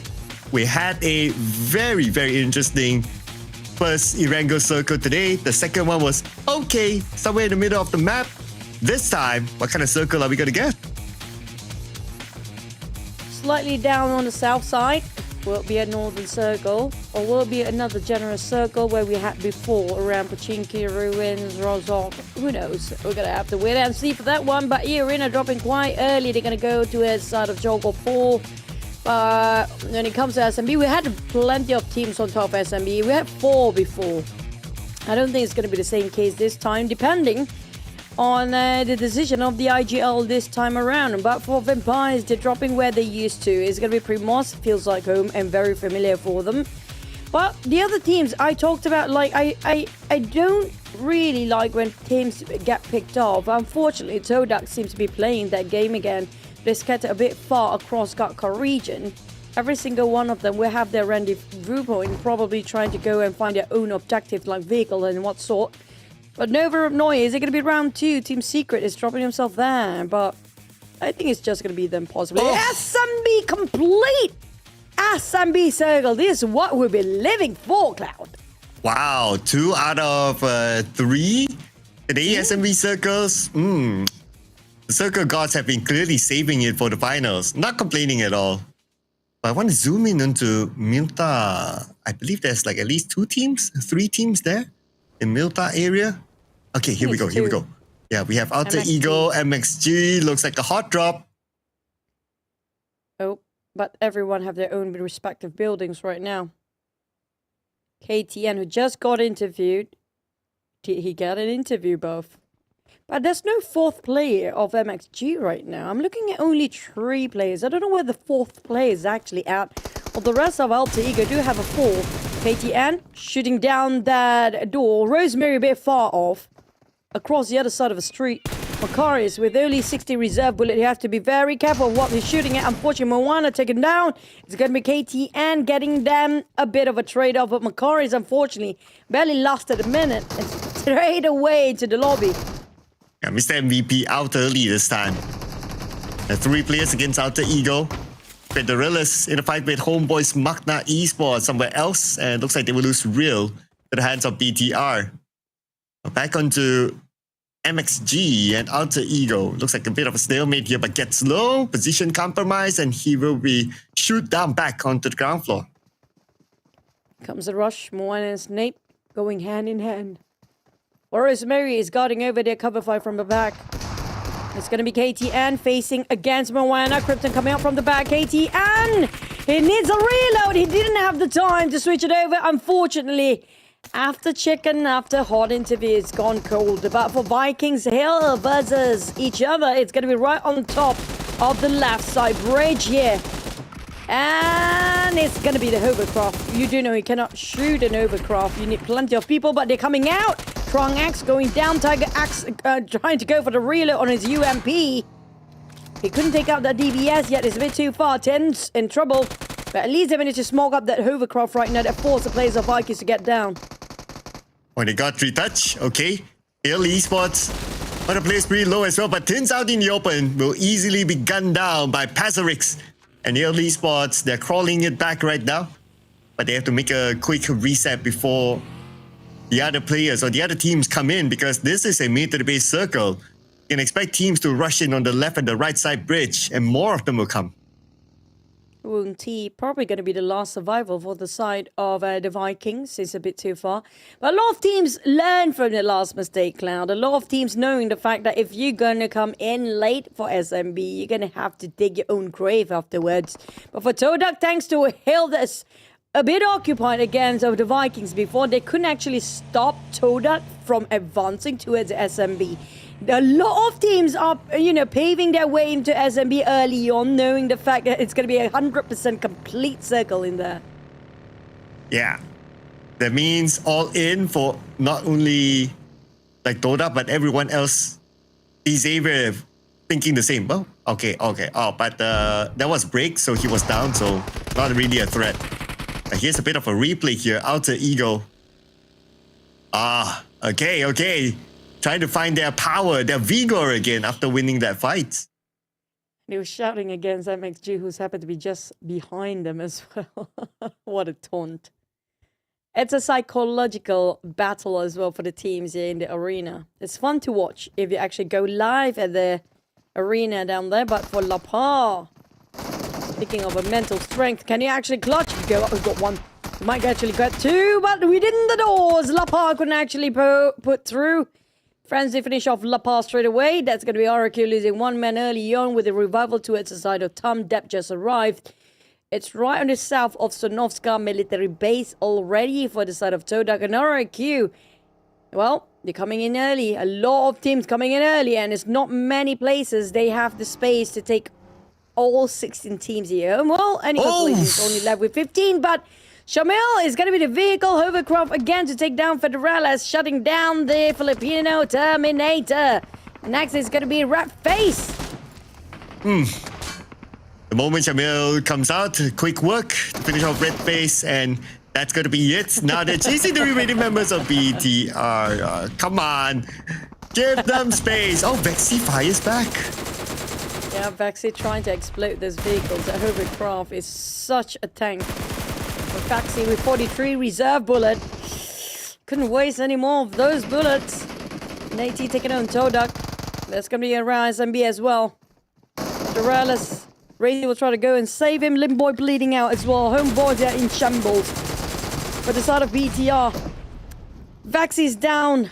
It seems like down to only Razy to do all the work for now. We don't see the third or fourth players. Federales got finished off in an instant by Shamil. It's going to be Razy towards Kim. No, he's actually going to flee. Oh, there you go. And that's Kim. Why?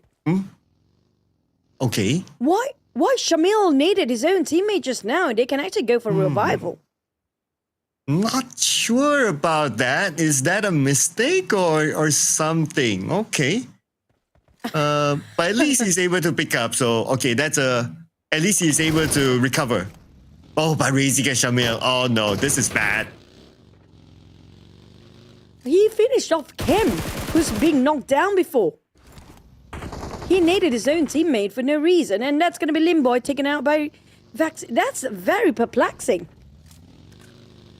I don't know what to say, man. I'm speechless because you can actually pick him up. Why did you want to nade your friend? I think he was intentionally want to go for the smoke grenade. Probably. Not too sure about that as well, because it kind of looked like, hey, you don't really need to do that. Then it all just happens. And then get countered by BTR. So it's like, okay. Not too sure, but definitely something they need to work on. Slight good news, if any, is that they are in the double-digit club, but, it's still not much for Homebois MAQNA. Oh, it's going to be a bridge circle. It's going to be right side as well. Team Flash can gatekeep this circle if they want to stop the advancement of all the teams on the right side of the bridge. But it also comes in for the teams that's still inside of the main peninsula. We'll go to the left side of the bridge instead, knowing it's going to be heavily towards the right side bridge. So they will take the other way around. They still have plenty of time because stage 2's just hit. They still got plenty of time to actually advance into it. But Hale spotted at 1T, and that's going to be the last member of the Vikings. Now, the middle pack, a majority of them got eliminated or inside of the blue zone. This gives plenty of room on the top to just stretching the gap even further, with the Xaviers now overtake the first place from Team Secret. Wow, most of the top teams still in it, so that's where they will add in the points. And the gap will continue to be there versus the teams of page number 2. Well, let's see. I guess one of those teams that wouldn't mind more points is Outer Eagle. A good opening with 4 elimination points, but definitely need more. And with the glider, they should be able to get into the circle or in the military base island. I don't foresee any resistance for now. And they got themselves a good pilot on that glider as well. And so far, coming out from the south, we do know when it comes to SMB just now, plenty of teams already make their way in. It's just a matter of time whether they get spotted or not. But they're taking themselves quite some time in the blue zone still. And managed to, oh, they can find a landing spot. Oh, these Avies around the corner. They need to get in as fast as they can. Seems like Lamborghini did not spot them out just yet. These Avies, they are on the rush. They're pretty much in a rush to get into the circle for these Avies. So I guess they want to play the center of the circle. But we do have plenty of teams still inside of the main peninsula. There's going to be VOIN, GLU. Majority of the Indonesian region teams still inside of this main peninsula. BTR, on the other hand, after we saw that splat going on against Federales, left with only 2 players. 2 players with 4 points and 12 teams left. So it's still going to take quite a while before they reach gaining placement points. But they're still keeping pace though, BTR. Of course, today is more of like, okay, we keep pace with the top. Tomorrow, we see if we can be the one that hit the match point. And if that's going to be the objective of majority of the teams, BTR, at least they are still on point. So they will still be okay. And they still have 2 more rounds to go today to add to the point tally. Oh yeah, that's true. They're not that far off for them to actually chase the #1 spot as well. As long as they don't get eliminated, of course, they need to play for the ranking points right now with 2 players remaining. So I assume they're going to hide for a bit longer and just wait things out around the coastline possibly. Team Flash, unfortunately, their gatekeeping is not working out at all, but maybe this bridge will be their saving grace after all. With the circle shifted slightly towards the right side again, means 100% of the bridge is still in there. But for Boom, well, they're going to take things a bit slower, but they will and can gatekeep the teams that are coming in late on top of that bridge. Last time we saw 2 or 3 teams still inside of the blue zone. Probably they're waiting that to happen. But these Avies, like I mentioned before, they want to play the center of a circle. And here comes RQ as well. Going to share the same area now. But at least they are separate buildings, separated by the road. So they can still hold this one, at least for this stage, until the circle shifts away. That is going to be a different conversation. So I don't expect to see like big moves between the 2. Oh, welcome BTR as well. Okay. Just in front of them is RQ. So we're starting to get more. Oh, GK gets Vexy. Okay, that's a long range. Oh, from the top? Very far indeed. And they're going to go and commit to it, knowing the fact there's only 1 player left, I assume. They've been watching and observing BTR's rotation for them to actually go push in all the way the moment they got 1 knocked down. So they know there's only 2 players inside of BTR right now. Team Secret down to only Razy. They know exactly where he's at. It's just a matter of time to get cornered down. Will RQ be in this business too? We're gonna have to wait and see. If Razy tries to run the other way around, have to be extra careful. The shots from RQ might be crucial for him to avoid. But Razy got himself a very small shack. Can see the shots coming up towards this side as well. That's going to be in a very small screen. Boom and GLU. But unfortunately, BTR bowing out early. Yep, so no place on points, only elimination points of 4. That doesn't change too much of their current placement. And it doesn't help that also that Team Flash, Boom Esports, Vampire is still in the game. For Glue Squads, one of those teams on page number 2 that is looking for a rise. Boom Esports will make it through as well. Not as many gatekeepers this time. Here comes Mastery. Oh, he's taking damage as well. Oh no. He won't be able to heal up in time. Oh, nope. You will not do that. But at least the rest of the teammates of Boom is still behind him somewhere. And he get actually do a lot of damage to the players that remaining on the side of GLU Jets now with left of only 2 of them. On the side of Boom, well, they have their teammate, so they're going to be okay. But for GLU, no more. There's only 2 of them left. So they try to go for the high elevations ground instead and try to get there as fast as they can. But bad news for GLU. Last time we've seen there's plenty of teams around here, including Team Secret. Who knows? And been watching and waiting. And it's just a matter of time to get rushed in as well. But the circle string will go down south, possibly will.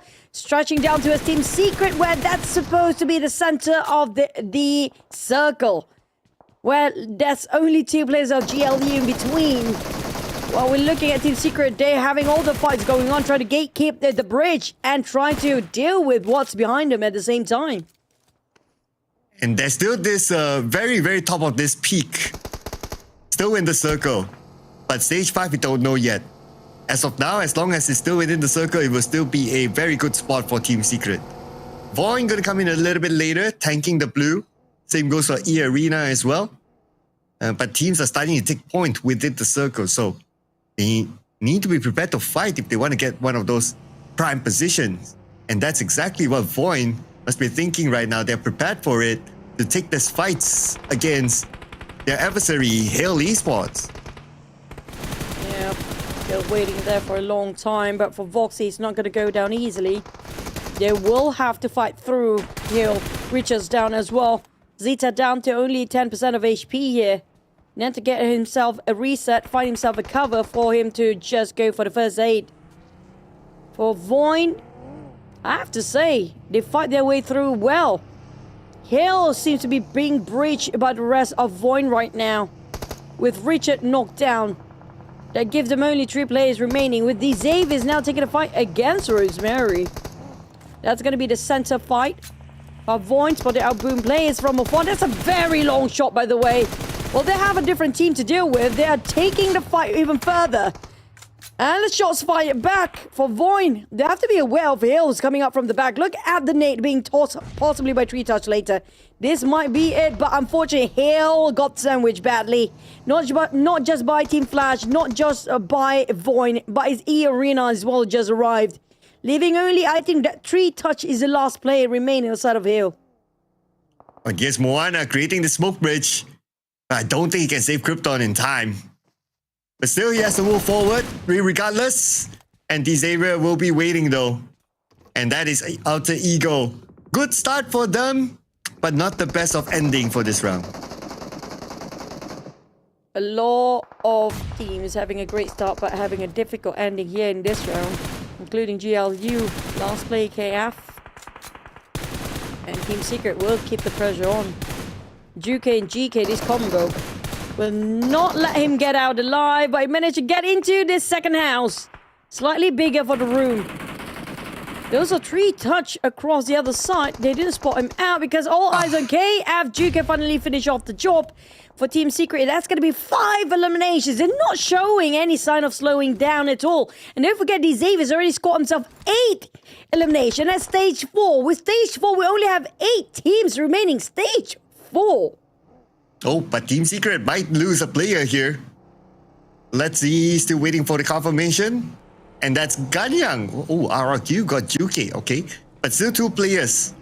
And you did point out now we are 8 teams left.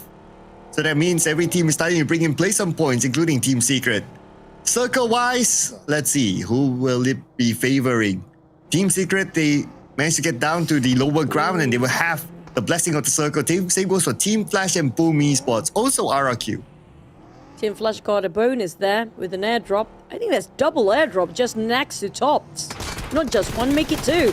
But unfortunately for eArena, the moment he got run towards that rock, that's not going to be the miracle rock. That's going to be a disaster rock. And with Voxy finish off a Joker as well. Mormon just arrived hoping to run down anybody, but he missed. At the same time, that bullet needs a reload for Voxy. But the rifles get reloaded, but at the same time, they need to save on Potato. He will try to cover Potato for a barricade with that vehicle, pop the smoke. While Zeta, on the other hand, spotted out maybe TODAK, who managed to flee. And leaving with 1 play left for eArena. Oh, Mormon. For Tops. Oh, Team Flash is dominating this circle right now. Oh, even eArena, they lost another player. So now it's only Turney K left for the team. He's in the middle of the circle. He should get the next phase, but if Team Flash chooses to push this compound, that's it. Unless he can pull off a big clutch. But Turney K right now, he's hoping for the best to be able to hold on for as many positioning points as possible. Oh, but Team Flash, here comes the master of the Pathum Wan. And we've been looking, these 2 teams have been fighting each other for plenty of time when it comes to the group stage. These Xaviers, how do they respond towards Team Flash's presence? They're also Team Secret. All the Vietnam teams already in here. The same area as well. Well, VOIN spotted out these Xaviers. Lamborghini Ichi to start to make a move, but Tenica unfortunately bombarded by Zero. That's going to be the last player of eArena. Another one taken out into the lobby back. Down to 7 teams while the Xaviers prepare themselves for the next battle against either VOIN or Team Flash. Yeah, the next battle might be in about a minute, 20 more seconds, as most of the teams have managed to secure a good spot within the circle for themselves. The best is, I would say, definitely in the middle. But if any team want to make that preemptive strike, it could be VOIN, since they want to manage the circle early. And if they can somehow win fights against like the Xavier, like maybe even Team Flash, then they can have an easier entry to move in to the next stage of this circle. I'm looking at how wide Team Flash has actually separated themselves. I think they're assuming like maybe these teams will go against, pit each other out. They just want to go for the third party to finish off and get those elimination points instead. But for Vampires, they just arrived as well, coming up from the southern side. VOIN on the other hand still have a full squad, but Foxy being left slightly behind compared to all the others. Potato is there in case he needed help. But for Vampires, do they park here or they go straight into the center where Boom's actually at with those compounds? Because right now in the center, there's plenty of compounds still available for the teams. But Team Flash, despite they had the circle before, they resolved to playing on the outside instead. Look at how wide they're spreading out. But for VOIN, Foxy is a bit too far off. He's feeding the information from the southern side towards the rest of his team. But it's down to the circle. If pulled downwards, it's going to be Boom with that compound. But unfortunately, Team Flash still holding the upper side, but D Xavier's got the center. It's quite dangerous for D Xavier's right now. It's quite an open space, but there are some elevation. Those hills will cover them temporarily. But for the teams on the outside of the circle, there's going to be a battle between RRQ and Team Secret because RRQ, they have to fight through Team Secret to get into the circle. Yeah, so this fight is inevitable for RRQ. Now they're prepping up themselves, getting into their vehicles, and 15 more seconds before the zone starts to close. Crashing directly on the Team Secret, or are they going to navigate around the buildings of Novo to cut through the other side? But still, that doesn't mean that they're in the circle. But at least they close the gap with Team Secret. But by the time they reach Team Secret, well, hopefully the fight is in the circle and not the outside. Oh, Vampire just arrived. The moment they just arrived, it's going to be open fire for their side. It's going to be Boom taking a bit of jab against the Red Bull and Mela. Mela straight away, they responded quickly with that double nade tossing over to a Zero. While we're looking at the nade flying over, it's going to be Team Secret versus RRQ. It's 2v2 between these two teams. They managed to take down on GK. How will Zerus go and save the day here? Nepeko and Gunyang inside. And Zerus popped the smoke, hoping nobody will shoot him out. But Zerus, it's going to be difficult for him to get into the other side where his mate's being taken down just now. It's 2v1 at the same time with so many teams watching out this side as well. For Zerus, making it closer. Oh, it's just a matter of time. They're taking out all the S12K out. Well, they managed to revive on Gen 4, Zerus! Oh! These Xaviers! From a long distance, they had to do it from the inner side of the circle. But because of that kind of activity, they are able to bring in 9 eliminations already. And with Team Secret out, BTR out, they are pulling away for sure. Unless the Vampire and Team Flash can come up big later on. But with this kind of circle, it's looking really good for D Xavier to do more of that. I have to say, almost a clutch, that one. He was almost to 1v3 by himself, only to be interrupted by D Xaviers in the very last minute. But here comes Vampires. Do they respond to D Xaviers' gunshot just now, or do they go to a sort of VOIN? But D Xaviers, I see that they actually start engaging against VOIN, and VOIN spotted out Vampires. It's a three-way battle between these three teams. But in the meantime, Team Flash is still waiting things out. And RRQ barely got the circle here. They have to advance forward. And here comes RRQ moving towards the position of Vampire. That might be their next challenge. But also we need to see where the circle will go. Stage 7, 25 more seconds. But at least RRQ, they're doing the scouting work. No harm in gathering information while deciding on what to do next and where to go. But it looks very likely that they might give focus onto Vampire. But yeah, it depends on what kind of circle we're going to get in about 10 more seconds. Oh, waiting for the circle to pop. What is Xavier's uneasy. They spotted our RQ. They know a lot of information regarding VOIN placement, regarding RQ position, and they even got themselves the circle. And Team Flash, they're not taking any action yet, knowing the fact there's still plenty of teams out there. They're waiting for the golden opportunity where there's less opponent to go against. They know that if they start open fire now, things will actually just go towards their side. All eyes will be on them instead. But for Lamborghini, he's trying to get himself an upgrade of loot. And here comes Zeus, creeping from behind. He knows exactly where Lambo's at. He managed to just flee right at the amount of time. While these Avians regroup once more, they have to deal with Team Flash from the back as well. They cannot tunnel their vision downwards to his RQ only. It's crazy how this circle is actually kind of hard shift towards the north, leaving a lot of teams at the south on the outside, and everyone needs to push in. But teams like Xavier, who's playing in the middle of the circle, can't stop them from coming in and bringing those elimination points for themselves. And here comes this nade onto RRQ. It will secure their first against RRQ, looking for more. Ganyang and Napeko is still around the corner. A big nade onto Xavier, lots of damage onto Nate and Lamborghini. They have to fall back. They couldn't see the nade coming through due to the smoke just now. Here comes a nade, another one toss, but nothing seems to be connected. But this one will knock down on Lambo. Ganyang really know how to pin down these Xaviers to a corner. And the Paco now trying to close at this and try to see what's right across the other side of the hill here. Can spot out a couple of silhouettes, but there's also Team Flash coming up from behind. Ganyang, the rest of RQ now wrap around to the side of these Xaviers. Cornered them down to a box. Well, Vampires also start to engage at the same time. Levi still have a fight on Ganyang knocked down. Paragen, he needs to pick and choose which angle he wants to go for. And Nepeko will be his target. But Nepeko managed to take down on Paragen. Here comes Nate.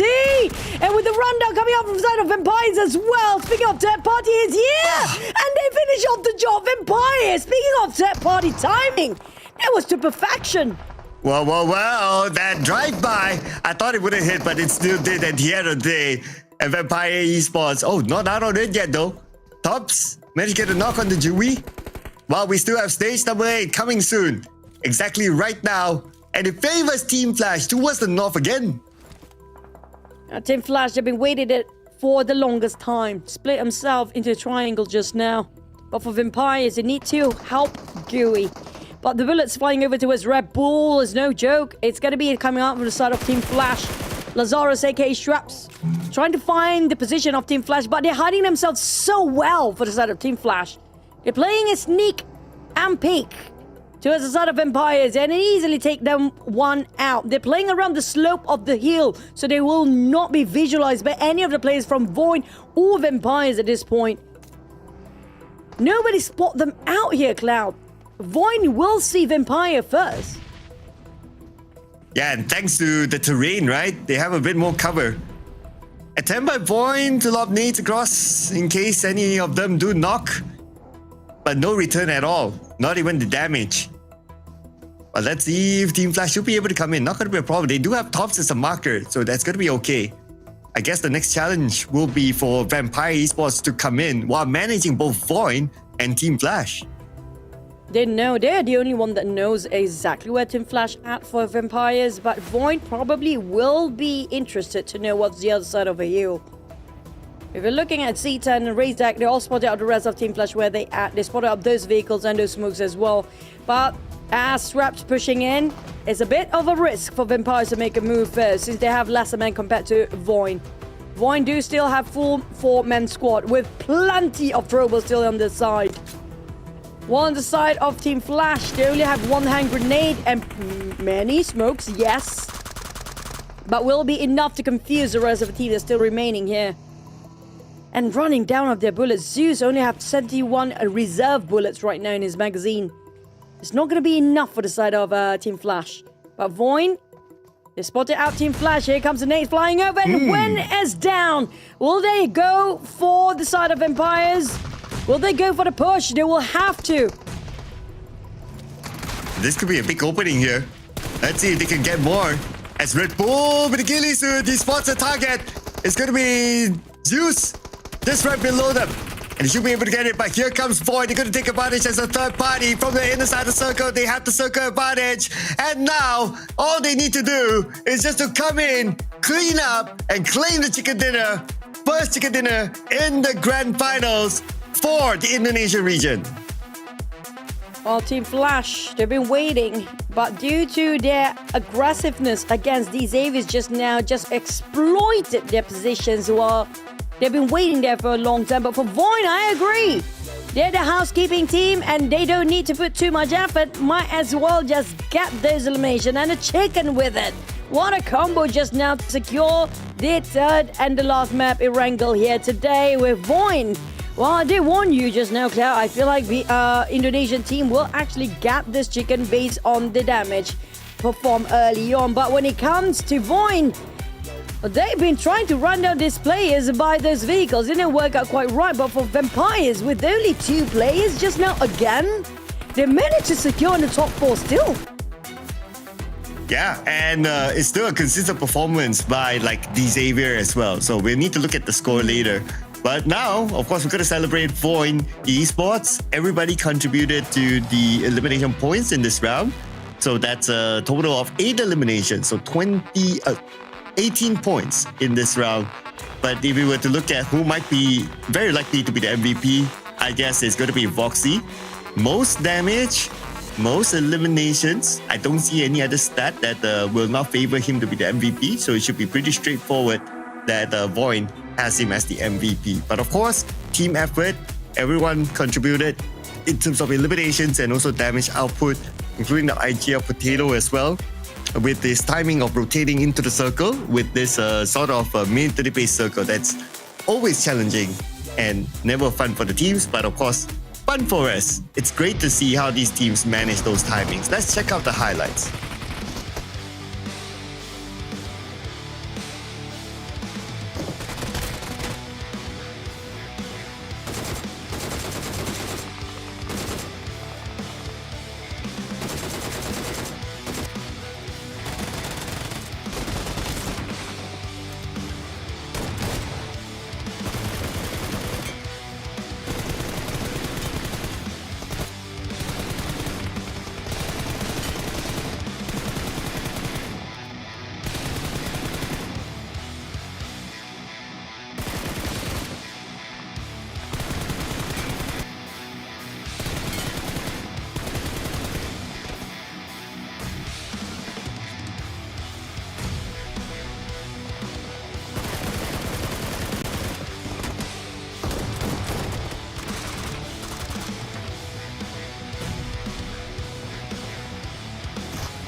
And with this sort of circle, either you go very early in or very late into that sort of circle. And VOIN proves that coming in very late rotation into that circle pays well for them.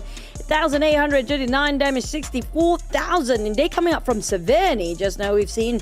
But the rest of the team also kind of same amount of damage. 1,000 over, 1,300, 1,500, 1,200. But I have to agree with you.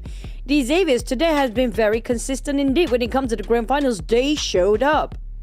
Yeah, only round 2, they didn't really bring in that much, but they still brought in a few points. The rest of them, they did perform well, and obviously the chicken dinner too. Now, MVP, no surprise here. We're going to celebrate Voxy this round. 3 eliminations, 642 damage with a 12% hit shot. But of course, being such a difficult circuit to manage, survival time. They're able to survive it to the end, obviously. That's why they brought in the chicken dinner, and Voxy well deserves it. So we did see Voxy having a good week as well during week number 2. So now it's all about bringing him to the table in the finals. I still remember his 1,645 damage last time that he clutched it out with Potato last when it comes to almost getting those chicken. But for VOIN, 80 points this time. Xavier 16. Vampire 30 points. Team Flash is where single digits start to begin. Team Flash with 8. Team Secret is 7. RQ with a 6. We have a 5 down here. Boom and Hill. At least Hill do have better progress. This time is slow but steady. But MXG, unfortunately, going from hot, very hot indeed early on, now going all out. Cool. Same goes for Vikings. They start to lose the momentum after that standard break. GLU as well. So we can see that after the break, usually it's going to be the reverse of the teams that seems to be quiet before, now rising up with 64 points by D. Xaviers. But the gap is still there. It's very small, but it's reachable for Team Secret. Still consistently getting himself plenty of points in every single map. Yeah, and with only 5 heads-up points, they're able to propel themselves into number 1 now, leading the chart, overtaking Team Secret. And then we have BTR that's still unchanged at number 3, and we have Vampire Esports and the Team Flash. But switching over to page number 2, double digit for Homebois MAQNA, so a bit of a progress there. But when it comes to overall rankings, not much, still rooted at number 16. Hill Esports will join them at the bottom, no rank points yet. So I guess that's an indicator for Hill Esports to try to find how are they going to survive if they are playing in this grand finals lobby, because no rank points, I guess that's an indicator of their performance. I hope this is going to be a bit of a game changing for them, since we're changing the map as well, especially the teams at the very bottom, including Alter Ego. Now it's a bit awkward for me to see Alter Ego at the bottom as well, alongside with the teams that, I wouldn't actually blame the teams that since their debut for the grand finals, some of them never stepped into the grand finals before, but for Alter Ego to be down there, that's very questionable. What is happening for Alter Ego as a team right now? Because they're not performing like how they used to. But is it still too early? You're going to say it's still day 1. But you do know when it comes to Smash Rule, day 1 is as important as the last day. Yeah, here comes Teacher Choo Choo now. Teacher Choo Choo onto Alter Ego. Alter Ego, Teacher Choo Choo says if you don't perform, the rotan is your way, okay? At least PTR still shows some sign, okay? But Alter Ego, Teacher Choo Choo not happy. Yeah, I expected more when it comes to the gap, of course. But next, we're heading over to Miramar. And so far, it's going to be a lot of Vietnam team. I have to say, Vietnam region has been coming up strong this season. So I don't know if the Xaviers, they're going to take back that trophy, because it shows that they are reserving their best plays just for the grand finals. But what we are not reserving for you guys at home is going to be this. It's been a while now since the update release. It's going to be PUBG Mobile version 4.0. Yeah, I feel like we're a broken record now. I mean, we've been saying it almost every day, okay? Almost every day. So if you guys have not updated your PUBG Mobile to version 4.0, you already have the game. All you need to do is when you launch the game, it will tell you, hey, there's a new update. You just update. It's as simple as that. So if you have not, for whatever reason, do it right now, because it gives you cooler temperatures when you play your PUBG Mobile at high frame rates.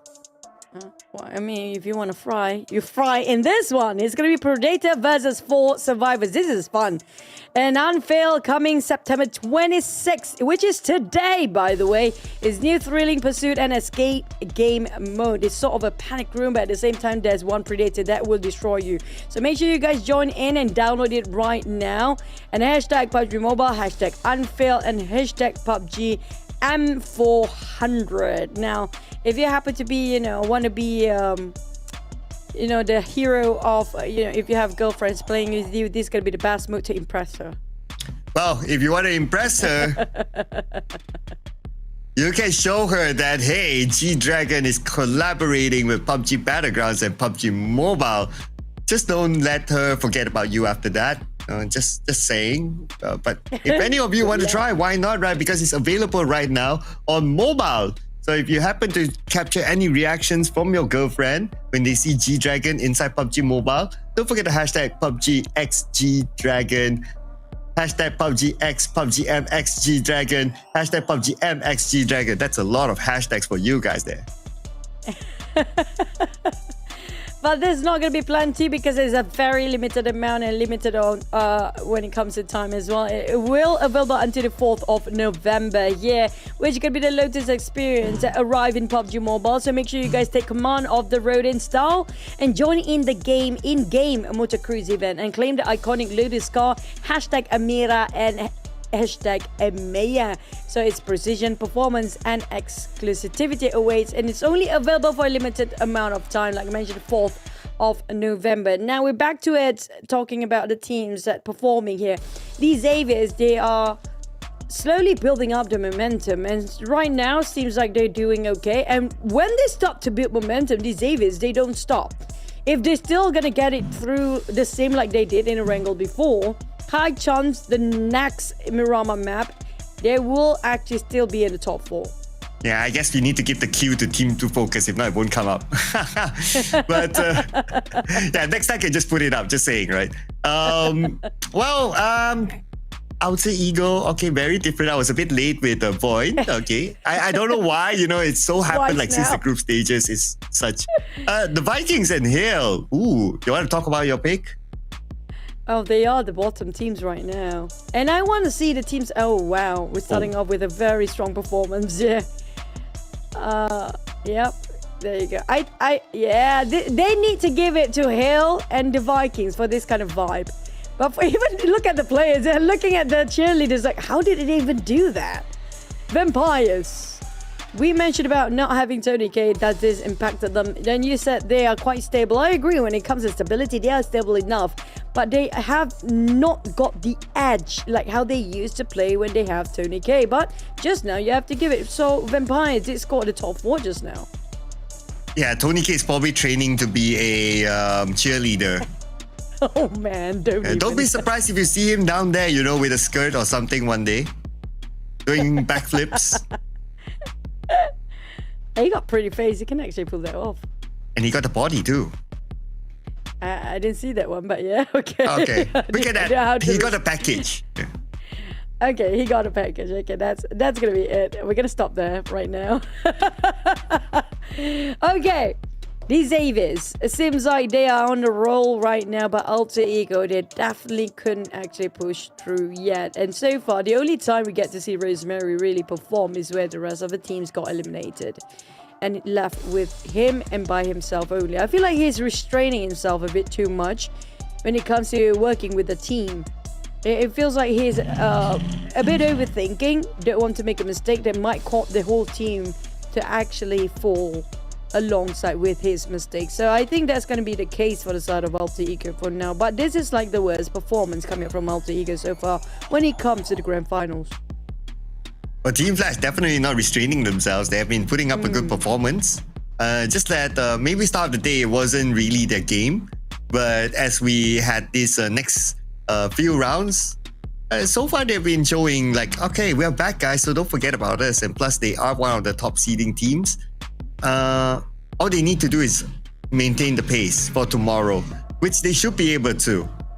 But Hale Esports, the other end team, no placement points at all. Time to go back to the drawing board. Hopefully the switch of a map would help Hale Esports. A lot more space for them to play, and they can potentially survive longer.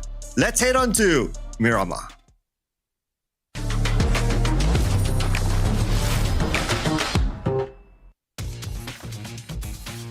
I'm gonna switch the vibe a bit, just a little bit, not too much, since we don't have Regal Tower in this one as well. But coming up from Puerto Paraiso, this is probably gonna go all the way to the Oasis on the northern side for this flight path perhaps. But when it comes to this sort of map, we do know it's not gonna be a lot of skirmish early on, unless if the teams decided to hot drop themselves into another team, which we had in the previous Erangel. But there might be some teams that prefer this map over the others, including TODAK. Now, TODAK is a Malaysian team that is not performing so far for the entire day. This should be the map that they love most. Yeah, we've seen them get multiple chicken dinners in this map, right? So hopefully they have that formula to be able to bring in the chicken dinner for the Malaysian region. Same goes for Homebois MAQNA as well. It's too bad that the two Malaysian region teams are stuck on page number 2. They have not been able to rise up to page 1. With this flight path here, TODAK shouldn't be a far drop for them. They should have an okay start unless they're challenged by any other team. And so far, we don't see a hot drop in this round. Very peaceful start, I assume. But it's going to be probably truck stop circle. It's been a while we actually got truck stop circle. We had it plenty when truck stop just got introduced in this map. And now we got it again in Alter Ego. This is the circle they probably would love to play with. But RRQ is going to be the team that's outside of the circle. Speaking of the teams outside of the circle, including GLU, who's dropping himself way down south of Los Leones before. Well, this is going to be Homebois. They're having a bit of a swap. We do know Limboy is one of the key player of Homebois. Probably one of their best fragger in terms of the lineup so far. But when it comes to, probably due to the different map, they will want to Adeboy to perform this time. Yeah, all the players who they brought from O2 before this, Adeboy, also a young bright star. Let's see if we'll be able to perform in the grand finals. First time also for Adeboy in the grand finals of the PMSL Southeast Asia. Now, looking at the rise of D Xavier, Nate T and Paragon actually brought in a lot more eliminations as compared to the rest, but still, it's a team effort at the end of the day. Everybody contributed, and D Xavier, that's why they're now on top. Yeah, usually Lamborghini dished out the damage and got finished off by Paragon or Nate T. And Nate T, when it comes to his nades, and also Paragon when it comes to those vehicles, they've been playing every single equipment with what they have at their best. So they work with what they have at the best performance there. But D Xavier's used to be one of the teams that really perform in this map as well. I want to see if they can actually do the same here once more, because last we've seen they're dropping quite nearby towards Team Flash. I don't know what's the beef between these two teams, but Team Flash happen to be always tailing the Xaviers for some reason, almost all the time. Another team that had a great start early on, but I wouldn't say they dropped their performance, it's just they got eliminated quite quickly early on. But when it comes to the team's overall rankings, they're doing still okay, not too far off compared to the Xaviers. It's quite an early elevation that has been taken by Doki, who barely got enough when it comes to his gears and his supplies. Yeah, Team Secret, objectively, if we were to look at their current position, they're only like 5 points behind D Xavier. Maybe they can close that gap to 1, because Tam has no idea that Doki is here. Tam is not really committing to the top yet. Oh, GK on the other side. So information definitely relayed back to Doki. Well, Doki definitely knows he hit those vehicles just now, but I think Tam was probably tailing him. Or maybe he doesn't have a clue. I don't think he has a clue. I agree with you now. It's quite risky for Tam and TODAK. This is the map that should be performed. Doki waiting out for Tam. He doesn't know. There's a clear shot. He's going for it. He will not miss this one. Doki. Now he got himself a lot of freebies out of that. Look at hundreds of ammunition. He doesn't even need to loot up for his gears. It's presented itself towards his side. The TODAK will make a U-turn, knowing the fact they're a bit later. That's why they're trying to get these elevations quite quickly on the side of Doki and Team Secret. The rest of Team Secret moving in case they can catch anyone. Always spray attempt by Doki. Look at this, TODAK scattering around, deciding on where to go, what to do. Kenny has to be splitted up, moving up north, but he's making a U-turn now. He's on his way to try to join his teammates. Do they just go back to where they were before? Those high grounds actually plays a big part to get those eliminations as a point. eArena and VPE just next to each other. I guess that's the girlfriend. She's going for eArena. And the boyfriend's like, I want to root for VPE. Okay, each one take one of each. I like the LED. But there's going to be a chair for VPE and eArena right now. Hopefully they can actually turn out quite well. When it comes to Vampires, they are in the top 5. But eArena dropping their performance when it comes to grand finals so far. We don't see them getting aggressive yet. I'm saying yet because tomorrow is another day. So I don't know what to expect when it comes to the teams. Tomorrow will be a bloody massacre day, I think.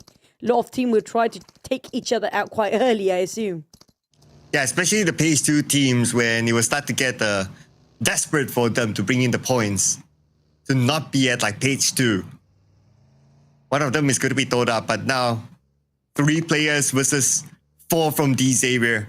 The numbers don't favor them though. And D-Xavier, I thought, okay, are they still interested? Lamborghini seems to be backing off. Oh, looks like D-Xavier. I'm going to let TODAK go. Yeah, I think it was just a pause from their rotations. They spotted other teams just now. The aim was actually getting into truck stop as fast as they can, but Vampire's already there. Ramina Generalis. Gary next. I think they try to bait information here. They want to know how many teams around them if they actually happen to take truck stop as their next checkpoint. So they know for a fact there's 2 teams nearby. So they put their guard up for that. But there's also teams coming up around Impala area at the coastline. That's going to be RRQ, and I think it's Boom probably going to be around here somewhere as well. Yep, you spotted out. Octa is on the high grounds here, trying to stop the teams coming up from the coastline area. And I'm not sure if RRQ knows regarding the position. But I like what you say, right, about D-Xavier just gathering information. So that's okay. Now they know that who's around them. But RRQ, they probably don't know they're being watched by Boom, but they're going to take this very safe approach. Passing by Impala. And so far, okay. Oh, Doki. Last we checked, he was on that very high ground. Or on top of the mountain. If he gets knocked there, it's hard for his teammates to save him. I don't think he actually went back there, did he? Because they were chasing TODAK just now. Oh, well, this is going to be the perks of getting a horse. You can actually go towards this rough terrain easily, but you can get shot down easily as well. In the case of Shraps, but Doki, yep, he actually went back there. Doki will get revival from GK, but I think Shraps is trying to check things out. How many players are there around that area? But he wouldn't dare to do so, leaving the rest of the teammate quite far. So it's a bit too much at risk if Shraps or Lazarus actually want to go for it.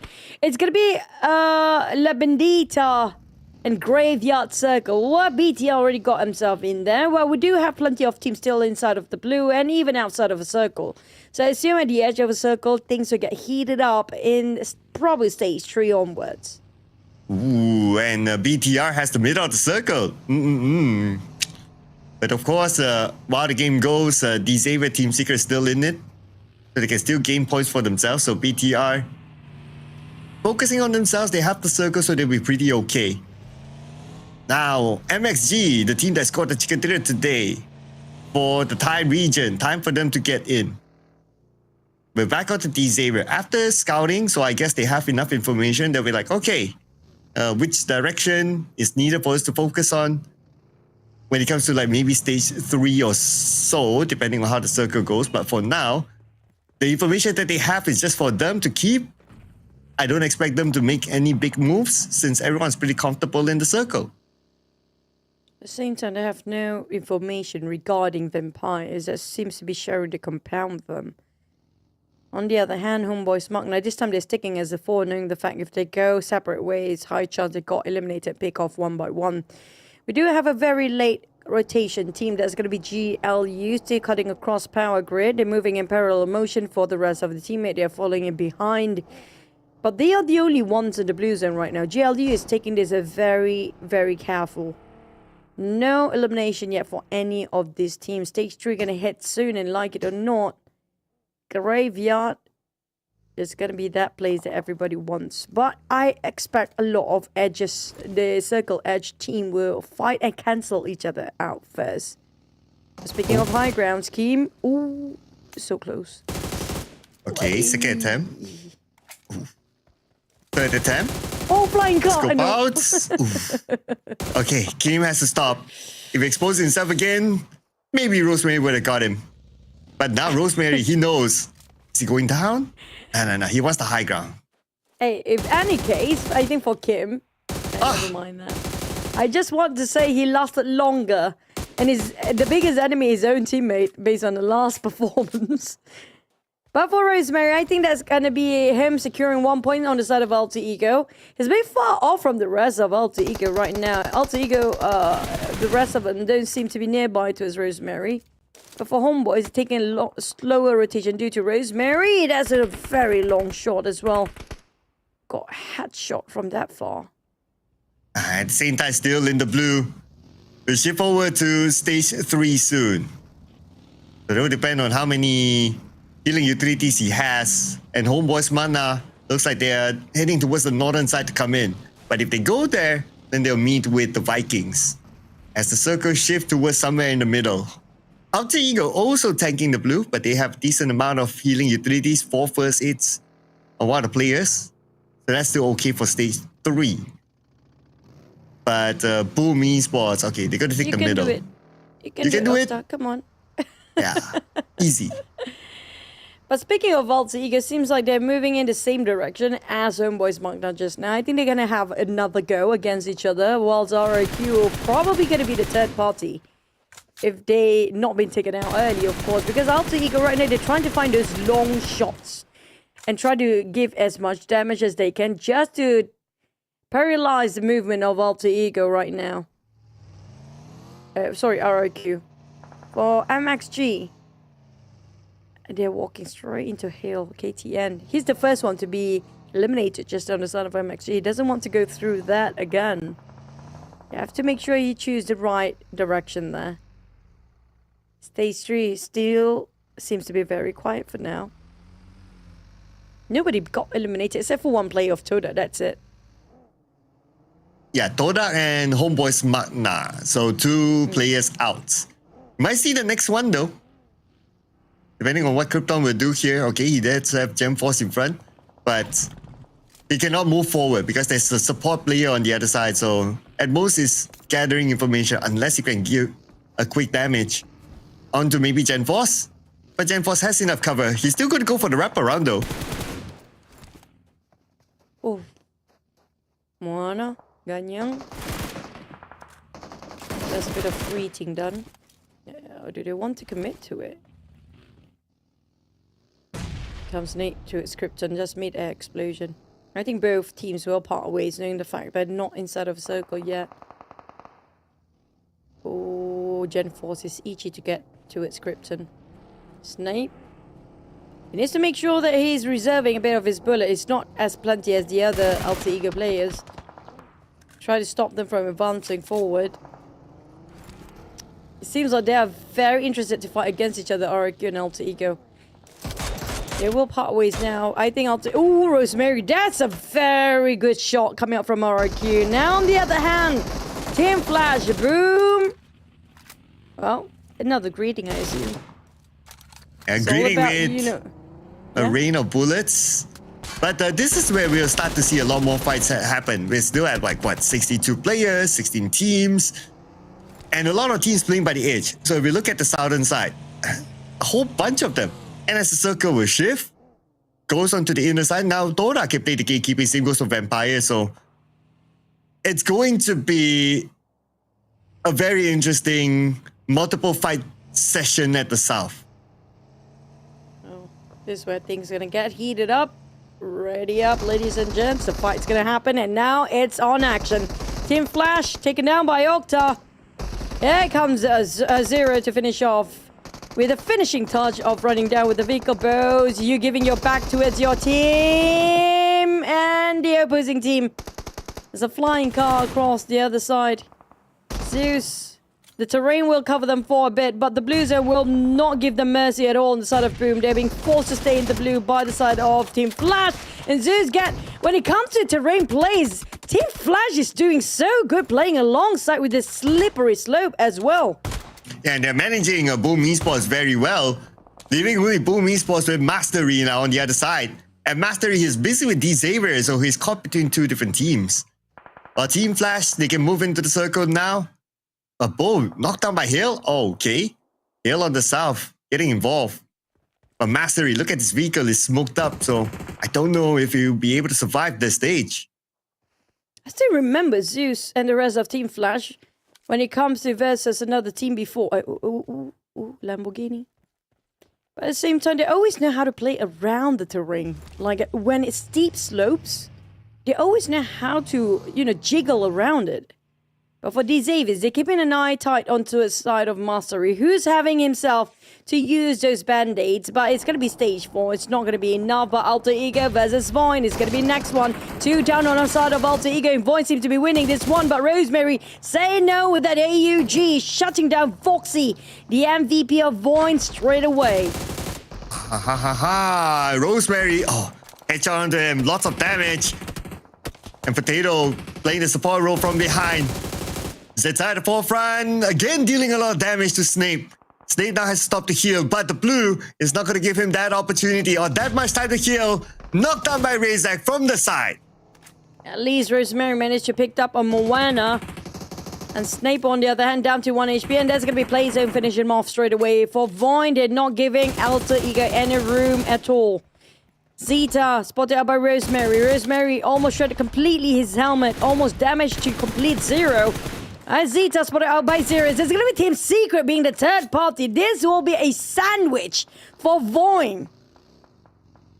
And MAQNA, not much help, still tanking the blue, hoping to be able to survive this one. And Razak spotted by Rosemary. MAQNA somehow managed to make it through. But he needs time to heal up now. Or Team Secret, they saw whatever happened earlier on. They want a piece of this fight to bring in eliminations for themselves.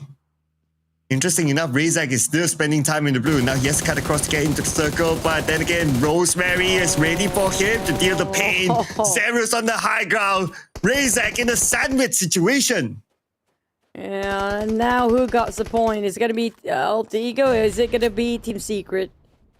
It's Zeros finishing him off. It's still going to be Team Secret's end that managed to secure those eliminations. 4 in the back of Team Secret right now. The circle string even further in between the graveyard area. BTR still waiting for anything to happen, while Mix again might make that dream come true.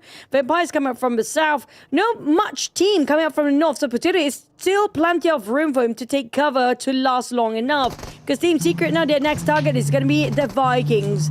And the Vikings also fighting against Homebois. MAQNA, Alter Ego spotted out Team Secret. They're still chasing the tail of Team Secret. Well, when going against 3 of these Avies. I don't think he lost it that long, but still valiant effort coming up from the side of Team Flash. But next, TODAK versus RRQ. Oh, Rosemary alone on the lower ground. Juke comes in. Juke with a high ground advantage. Rosemary still went down. Juke had a little bit of help from GK from the side, so it was a 2v1. And with Juke taking out MAQNA, that is the end of Alter Ego this round. Unfortunate enough for them, but for Vikings now being a struggle in the blue zone as well. Wound T fighting for his life down to 1 Homebois, but he couldn't make it through. Muddy Boy, he just swapped in and performing so well for the side of Homebois MAQNA. He literally carrying Homebois behind his back, but real need the revival. But GK will not give them any room to go for the reset at all. Team Secret, when it comes to getting those very long shots, have been doing it so well. 7. Oh, 7 already for Team Secret. Wow. Okay, they're on fire this round. And they are close to overtaking D-Xavier. D-Xavier is still in the game, so they can also bring in more elimination points for themselves. But if Team Secret focus onto their own performance, looks like Team Secret is back. They're coming in strong this time. Probably going to chase D-Xaviers out from that #1 spot. But for Hill, they barely got any eliminations. They couldn't afford to go down this early still. At least 1 point. You need to get some points, Hill. But for eArena, taunting on the side of Hill, trying to bait them out for the positions. They actually took the bait for Tiger Axe. He didn't even reload his AUG yet. Okay, spotted out the teams from afar with a 4-time scope. So with the M416, spotted out the rest of the members of RRQ. But do they want to commit? There's nobody else coming out from the north. So it's Team Secret. They have no contender from the back at all. And that's good news for Team Secret. All they need to do is focus on to whoever's in front of them and potentially even bringing in more elimination points. Hail Esports, we're still at 12 teams. We did talk about Hail Esports not able to bring in placement points. Hopefully they'll be able to last longer this time. But their next challenger is going to be last season's champion, eArena in front. And also Mixer Gang. Gen Force. Nowhere to go. That's it. But where are the rest of his teammates? A bit far. They're being forced to break their formation, I see, for RRQ. Gem Foss. That's going to be it for him. It's BTR. Vaxi's down on the ground still. I think BTR will try to go for the revival as fast as they can. But the circle still favors on top of BTR. Well, they've been waiting for all the teams to actually reach where they at for the longest time. It's because all the other teams are a bit busy to deal with all the other contenders outside of the circle, which means BTR still have to wait it out for now. But for VOIN, last player, Potato. You don't want to get spotted out by RRQ. I think nobody knows about where his position at, but if he's not being careful, his back sticks out. There's also TODAK from behind as well, but it's going to be Federales, BTR. At least their wait seems to be fruitful. They score 1 by 1 points whoever try to get into the center. Potato praying hard now. Most of those teams around him is on that high ground, so hopefully they're busy with each other. Oh, Hill Esports also joining the high ground party. Not locking themselves on the lower ground, so that's great. So Homebois, MAQNA. The Glue Squad behind them. Oh, okay. They have to stop on the outside. They're being shot at. No way for them to enter. And their vehicle is smoking up now. KF with the high ground advantage. This is worrying now for Homebois, MAQNA. Oh, at least a minute to get one on down on their feet. Adi boy! What a jiggle against Xbox. He's down to 1 HP, but GK takes the team secret. Homeboys, they managed to survive somehow. Despite they are in the middle of a war zone. In the crossfire, they managed to survive. eArena will try to take them out. But there's so many teams watching over this side as well. And it happens to be in the center. Not so bad at all for Homeboys between the crossfire. But how to get out from here? There's no way out for them. They've been cornered down. Oh man, it's gonna be crazy. His only best bet right now is to create that smoke bridge and try to move forward. But now TODAK found an angle against Ade Boy, making his debut in the grand finals. And now not the situation that he wants to be in. His teammate Real just got eliminated by Joker. And eArena, they want to secure this one extra point. Forced to move forward, and Zerus will pick that point up. Hey, for any day, I think Homeboys MAQNA do have to let Ade Boy play more because he seems to be impacting the teams the most when it comes to their points. They managed to secure 6 for the entire day. It is the most points they ever had over the 5 maps that we had early on. But for MXG, it's going to be Hill. The south is just too concentrated here, Cloud. Look at the minimap. There's nobody coming out from the north except for Team Secret, I think. And Team Secret, they don't have any contender against them. Nobody to stop them from getting to this point. And they're ranking up the point, pushing down the Xavier to second place already. Ooh, this nade by Vampire. Oof. Let's see if Vampire can bring in a whole lot of elimination points and points in total for them to be the surprise team to catch like Team Secret. But Team Secret, solid with 9 eliminations so far. 1 more to make it 10. Beautiful nade onto Levi's. Didn't get the knock, so Levi's will reset. But 10 more seconds. Look at the amount of teams on this high ground area. That's crazy. It's just too much right now. Too many. Look at Team Secret. I mean, the high chance they might actually score this chicken here. You already scored chicken early on before, but the circle slightly shifted. Team Secret now have to get into the circle as well. eArena, on the other hand, they had those high grounds, but unfortunately, it just moves away from the circle. Well, we talked about compound. This will not be inside of a circle where Hill and MXG holding on to this compound. It will not be it. BTL still got the sweetest spot there is when it comes to compound in this last few circle. But for Hill and MXG, it's waiting for the inevitable. One have to cancel each other out. And eArena, TODAK, watch out for him. They're trying to take advantage between these two teams, including Vampires. There's actually 4 teams here, but 2 teams fighting and cancel each other out, while the rest of the other 2 teams try to finish off whatever they have left and stole the point away. Oh, and here comes a Hill Esports reaching through. Mix the gang. But they're ready for it. So we managed to get 3 touch. Looking for the remaining members of Hill Esports. Richard Dex is down as well. Lonely Tiger. What can Tiger do? 50% of health. This nade. Lots of damage. And from the outside, it is Macaris that landed the final blow with a shotgun. BTR against Team Secret. Since the circle shifted now, like it or not, Team Secret couldn't actually play on the northern side anymore. But for the side of the Xaviers, they lost it inside of this ditch for a long, long time. I don't think vampires have plenty of troubles since they're not tossing anything here. It all needs 2 Molotov and that's it, job's done to force them out from that ditch. But for Mixer Gang, on the other hand, they kind of cornered down. Couldn't actually get out from the place and probably will die against the blue zone. Vampires, they're not just picking one team and they finish off the last player of VOIN just now. But it took them quite a long time to just clear out that ditch. They couldn't actually go and they have no troubles. Chewy has one though, but he's ready for MXG instead.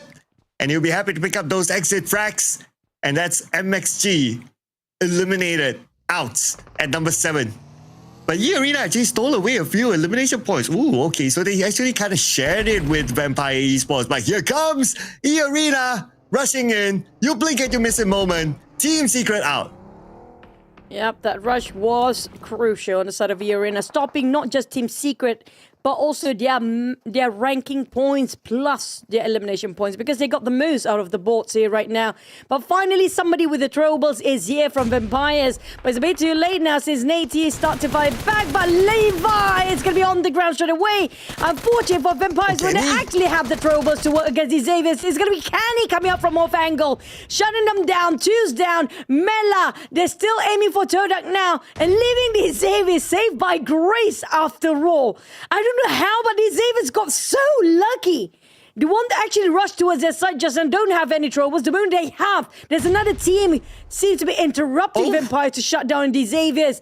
And Kenny managed to knock down and finish off, or not completely finish off Ngui, but knock him down. But we do have BTL coming in as well. It's going to be a lot of crossfire here.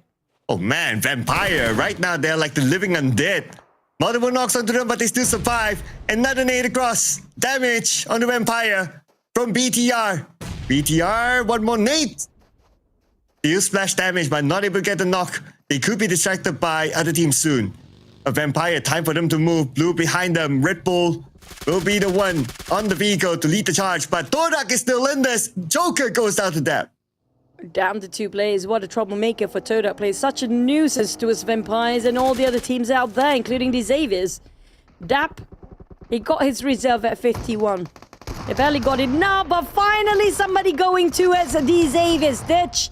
It's been a while, Nate being knocked down, and Vampires now trapped in there somehow.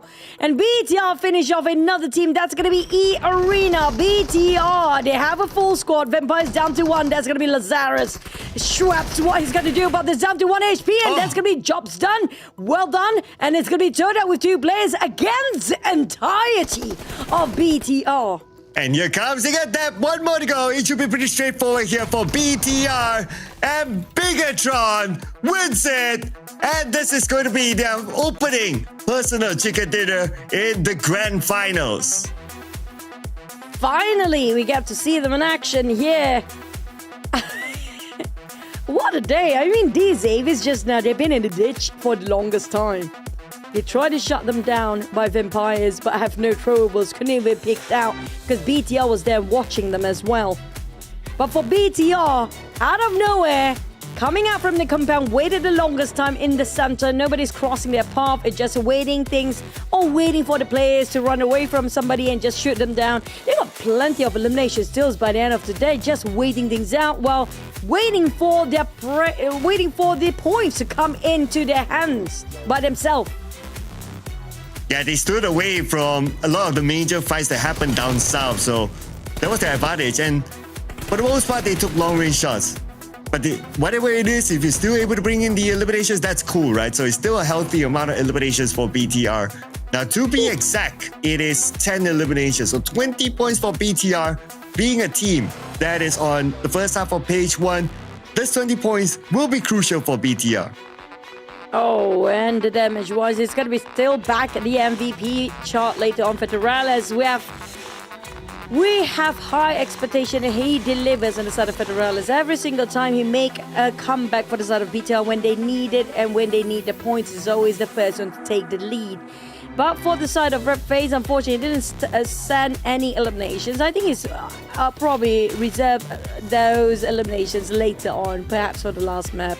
But when it comes to the side of BTL, what a play. But let's check out the audience first. Look at the cheer coming out, the energy from the crowd to give their home team a bit of a buff. And so far, I think they're doing a-okay, not too bad. Vampires actually still got himself in the top 5 again. Quite consistent coming up from Vampires. Yeah, not bad for Vampire. Even the eArena as well, they survived kind of long. But now let's check out the real highlights.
You know what, Cloud? I have to give it TODAK just now. Despite they had some handicap early on due to Tom, who didn't realize Doki Team Secret right on top when it comes to the first few stage, TODAK still managed to score a top 4, still top 5 till the very end. It just shows they are more comfortable and more confident in this map.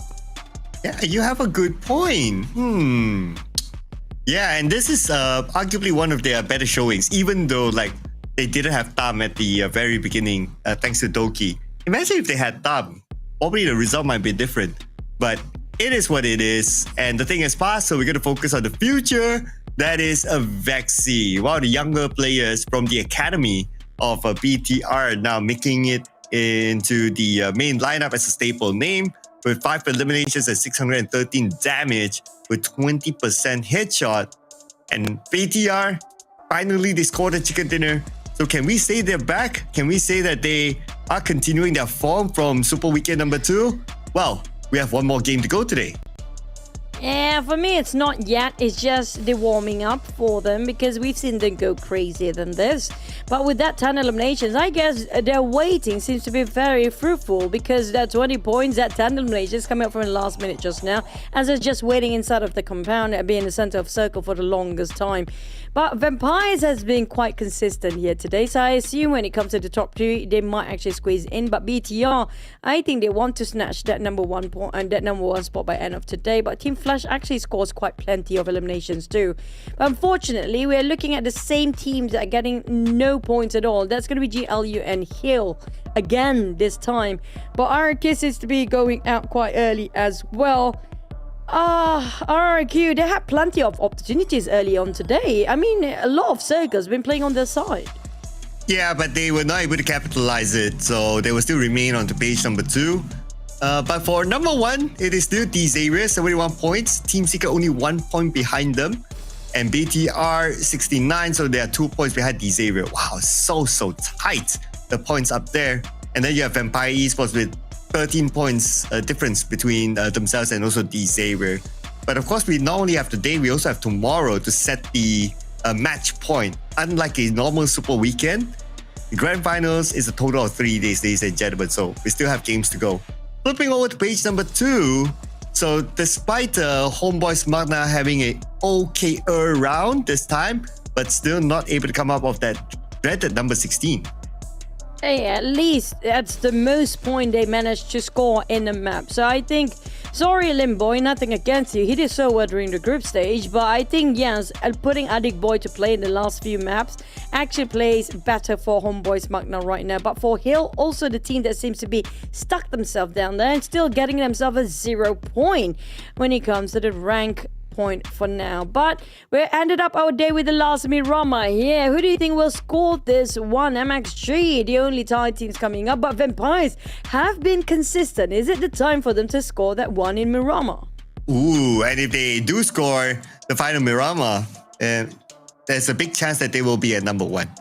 But there is no chance because it's confirmed that if you update your PUBG Mobile to version 4.0, you can get super smooth graphics. Again, we've been reminding all of you, if for some reason somebody has not updated to version 4.0, I don't know, man. I mean, with all the new events and also this new update that will give you lesser GPU usage, lesser CPU usage, that means lesser power consumption, you can play PUBG Mobile even longer, especially when you have like new events to explore, right? So update right now to PUBG Mobile version 4.0.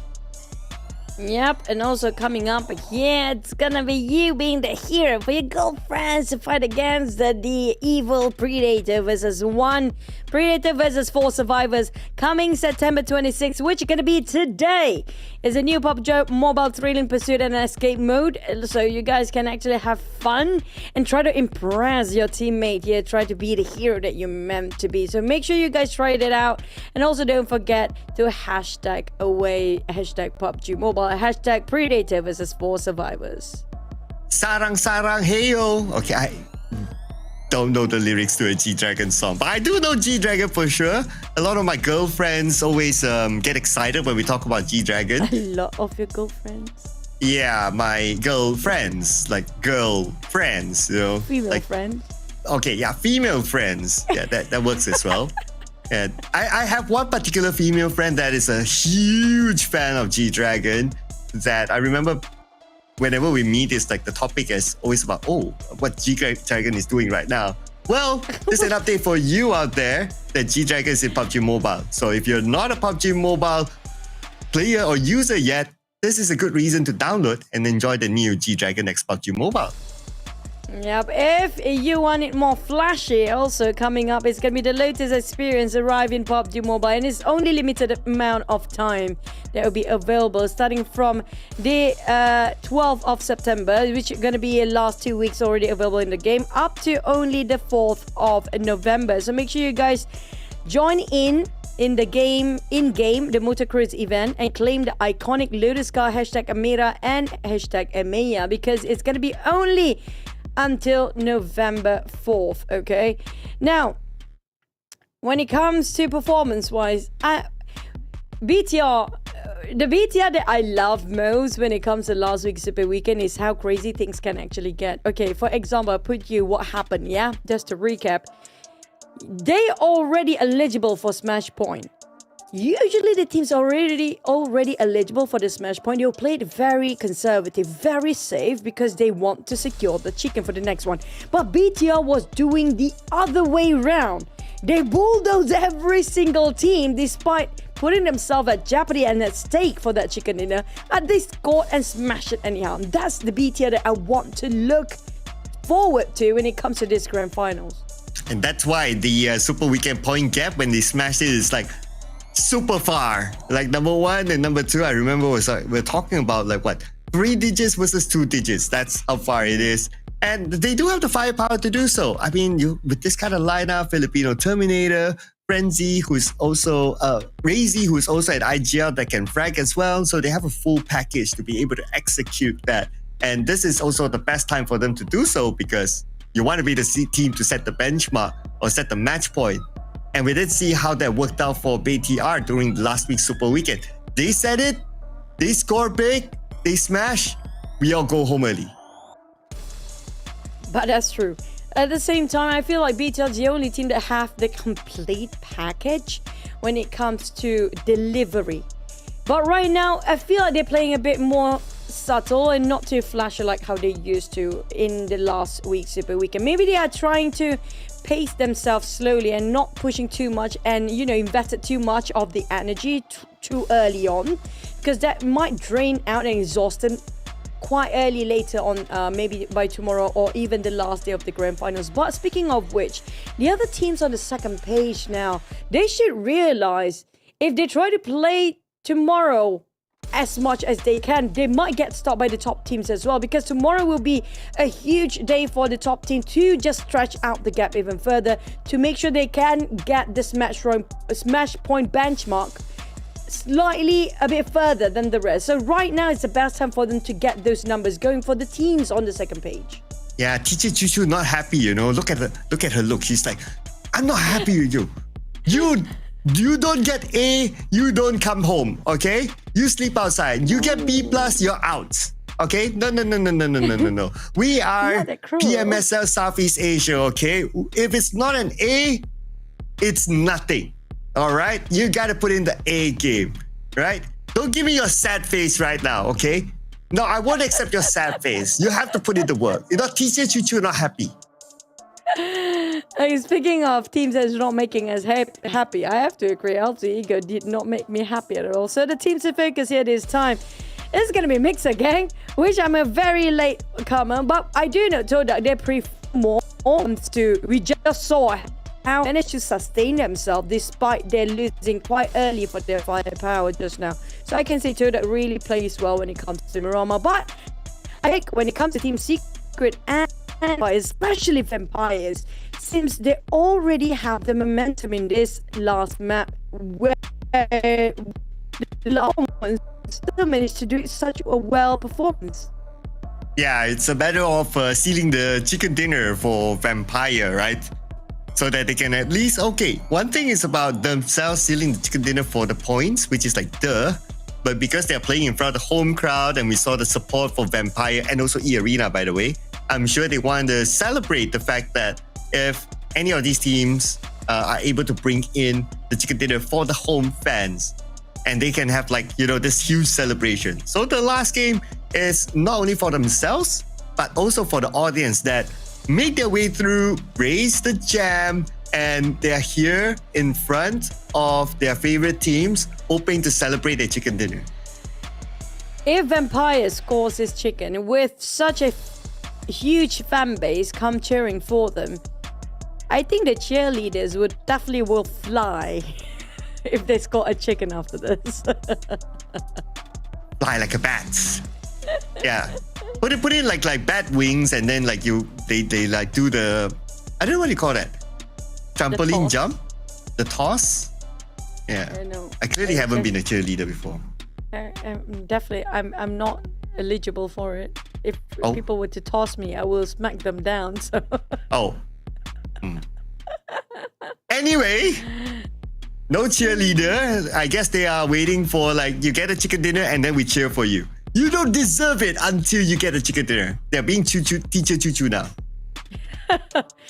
But it's down to the last map of today, which is going to set the tone about the performance of tomorrow as well. Second page team, time to rise up and push whatever they have left, the energy. Just squeeze it out for the last map here today. And for TODAK, they had just now in the top 4. Can they have all 4 men well and alive? And also Team Secret is on the rise here today as well. So we're gonna wait and see, will they put all guns out quite early on, including, don't forget, D Xaviers. Yep, D Xavier. Big comeback as compared to the group stage performance. So D Xavier now also setting the tone for themselves. Gonna be a big contender when it comes to tomorrow to set the match point for sure. Now it's gonna be the final game, ladies and gentlemen. Of course, it's gonna be Miramar again. Who will bring home the last chicken dinner? Or could we see a double? Let's head on to the Dusty Dunes.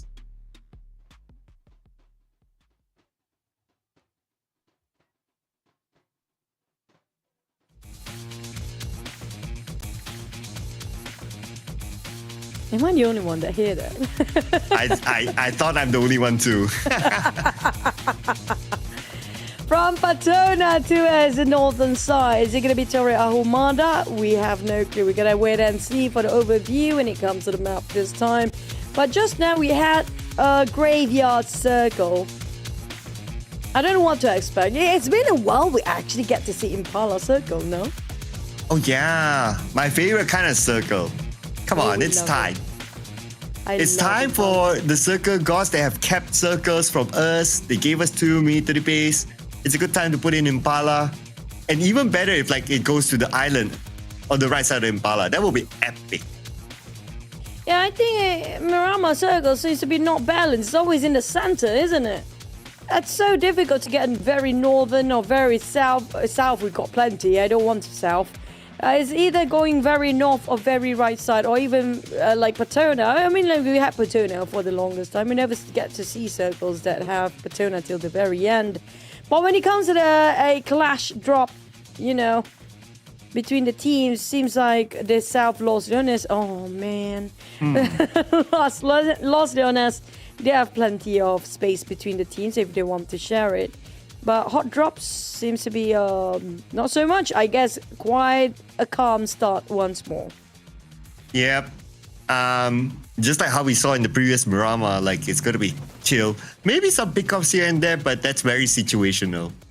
A lot of big teams do like this circle. BTR at Power Grid and Los Leones, D Xavier, they do like that as well. A Vampire in Picado, they do like that. But we're starting to see a swap. Oh, welcome Podbit to the Grand Finals. Boom's doing okay. So even if they want to do the swap, I think Zero was an okay swap with Palm, but it will not change too much of their dynamic, I assume. But if they swap Yummy May, then it's going to be a very different momentum on the side of Boom, of course. But another team that we should watch out here today is going to be Team Secret. And we have no expectation when it comes to Secret. Juke, Doki, everyone actually pulled off almost same amount of work when it comes to the numbers. It's quite clear it's a team effort, right? If we look at the elimination proportion. And that's why they are currently at number 2, just behind D Xavier by 1 point. D Xavier would have pulled away slightly further if they had more starting points, but I guess by now, people will forget about the starting points since they are at number 1. Unless, if by the end of day 3, the starting points haunt them again. Then there will be a different conversation.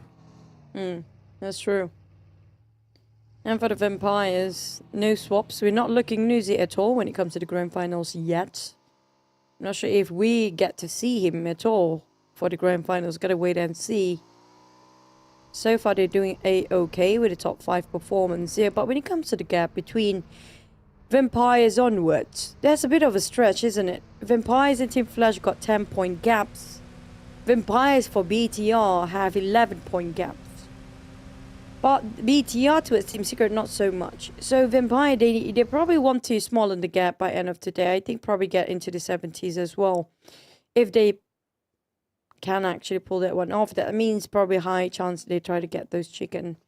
So Martin, eArena. Unfortunately, eArena did not perform as we hoped for as well, because they're always one of the teams that love those aggressive engagement. But we don't see them.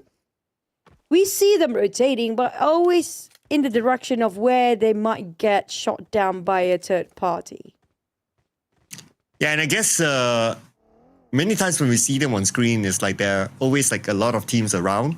So if they want to execute their plan, then like what you said, a third party comes in, then it didn't work out for them. Or maybe they're the one that, okay, we execute, we kind of had an okay result, maybe they win that first fight and then another team comes in. It's, for the most part, not them, like dictating the fights. So I guess that's something for eArena to consider. Maybe play a little bit later, just like how VOIN is doing. As long as they're able to keep pace today and tomorrow, that's fine. Then you think of the strategy to smash it. It's all down to day number 2. It's super difficult to push everything on day number 2 for the teams at the bottom. But they have to make progress here. Now, I had one question coming out from the comments before. I have my answers in my head, but I want to hear your opinion first. Why do you think sniper rifles are not famous between the pro players in the PMSL here, Cloud? Oh, that's because you cannot secure the elimination point. You potentially can get a knock, maybe, depending on what kind of weapon we're talking about. If it's Winchester, then it's like lower damage. But yeah, the whole point is that you're not able to lock in the elimination point. You get a knock, and then you have to reclock. By that time, your opponent crawls away. Then you miss opportunity. So that's why it's no longer favored. For me personally, it's not just that. how do I concise it to make it easy for you guys to understand? Now, the high chance a lot of teams will not engage in the early stage because of how huge the map Miramar is.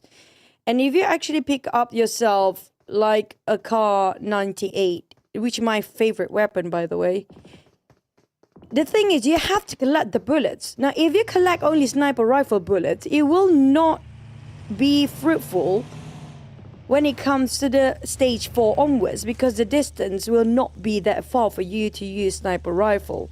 And I agree with the elimination point as well, because if you want to engage later on, you have to have plenty of assault rifle magazines and ammunition to secure into a mid-range to short-range distance, which high chance the teams will engage starting from stage 4 onwards. The distance will not be too far. If you're just using a sniper rifle, not many teams want to engage in a long-range fight. First, I agree with the elimination. And one more thing, the other team can actually hide from your plain view just with the curvature of the terrain.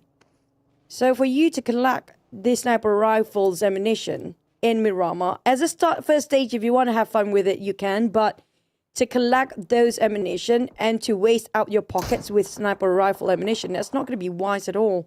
That's why a lot of them going with DBS in case the teams try to rush them onwards or try to finish off or flush out a team. And the assault rifles, the spray actually plays a big part when it comes to those situations too. I hope they answered the question. I forgot who asked it before. But speaking of those high grounds, back to the game. eArena tried to get those high grounds. Mormon this time. We don't see a lot of Mormon play this time around.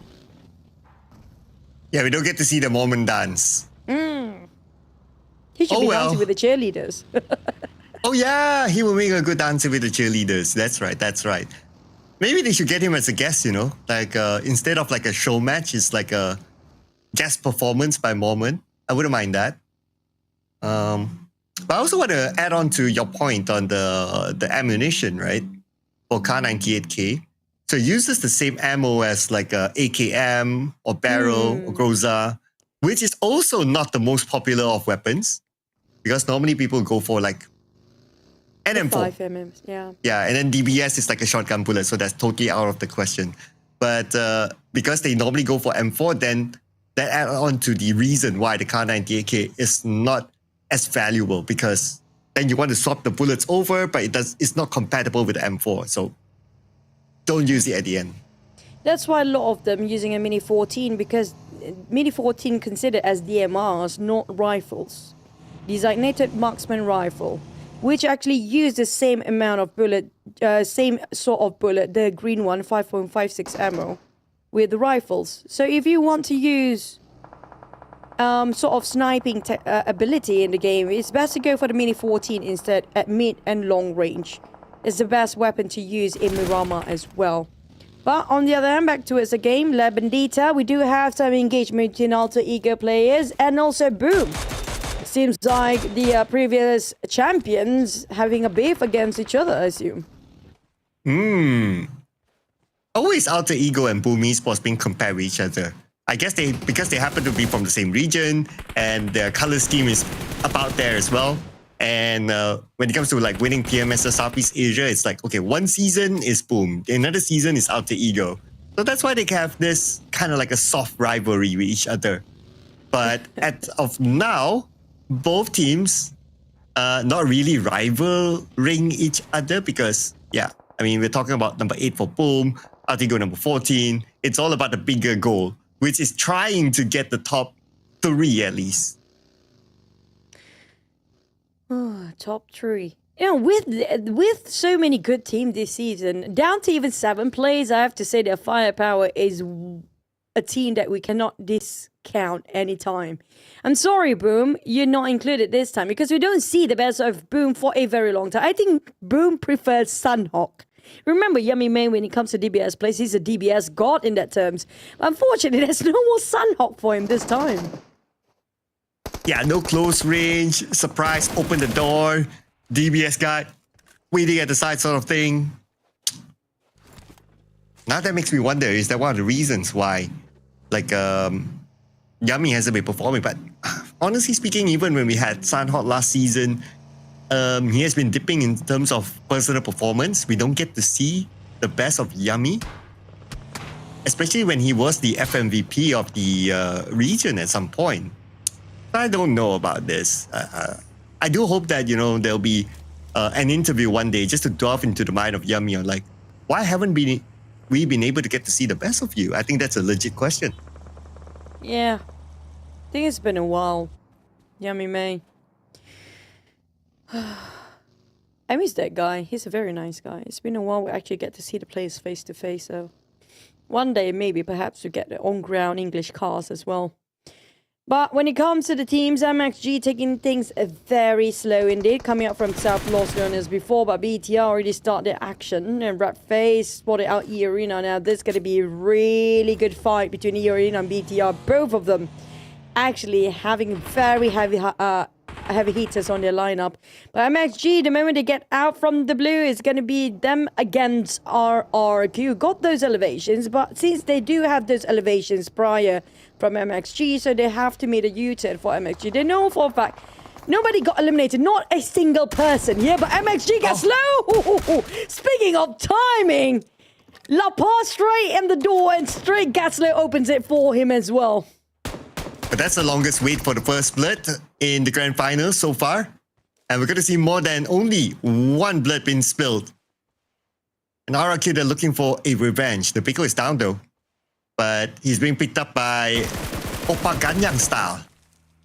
But the rest of MXG, they are rushing in. GenForce, you need to hold his ground alone. Oh, GenForce is holding the ground. He got those high elevations. They need to defend this. But MXG, is it just luck?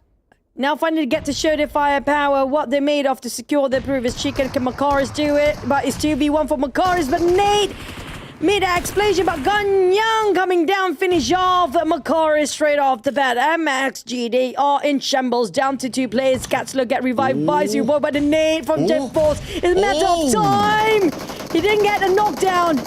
A bit off angle. All he needs to just drop another one. BTR against eArena, but wait, why there? The angle's kind of off for GenForce. And another one. Finally he got it. 3 times the charm, they say. And now they will need to focus on to KNS. Just right below Ganyang. But Ganyang's not in a hurry because he knows that he does have the numbers. So the pressure's on KNS to now hike up to the high ground. And here comes GenForce as well to give extra support from behind. While all this is happening, another fight's happening elsewhere as well, involving eArena and BTR. And finally, they got the final player of MXG. Yeah, BTR got eliminated first and MXG. That's slightly just a bit too early. But next is going to be GLU versus eArena next. eArena, they're still licking their wounds, but GLU taking advantage here. Circle close. The 3 teams on top at Graveyard area. This fight will need to end. Blue squad right now securing another elimination point, taking out Bowman. Jump shot by Xbox. Will not be able to hit their shots. But we have Hexas here. Mr. Sexy Boy. And so far so good for Blue squad. But here comes Homebois MAQNA. They want a piece of this. Leaving only Joker on the side of eArena. This is going to be tough. eArena did not expect there's going to be plenty of team on top of Graveyard here. And Joker, can he spot any of the players? With the Blues start to close in, Joker barely got any space at all. And GLU, the ministry, revived back as a 4. I don't know what else, but TODAK players coming into us this side.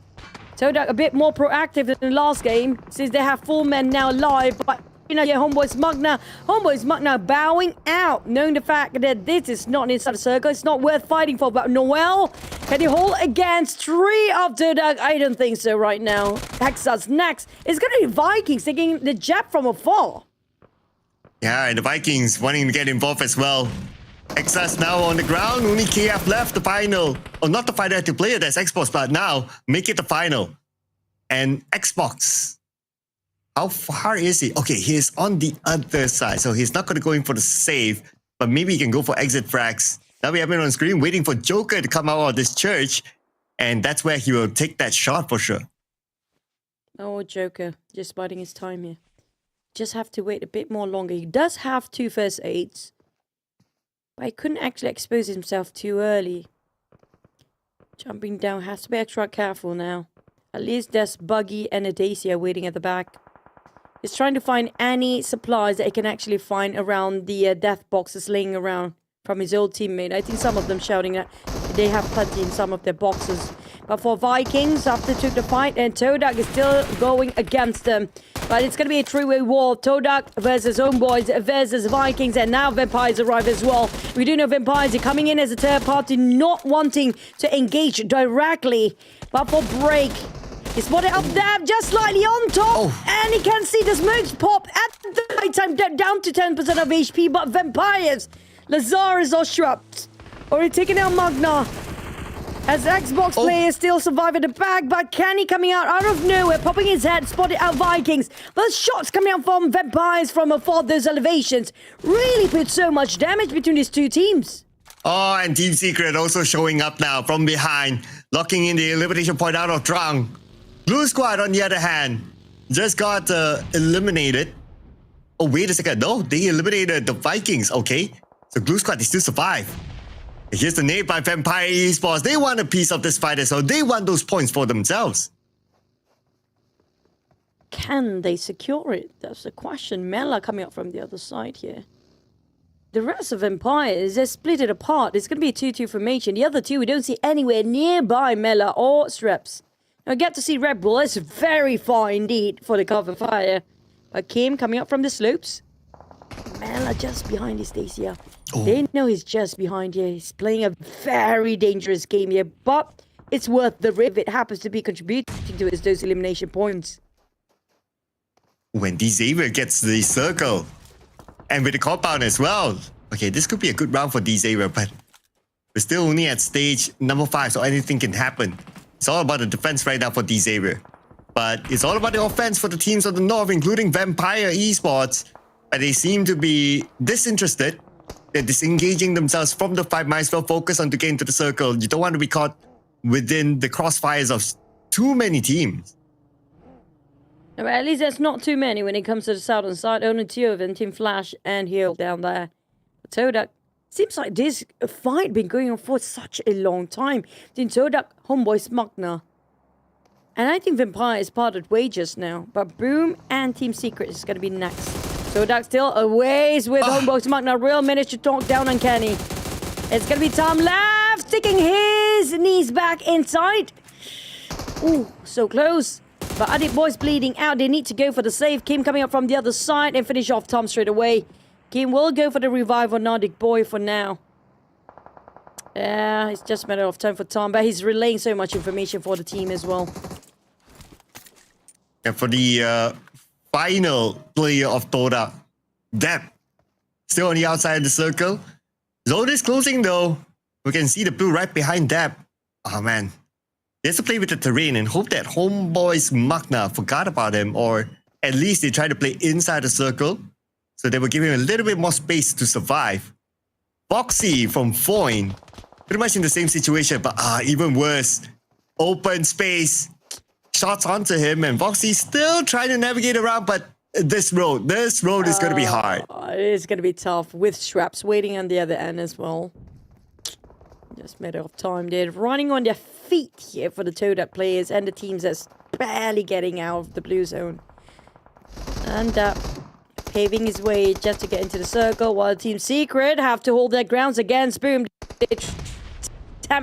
On Team Secret with a nade exchange between two teams, pump it down to only 10% of HP. Yummy May cooking up another nade. Team Secret, this is the team that we're talking about at number 1 spot right now, with already got himself 3 elimination. GK nading down. Boom. Yummy May's on the ground. Octo will have to go for the revival, but pump it.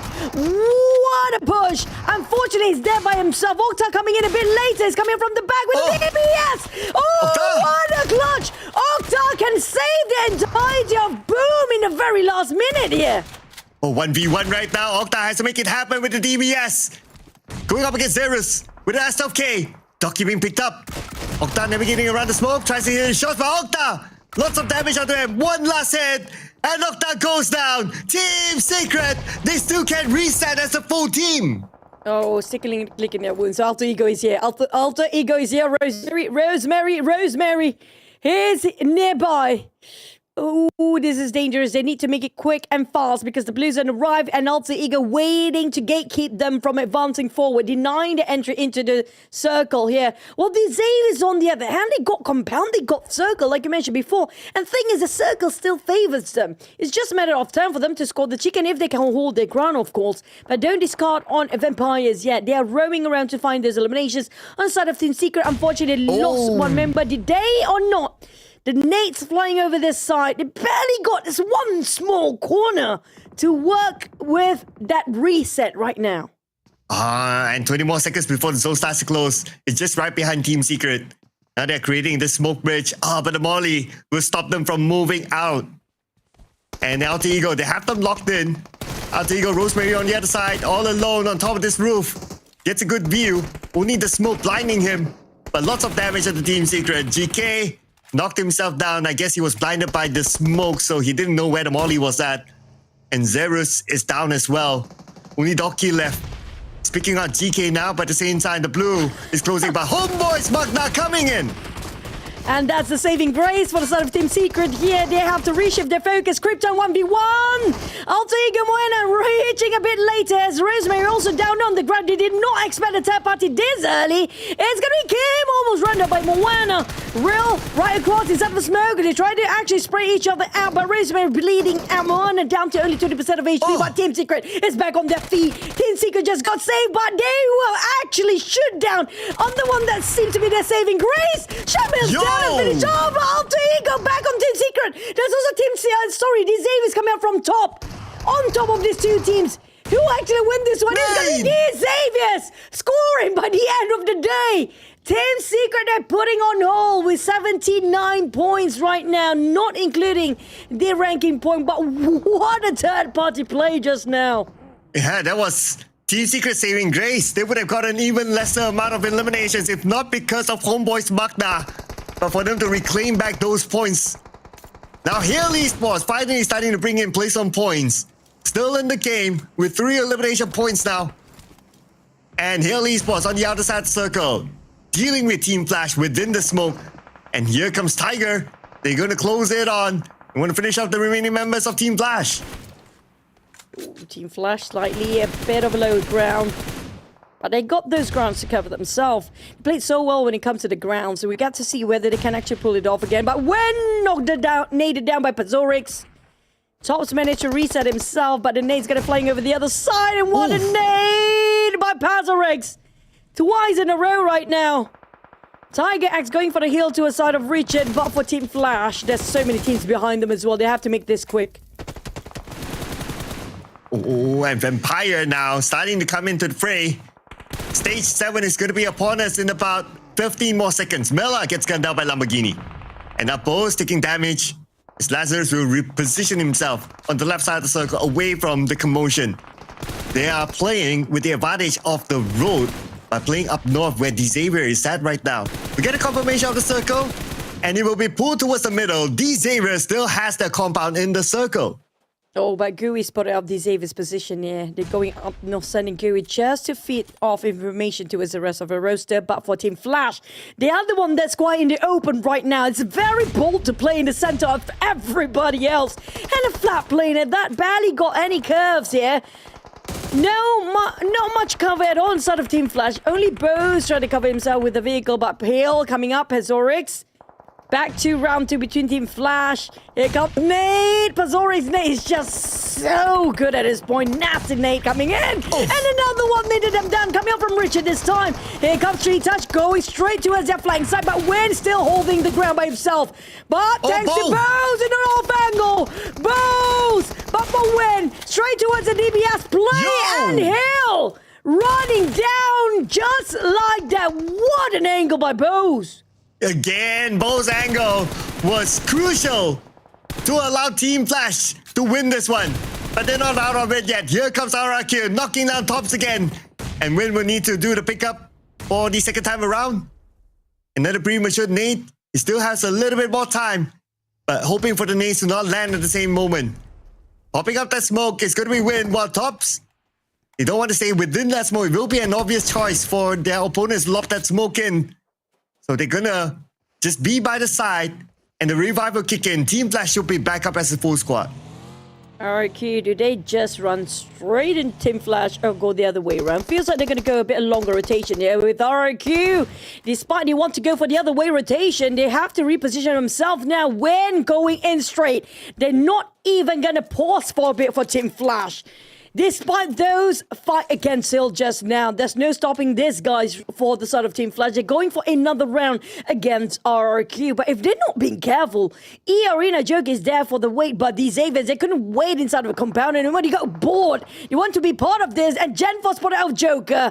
That leaves us with top 4. GLU, as Box is still surviving somehow. But these Avians now coming in, dominating, have control over the circle here right now. But Team Flash. This is the Team Flash that we know during the group stage. But now Team Flash, they dot a circle with teams right in front of them. So this is going to be a big challenge for Team Flash. They have to deal with RRQ first and then think about these areas later on. The zone will close in about 30 more seconds. They don't have the information. The smoke is blinding them from knowing exactly where the members of RRQ are at. But these areas are starting to get into action. They could be the saving grace for Team Flash.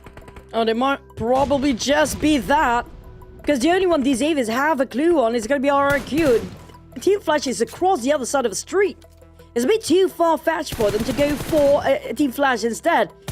So for RRQ, they are in the most precarious position here, since both teams have their eyes set onto them right now. These Avians definitely not giving any attention towards Team Flash. They didn't see Team Flash before.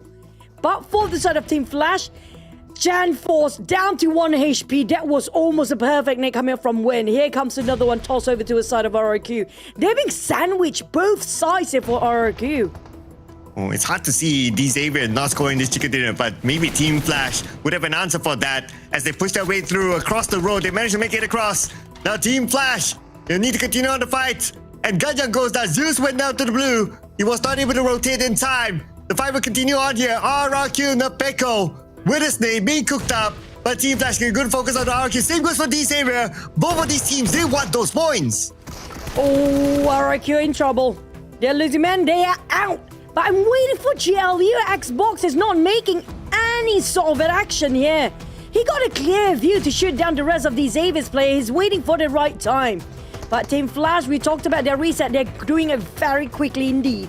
But these Avians is still down as a 3 player. It's going to be 3v4 if they manage to reset on Team Flash. Numbers-wise, it's going to be more men on the side of Team Flash. Compound-wise, Team Flash do have the covers. But these Avians are more seasoned. They are more experienced. Can they close this one up? But at the same time, Xbox is still waiting and things out. Xbox can chase so much for these Avians here right now, but down on the ground. Zeus managed to take down on 2 of them. Paragen is down as well, and within an instant. How did they actually do that? Well, we also have to ask the question, how did Xbox actually do it to at least now be in top 2? Being the final player of Glue Squad, and from the side, Splat it is. And Team Flash is back, ladies and gentlemen, scoring the final chicken dinner today. Ooh, we didn't count when it comes to eliminations. I think it's a double digit, 100% here, Cloud. Yeah, I believe so as well. I'm trying to tabulate like the numbers on top of my head, but I believe so. Definitely, definitely. And on top of that, we gotta give it to how Team Flash actually managed this circle. It was very difficult for them, but they somehow managed to find the right timing with the right angle to use the like a abandoned construction site / house to be their next pit stop. And then when they breached through, yeah, they lost 1 player to the zone, right, cool. But they had 3 players, and the 3 players was good enough for them to push RRQ first. Once they're done with RRQ, also landed a bit of a hand by D-Xavier. All they needed to do is to focus on the D-Xavier. And that's how they found this win. It was a phenomenal run for the side of Team Flash. Not just they resetting themselves so quickly, but they engaged with another team the moment they reset and wiped them off too fast. RRQ, these Avians, within just seconds, they gone. And 9 eliminations for Team Flash. 19 points collected in this round. Whether they will take top spot or not, we'll see later on, because it also depends. D-Xavier it lasted long enough. So maybe DZavier could be the #1 team as of this round. But we'll check back on the points later. But for here, for this round, the most damage output is going to be Win from Team Flash, having the same amount of eliminations as his other teammates. The twins, Zio and Bo, also contributed with 3 eliminations each. And then you have Tops, who played the support role. But also Bo's with his off angle. It was just impeccable. Again, this guy is just showing that he's the master of finding those angles that not only helps his team, but his opponents don't know. And they often get surprised by Bo's and his angles. So great work. I was kind of surprised that his favorite weapon is DBS. I thought it would have been something of a long range, but yeah, I guess maybe the DBS made a showing towards the later of the round, and that's why it's put up there. But I'm pretty sure, like, if we were to break down like his contribution with certain weapons, it could maybe be an M4 because that's more of a suitable long range weapon as compared to a DBS. Let's check out the highlights.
I agree when it comes to both those off angles, those weird corners. He somehow turned the tide over for Team Flash despite they were losing that fight early on.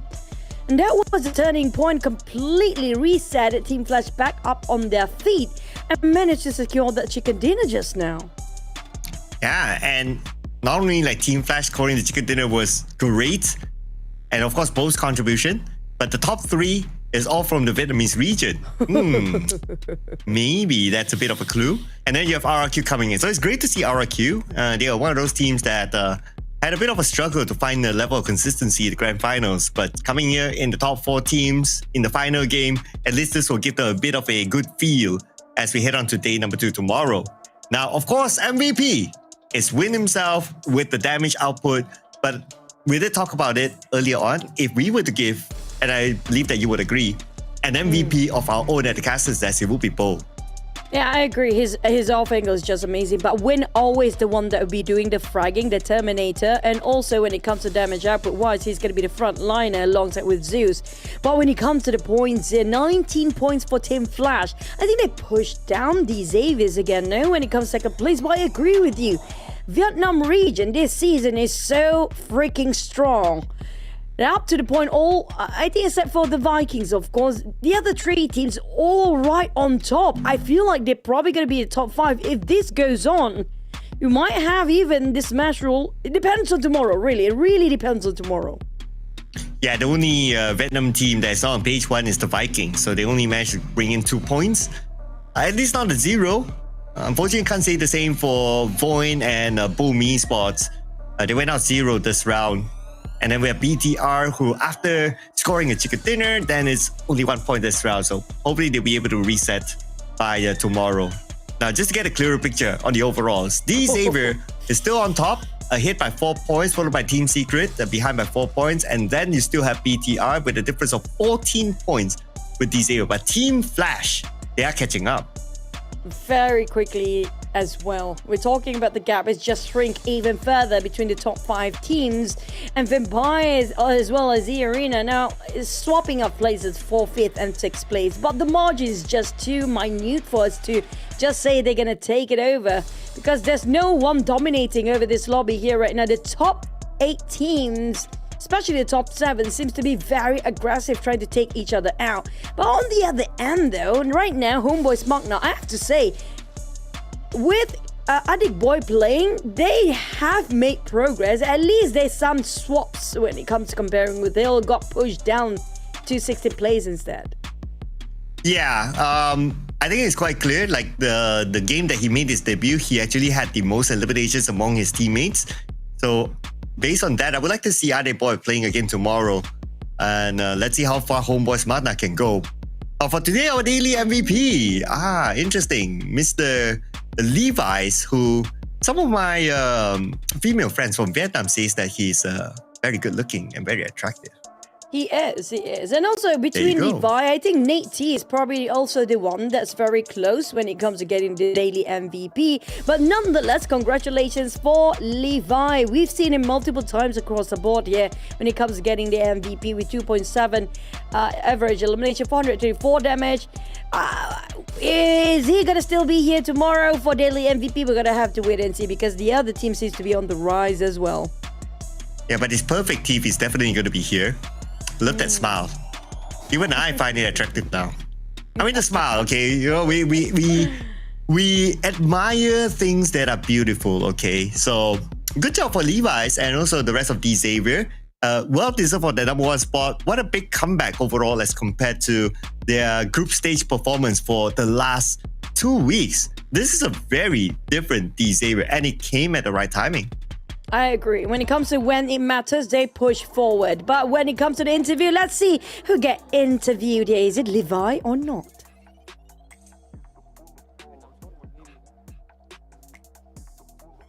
So thank you very much, our caster Busy and Jiwa, and with me again Nacha, and welcome back to the Grand Finals Day 1 of 2025 PMSL SEA FALL.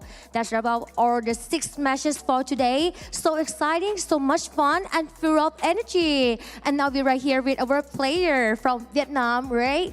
Yeah, DS Levi. Xin chào. Okay, you started the day with just 5 points, and now you're already on top with 84 points, showing starting point that not matter. How are you feeling right now? Chào Levis, thì hôm nay các bạn bắt đầu ngày thi đấu với chỉ 5 điểm, nhưng mà hiện tại thì mình đã đứng đầu bảng xếp hạng với 84 điểm. Vậy thì không biết là cảm xúc hiện tại của bạn như thế nào? Em vẫn cảm xúc vẫn như mọi giải trước ạ. Cảm thấy rất vui ạ. Well, my feeling right now is just like in previous seasons. I'm very happy at the moment. Wow, happy to you too. Yeah, and during the group stage, the struggled and raised some doubt, but today you proved everyone wrong. And what changed coming into the finals? Trong group stage thì các bạn cũng đã gặp khó khăn một chút xíu, và mình đã cũng khiến một số người cảm thấy hoài nghi, nhưng mà mình đã chứng minh được bản thân với họ. Vậy thì không biết là khi mà vào vòng chung kết này thì các bạn đã có những sự thay đổi gì nào? Bọn em vẫn đánh như thế đó, cũng không thay đổi gì, phụ thuộc vào độ may mắn nhiều. Well, actually we still play like we did in the group stage, and we haven't made many changes. Well, it depends much more on luck. Yeah, wish you the best luck too. And season of the season, the X has stayed consistent on the top. What's the secret to maintaining that level of performance under pressure? Qua rất nhiều mùa giải rồi thì DX vẫn luôn duy trì được cái sự ổn định khi mà đứng trong những top đầu. Vậy thì không biết là bí mật mà giúp các bạn có thể giữ vững phong độ ngay cả dưới áp lực như vậy là gì? Bọn em không biết sao nữa, lúc này lúc kia rồi ạ. Có trận đấu đen đủi thì chết thôi, những trận hay thì họ không nhớ. Họ nhớ trận bọn em chết không à? Well, I'm not really sure about this. Actually, it varies based on different factors. And sometimes we're lucky, probably people don't remember the details of the match, but sometimes if we're unlucky and we kind of like are wiped out early, people will remember those moments more. Yeah, that's very interesting. And in last year, 2024 PMSL SEA Summer in Thailand, Boom were the champions and your team finished second, right? Do you have any words for Boom for this season? Vào mùa giải PMSL mùa hè năm ngoái 2024 á, thì BUM là nhà vô địch trong khi các bạn dừng chân ở vị trí thứ 2. Và mùa này khi mà diễn ra tại Thái Lan lần này thì các bạn có lời gì muốn gửi tới BUM hay không? Em cũng không có lời nào muốn gửi tới BUM cả, chỉ có một lời chúc BUM giành được tấm vé BMGC đó. I don't have any particular message to send to BUM, but I have a wish. I hope that they can also get a ticket to PMGC. Okay, and finally, do you have any words for your fans in Vietnam watching right now? Và cuối cùng thì bạn có lời nào muốn gửi đến những fan hâm mộ ở Việt Nam đang theo dõi chương trình hay không? Mình cảm ơn các bạn đã luôn theo dõi và ủng hộ DIG và cũng như các team Việt Nam khác. Cảm ơn các bạn. Thank you so much for always supporting and watching not only DX but also the Vietnamese teams. Thank you. Thank you very much for all of you too, and I wish you the best of luck and bring your team to get this trophy. Cảm ơn. Thank you. Thank you so much. All right, and for the audience, for tomorrow we have 2 more days. So please stay tuned and don't forget to cheer and support our players. For today, thank you very much and have a good night. สวัสดีค่ะ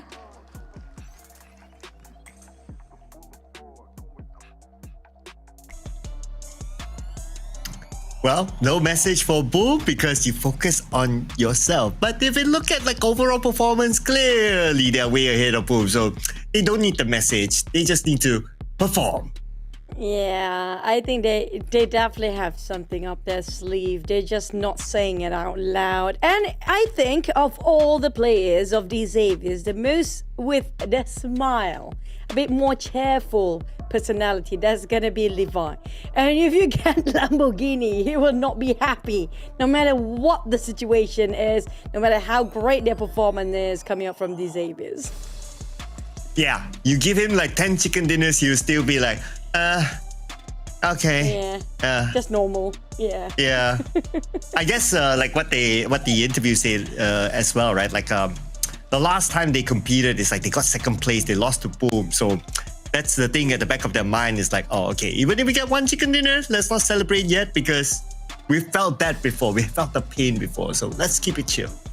Yeah, I think for the Xaviers, they should not be disregarded. Yeah, because we do know when it comes to pushing it in the last minute, they know what they are capable of. But speaking of this season, Cloud, there's so many good teams that can actually snatch it away in the last minute.